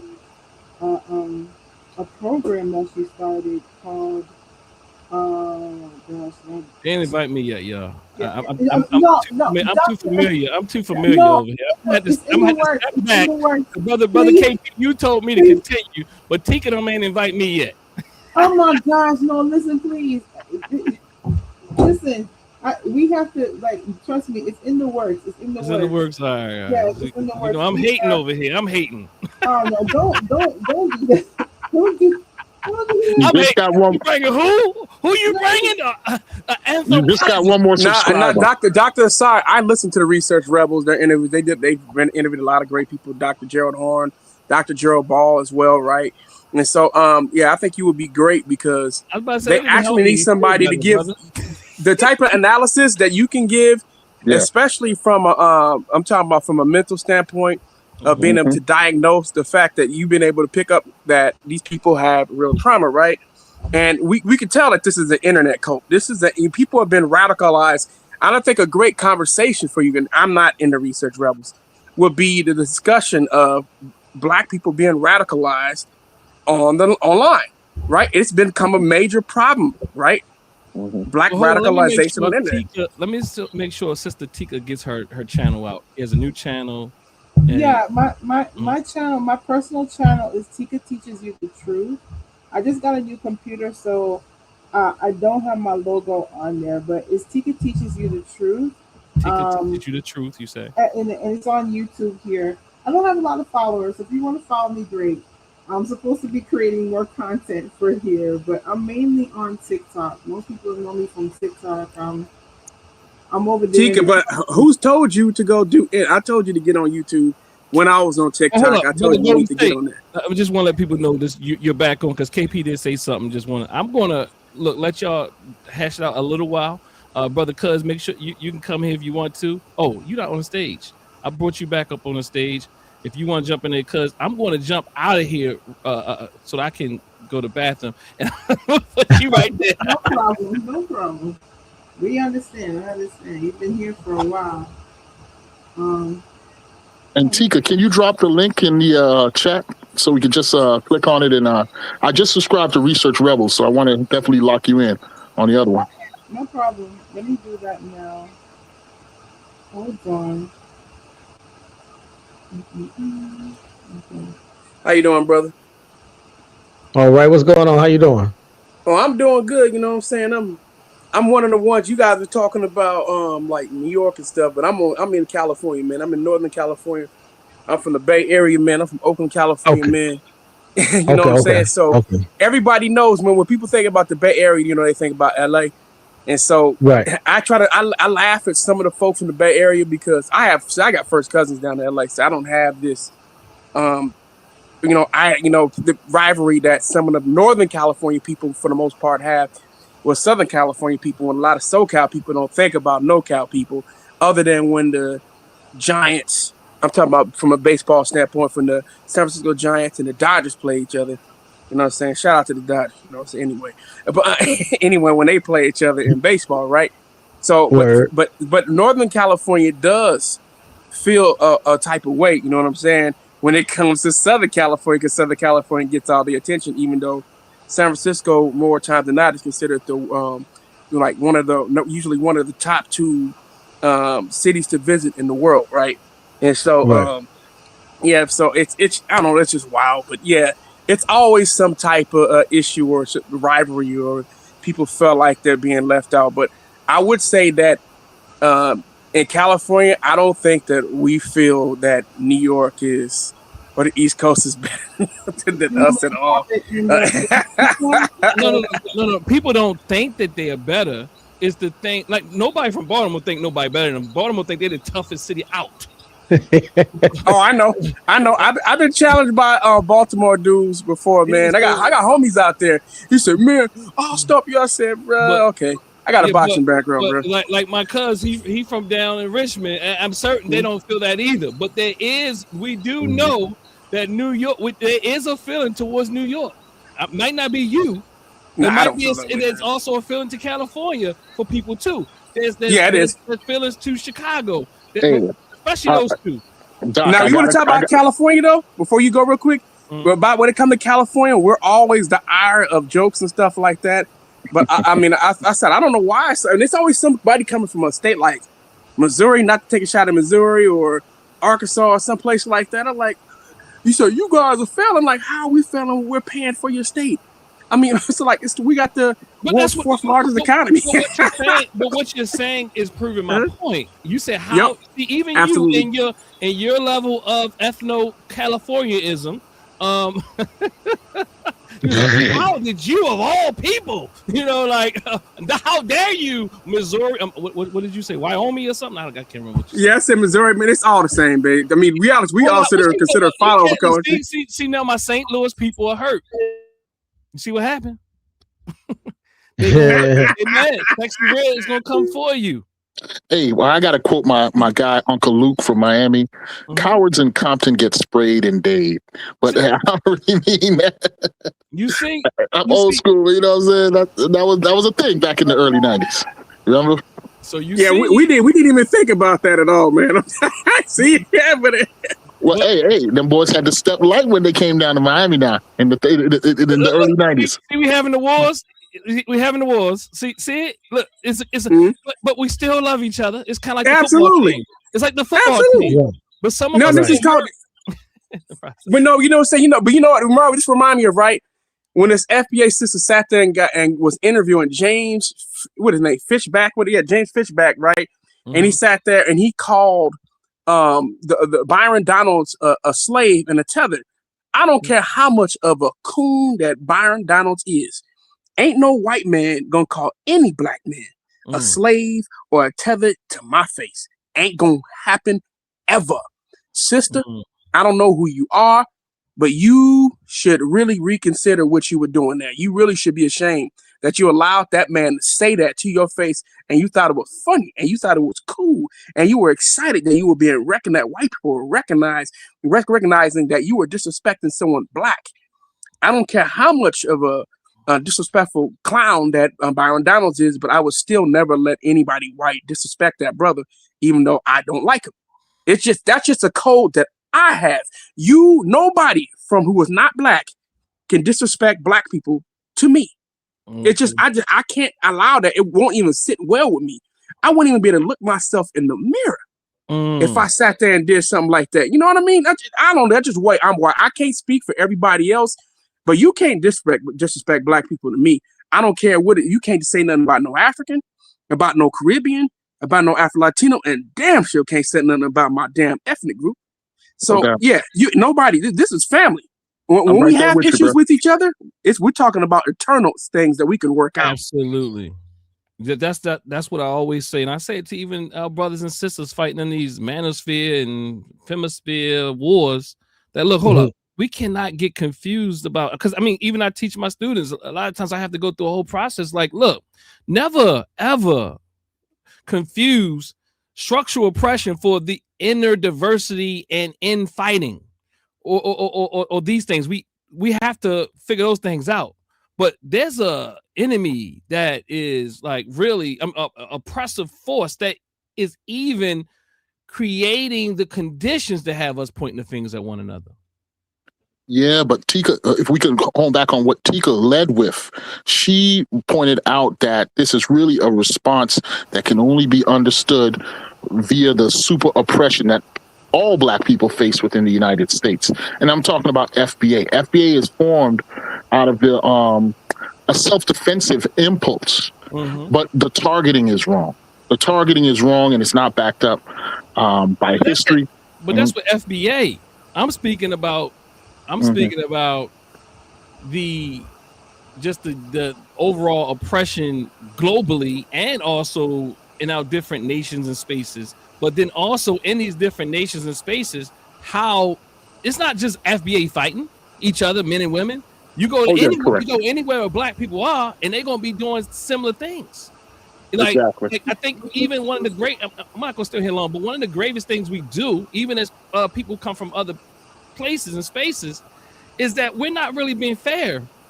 What I mean by that is, if you immigrate to another space, likely you are part of those people who have a lot of drive, but we left a lot of people at home. Oh yeah, 100%. There's definitely a class dimension when it comes to who black immigrants are, whether they be from the continent, whether they be from the Caribbean, and they're not necessarily they're not necessarily representing the full array of people back home, back so-called home. You know what I'm saying? But then I mean, if you look at Caribbean people, there's this transnational mobility is almost part of what it means to be a Caribbean person. Caribbean people don't just stay locked in one island for generation to generation. They move to where the jobs are, opportunities are, and people just do that naturally. I'm not trying to, essentialize Black Caribbean folk, but it's difficult still. Yeah.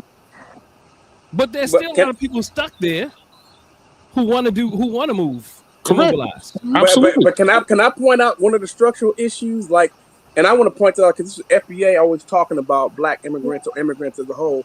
Can we talk about the fact that we have our government, which goes around and destabilizing countries in the Caribbean, in Latin America, and Africa, and around the world, right? We have a place that used to be called School of Americas, now known as the Western Hemisphere Institute of Security Council, right? And so what they do is train dictators, right? They create propaganda papers, right? They come up with creative ways to create dissent, right? Or to stir up things in countries. We saw that happen recently in Iran, which is a mess right now, right? So this is what this country does. And then we get upset when people leave those regions and come here when they're waiting at the border trying to apply for asylum, even though your government is responsible for those people being at the door. Yeah, but I'm not but. And this is the confusion. That's what I want to say.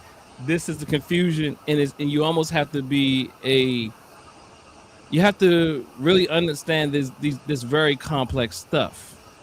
And we got to find a way to reach out people. That's all I got to say. We got to find a way to reach out people because most people aren't on these, aren't educating themselves in these ways and don't even know about a lot of these things. Although we say we know. I know we think we know, but we don't know to the level, the degree that even you all are speaking on this panel. And sometimes hurt and pain can have you look past all the facts and data. Many times. What I want to do is close out now, though. I think I heard Sister Tika. Sister Tika, since you brought so much of that energy, as far as I think I'm calling it like real experience in a sense versus us talking all this structural stuff. I don't know if you want to go to the structural now, but anyway, can you give us some closing words?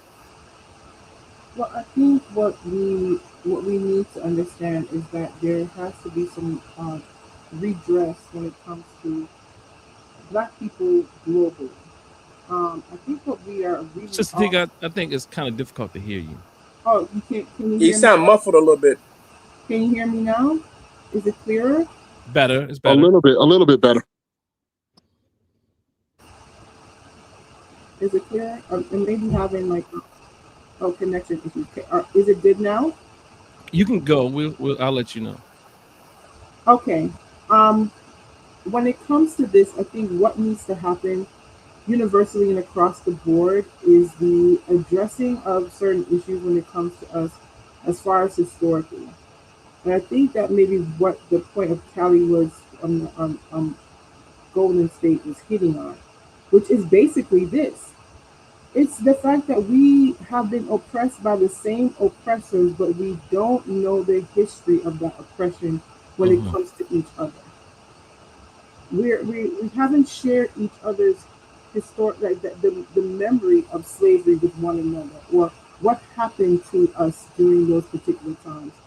I've heard people tell me that, oh, there wasn't any slavery in the Caribbean. And I'm like, excuse me? What? You know, or the even, you don't know how painful it is to people to tell you that you're not Black. Excuse me? Like, these are the things that people don't understand or don't know. And I think we're not even aware of what happened to the continent and the colonization that took place there. And what happens is that we use the same racist tropes that are used by the oppressor against one another in order to hurt one another with. And quite frankly, I think if we knew each other's history, and we're able to reflect upon each other's history, just talk to one another in that sense, we would have a better understanding of one another and how not to violate one another with certain things. Yeah, we do. Yeah, we have to learn how to talk to each other. And the reality, what I'm sharing is much of what you saw me go over there and do, we have to learn. I'm talking about even us who want to have these conversations, is we have to learn that that's part of what we up against, and not allow ourselves to get derailed in the process. Well, I'm in the trenches. I'm over there. You got the nice person. Imagine having a panel of 6 of those people actually. Well, Tika, that's what I'm saying. So, so you know the care and love you share with me. We just we got to do the self-care. You told me don't go over there, but look, but yeah, I mean, but this is what we up against. Mm-hmm. And one of the things you brought up, Sister Tika, that kind of it prompted something in my mind, is that if they tell you that you're not Black, that's almost like self-sabotaging. I know I spoke to it earlier, but when I heard you restate it again, it's kind of like a person who doesn't want to be abandoned, who tells a person to get out, or a person who doesn't want to get fired from their job, so they quit, or a person who want the person to break up from the relationship, so they break up first. But the reality is they just don't want to be abandoned, hurt, left. They want to have the power. So now, instead of you telling them that you are Black, so that they won't be hurt, they say, no, you ain't even Black. But they're also upset that you say you're not Black. Well, not that you say you're not Black, but their fear is that you won't acknowledge or you won't attach yourself to that Blackness. Yeah. And I get it. And that goes to what somebody said before when it comes to classism and elitism, and that's another thing that we have to talk about. There are the people who are immigrating over to, you have to understand that a lot of these people are, and this is why there's such a brain drain in a lot of countries, because when the United States is allocating people to bring here, they're bringing people that are degreed, that have a lot of credentials behind them or training behind them. So it's when you get into these situations, you have the nomenclature already. When you're applying for a job and you're speaking to the hiring manager, if you're a person who's already had a college education, you're able to speak to that person on a different, like my English teacher used to tell me, you have to learn what's called cultural literary terms, ways of understanding. When you're going into, and that's one of the things too that people don't understand, people are able to navigate spaces based on cultural experience and also what they know and also how they learn. I don't know how else to put it, but that's why some people tend to have maybe a step up in some instances, because of the fact that they are going into spaces and places where they have a like education that's above and beyond, or not above and beyond, but they're able to communicate with people on that specific level. There's a classism there. I'm not gonna lie about that, but it's true. And so sometimes when we're looking at that, or people feel slighted by certain immigrant communities, we have to understand that they don't even like folks in their own country. That's the truth. And I know quite a few Jamaicans like that. I'm not gonna lie to nobody, that are very hoity-toity and eat with the proper spoon and fork and things. We call them uptown. They uptown.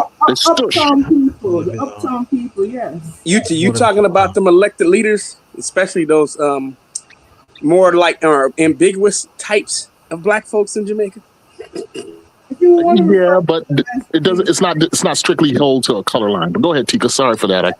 I interrupted. It's not really like a color line either. I mean, yes, you do have more of those folks who certain situations, if you will. But I will say that it does go into what you call a classism or elitism, because remember in white supremacy, what the remnants of it are, especially if you're in a completely Black nation, what do you then use to create that hierarchy? Well, you use economics, and then you use all of the other things that are akin to racism, like featureism, texturism, colorism.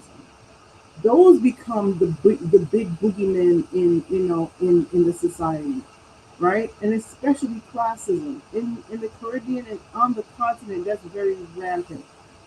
So I think that that's why I say that as far as African Americans and Afro-Caribbean, Afro-Latinos, and people on the continent, there needs to be more conversation had with one another, so that you can understand others' perspectives.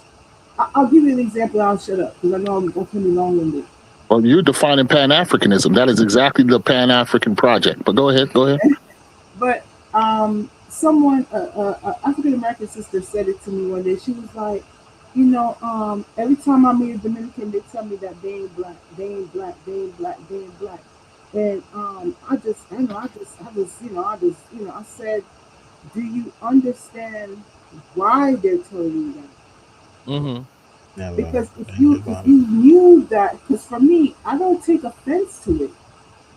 I feel sorry for you because you are, you know what I'm saying, you have strayed away from your African ancestry or you don't wish to recognize it.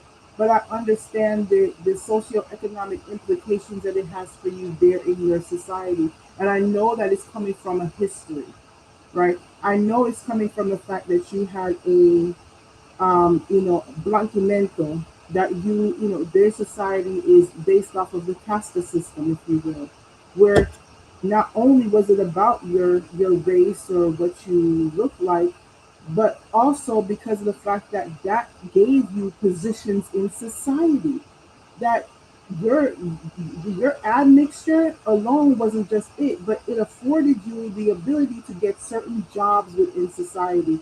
And that's the reason why Nino Black is a thing, because there was no economic benefit or social benefit to being black. So once you understand that, then you won't take such offense to when these people are telling you, oh, me no black, because it was not something that was advantageous for them. Even when they look and appear to be as black as you, right? They will turn around and tell you, oh no, you're black. So you black like this, I black like this. You understand what I'm trying to say? That's the reason why they're pushing away from it, because for some of them there is no socioeconomic benefit to identifying with your African ancestry, and that's the crux of the matter. And I'm not going to say all either. This is for some, because there are quite a lot of our brothers and sisters who are Afro-Latino that do recognize and are proud of their African ancestry. Yeah. That's it. I'm sorry. Hey, quick question, Doc. Quick question. You titled this show "A Wound," right? Or what's the title? The title is "A Wound We Haven't Named." Do you have any working ideas or theories about what to name this wound that we've been discussing tonight? What would you call that wound? I don't know. Maybe he got up and went to the bathroom or something. Yeah. Yeah. Okay, for sure. I was just gonna say. I was just gonna respond to what Chica said, right? Not with all, but I'm talking about some of the ones who say, "Me no black." You say that, but love to say the N-word. But I'm just saying, man. It's like, me no black. Don't say me. And I want you to say no to stand the N-word. I mean that would be nice for you to drop that. That's a whole nother conversation. That's a whole nother conversation. Not trying to redirect the conversation, but I'm just saying, you're gonna say me no black, drop the N-word. That's all I'm saying. I think I had some tech difficulties. I don't know if the conversation kind of went to another direction, but I appreciate all that I was hearing from Sister Tika and everybody else. If anybody else have any closing words, so we can get up out of here. I'll be quick. Thanks for letting me come on. And like I said, the best thing we could do is maybe put together some type of panel. I don't know if somebody can put together a panel. I thought about doing something, but maybe if somebody even more bigger reach than me would be even better. Just get Afro-Latinos, and maybe that's not put together today, but over time we get Afro-Latinos, Afro-Caribbeans, and Black Americans together, and kind of Africans together, and let's just talk. Let's just try to talk, see if we can build, and because somebody who may not have planned to watch it may come across it later, or even sometime that day, and may get a different worldview, and may decide not to join FBA. May decide that maybe FBA is not the answer, because maybe I've been misled. And I think it would be good for people to see it, to see all of us speaking together and having cultural exchange, and also coming up with solutions and maybe plans to put together some, things that, or some type of a work plan where we can actually start to create things in our communities. And I mean, I don't know if you guys want to call it Pan-Africanism. If you want to call me a Pan-African, I don't care. Yeah, I don't get bothered by being connected to Africa. I am someone of African descent. I have taken DNA tests. I have cousins in Africa. I don't have any hate towards Black people. I'm sorry, I just don't. I don't look at Black people as my enemy. I see a whole continent over there who has been nothing but trauma, and their descendants who have been wreaking hell and havoc on the world. So we got Black people are the least of our problems. They're not going around destabilizing countries and conquering other parts of the world, and they're just trying to keep these people from destroying them or bothering them right now. Right now, we got Trump who has put troops on the ground in Nigeria and has just threatened Mali that to drop Russia or to get rid of Russia, to try to reduce Russia's influence on that country, and the United States want to come in instead. So basically, they're getting ready to threaten Mali and let them look. We want to build a base or something back in the Sahel, and we want you to do what we say.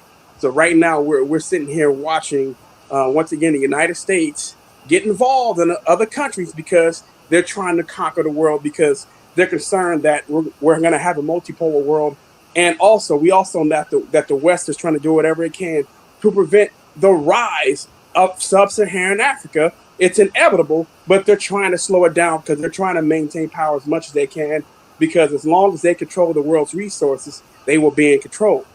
And so that's why I don't understand why any Black American would want to delineate away from Black folks when we need to be trying to make sure that that continent gets built up. So that's how we are going to be able to get respect here. The reason Black people don't get respect around the world is because the continent is not really able to defend itself right now. But if the continent is able to defend itself and it's able to have power and to be able to have a real say on the world stage, you're going to have to respect Africa at that point. So you should want Africa to be powerful, because if Africa's powerful, you'll be powerful, and it won't matter where you are in the world. 100%, my bro. Dr. Winkler, I don't know if you heard the question that I posed to you. No. All right, and this may be one way you might want to close out. But you titled the show FBA, A Wound We Haven't Named. Mm-hmm. So I'm sure you probably have a working theory or a name for the wound. Have you developed a theory around that wound? I could have. I might have it in my file. That might be the next published paper, my bro, or maybe even a book. Can I recall it at the moment? Okay. I'm certain I have a theory somewhere. All right. Can I recall it at 11:25 after being here from 7? I'm suggesting that might be original research for you, or a book project or something that, deserves a monograph length, extrapolation. I think Dr. Meyer had asked me to put something together about that as well. Something similar. Maybe not be the same exact thing. But definitely it's something I've been thinking about. But I think in my conceptualizations, I probably say tomorrow, you know what, I did have a term. But definitely it's definitely there. That wound is there. And maybe I have it, maybe I don't, but maybe I'll wake up tomorrow and say, oh, I have it, or I had it. But if not, that is something I've been considering as far as putting together some paper or sort. I'm actually writing a book now. I said, dang, maybe I should hold off on that a little while longer and write something specific to FBA. And, I think you should. I think you should write about it from a psychological standpoint for real. It makes sense because you can approach it from an academic standpoint and tie it to the rise of Black internet culture, right? Which is what we're seeing right now. We've seen multiple. We're talking about Black internet culture, which is the problem, right? Whether it's, I'm not trying to disrespect the Hebrew Israelite brothers, the Moorish brothers, right? Who we've seen get in trouble. The internet Indians, who we've seen get in trouble, right? And I'm concerned about the ADOS, FBA, Solon groups, who some of them also have Pretendian and Moorish leanings as well, right? who Can may we add end up another? getting in Can we add trouble. another one? I don't know if y'all saw my little clip on Judge Joe Brown, but Judge Joe Brown, what do we call him? Oh, he's a coon. Oh, hold up. Old fool. Oh, I said, y'all nice. I got a clip. I said, Judge Joe Brown know everything. He'd have been in everybody's house. He'd have been in everybody's bedroom. He smoked the spliff with Huey P. Newton. He was in Kamala's dorm when she And decided he loves Donald Trump. When she he wasn't loves black. Donald Trump. And he knows my cousin's proper perspective. You know, he's been quiet today, but nonetheless, maybe he has some closing out words too. He did a breakdown on the old Judge Joe Brown, and I think he and I are supposed to do something together. At yes. If you haven't really been over the Proper Perspectives channel as of yet, you definitely want to get over there because he has excellent breakdown. Brother Proper. Thank you. You know, yeah, Judge Joe Brown is really a clown. I'm sorry. Like he's going off the history of him of his law degree and the history of his judgeship, which I don't even think he still has anymore. I think they got disabled or retired. You know, and in other professions, when they do that to you, that's like the soft slap on the hand. Like, you know, we're not gonna rob you of your thing, but we better not hear that you actually still practicing. But he do a whole lot of clownness, but he is a hardcore MAGA Trump supporter. Yes, he is. You know, once you realize that, then it's real easy to walk away from a conversation from him. Like, well, I already know what this is. You know, the clown circus. The clowns in the circus got to be a clown. That's what it really is. But you know, this idea. Well, I will say that one other thing I wanted to say. Yeah, I have been quiet. I have been extremely tired. But I would like to get some people together for like a panel type conversation or whatnot. I had put in the chat. That's why we need to team up, because they stay online kicking out all of their talking points and all of their false narratives, and they stay online for 4-5 hours a day. Just in some business circles, they would call it a lemon squeeze, where you get it all out. You get all of the bitter and the sour out. Although with a lemon squeeze, once you get it all squeezed out, you're supposed to be able to make some lemonade with it, and they ain't making no lemonade. They just keep squeezing and keep getting more bitter. But we do need to have like some more panel type things to provide more comprehensive information and attacks and debunks to all of the garbage that they spewing out there. I'll chill. Yeah, I would say this real quick. I think that you guys, if you can find more scholars, elite level people like all of you guys, to discuss that, I think it'll be great, man. And like I said, I would definitely love to tune in. I would, because I like to defer to people who are smarter than me, and I appreciate that. But I would love for y'all to be able to bring in. I would love listening to high level intellectual conversations. You know what I'm saying? So if you guys can bring in more people, more scholars, more people, academics or in academia, and college graduates, I think it's very important, right? And we can have these people have discussions about how problematic FBA is. I think it would be very, very extremely productive. And so hopefully that you guys can do that. Yeah. That and beyond, because I just want to remind that what you're proposing is not anything new. There's a long tradition of these exchanges within the Black community, going all the way back to the plantation where we used to sneak away at night, all the way through after abolition, where the church became a focal point for the kind of planning and strategization and exchange of sometimes competing ideas, all the way through the birth of communication. And I'm talking about something that we all could remember. BET used to have these conversations. Going before that, Tony Brown's Journal. Going before that, in the 70s, there were these panels, groups that that existed all the way back. So one of the distinct factors of today's Black culture is the absence in a formal setting of that kind of exchange network. And a lot of that has shifted over to the internet, where it's no hold bar, no rules, no credential, nothing, and that's where a lot of just bad information sometimes spreads. So Also though, I guess I would like to make a space just for us. Mm-hmm. And when I say us, I'm saying you all, right? Institute of the Black World, IBW.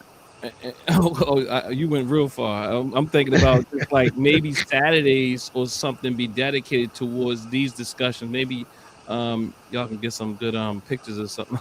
We'll keep it like this, so y'all come on the screen with y'all, get y'all ready. Y'all put your cologne on and your makeup, but or y'all can we can stay off and do this. But I'm saying, like, even today, I'm like, man, we on here for a long time. But the reality is, those people be on those things for like 8 hours.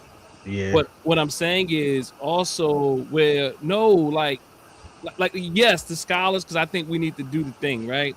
But I mean, I'm listening to your scholarship as well. Just to be clear.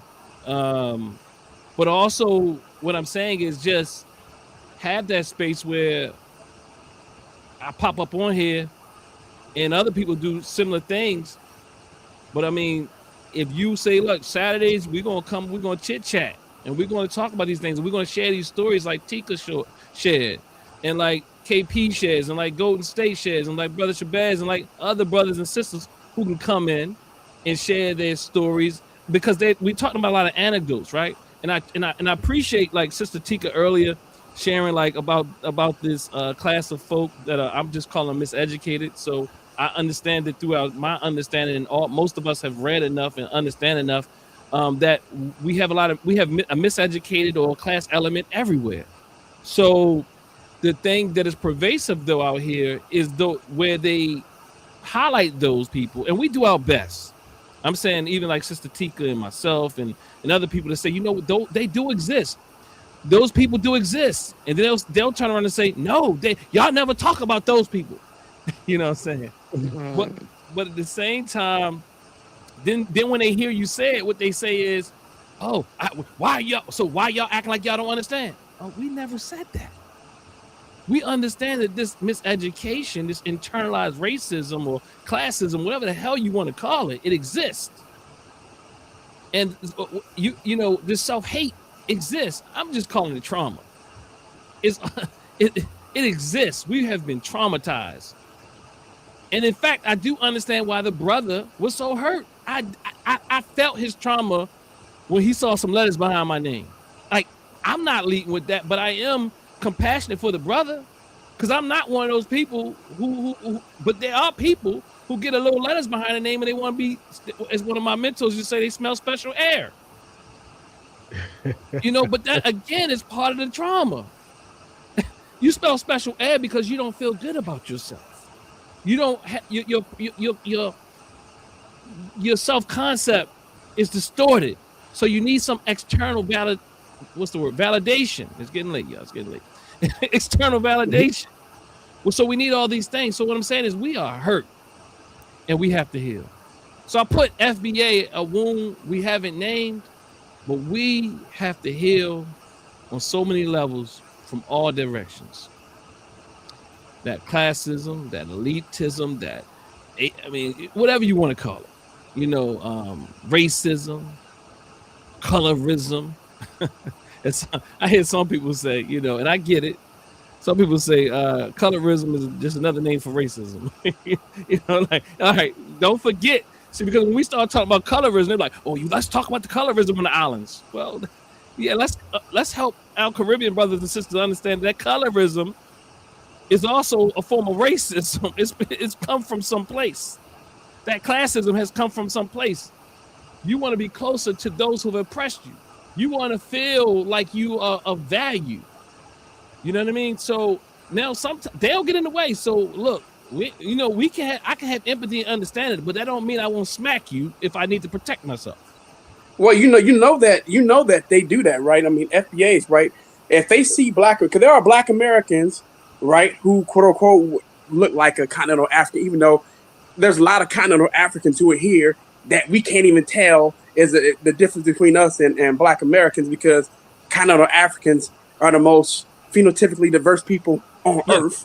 and we have those faces here in Black America. That's which is why it's stupid, because when FBA thinks of, or what, let's say when some FBA, because I'm not going to do the generalization, right? When some FBA think is that they think of Africans, they think of bone in the nose, right? They think of like Africans have to have like these extremely strong features that stand out, right? The sick kid, right?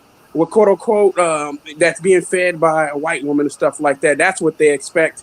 And so when they see some Black folks who are dark skinned and quote unquote have what they would consider African features, then they're going to assume that they're a tether, right? You have to be a tether because, we could tell what a Black American looks like. I said, no, some Black Americans have higher levels of European admixture, right? But some don't. And we have a lot of Black folks, in the deep South, right? We even have some in places like California and New York as well, right?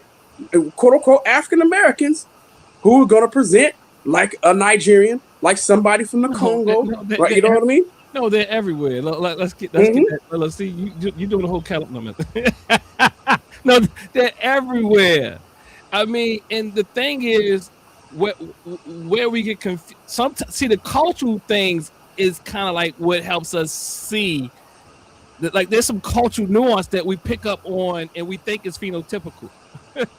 like literally, like there's brothers and sisters, like you said, that look exactly like they're from Nigeria, but because the way they move, the way they posture themselves, the way they talk, and all of that, the way that they dress themselves, and all these type of things, these cultural nuances, kind of have us thinking that they're not African, or they are African, or because the whole high cheekbones and all that, and all these things that we talk about. But what happens when those Nigerians and stuff grow up here and got the accent, and you don't know if they are? You can't tell. Because when you start, the culture actually would transform who you like. Even the phenotype is not even as pervasive as that for many. I'm not gonna say all. That it is not as pervasive as the way that you move, the way you cut your hair, the way you dress, the way you talk. Because we can all say, well, you know what?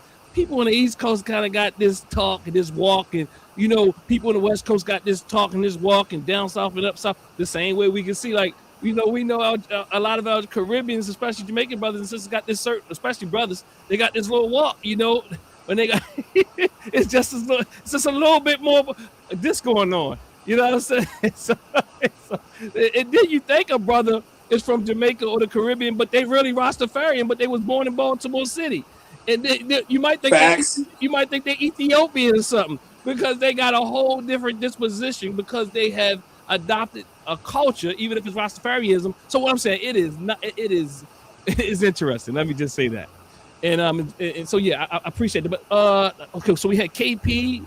You close out KP. Oh, let me say this, because Mr. K said, all right, I'm gonna ask y'all this and we're gonna be out. What's the deal with the real Dana? Y'all tell me what's happening, because I don't know nothing about real Dana like that. I look at it, and sometimes Just Brown, I mean, she brings them on, and I don't know. I can't look at it. I can't stomach it. I really can't stomach Tariq either. So I really don't know much about Tariq. I hear him for 5 minutes, like I told the brother a few weeks ago on the show, and I just know it's enough to just have my stomach turning. So does anybody have any understanding of this real Dana that Mr. K is saying? I think he thinks is an essential conversation to have. All right. I don't know too much about her. I watched one video. I did my little debunk. I'm not impressed with her or him, but I haven't watched her channel to say. I heard a couple of things once where people were saying that they think that she was sort of like setting him up just to use him, to get the bona fides and credentials, for her own channel. But that was just people in another chat that was just saying stuff. And again, I didn't spend enough time to really study her, because the couple of times I dipped in, it was all pro-MAGA, pro-Republican, pro-conservative, pro-Trump, and I'm like, I'm not sticking around for this. I can't handle it, brother. That's what I can't handle it. Like, not right now. I mean, maybe one day I'll do a project, but Mr. K, make sure you Mr. K doing some good work. I don't know if Mr. K can come on and speak with the camera off or what have you, but I think you probably be a great addition or what have you. But nonetheless, was anybody else have any closing words, like less than a minute? All right. The only thing I would say is, man, yeah, keep building on this, man, because like I say, you provide, and it's already been said, but you're providing a unique but needed dimension and place of this within the context of people that have been harmed and healing from trauma. That that approach is needed in addition to the historical counter argument to FBA and ADOS to try to solve this and get back on this Black unity thing. And why is it so important? Because if there's a lesson that can be taken from the last half of the 20th century, is that Black unity works. We saw it work in ending apartheid in South Africa. Pan-Africanism had everything to do with that. We saw it work in, before that, in the independence movements across Africa, the Caribbean. We saw it work right here in the United States. FBA tends to believe that the civil rights movement was all native-born African Americans, but there were lots of Black diasporans on them front lines too. And there's a history there, and there's knowledge that can be gained by studying the cooperation of Black peoples in a global fight against white supremacy.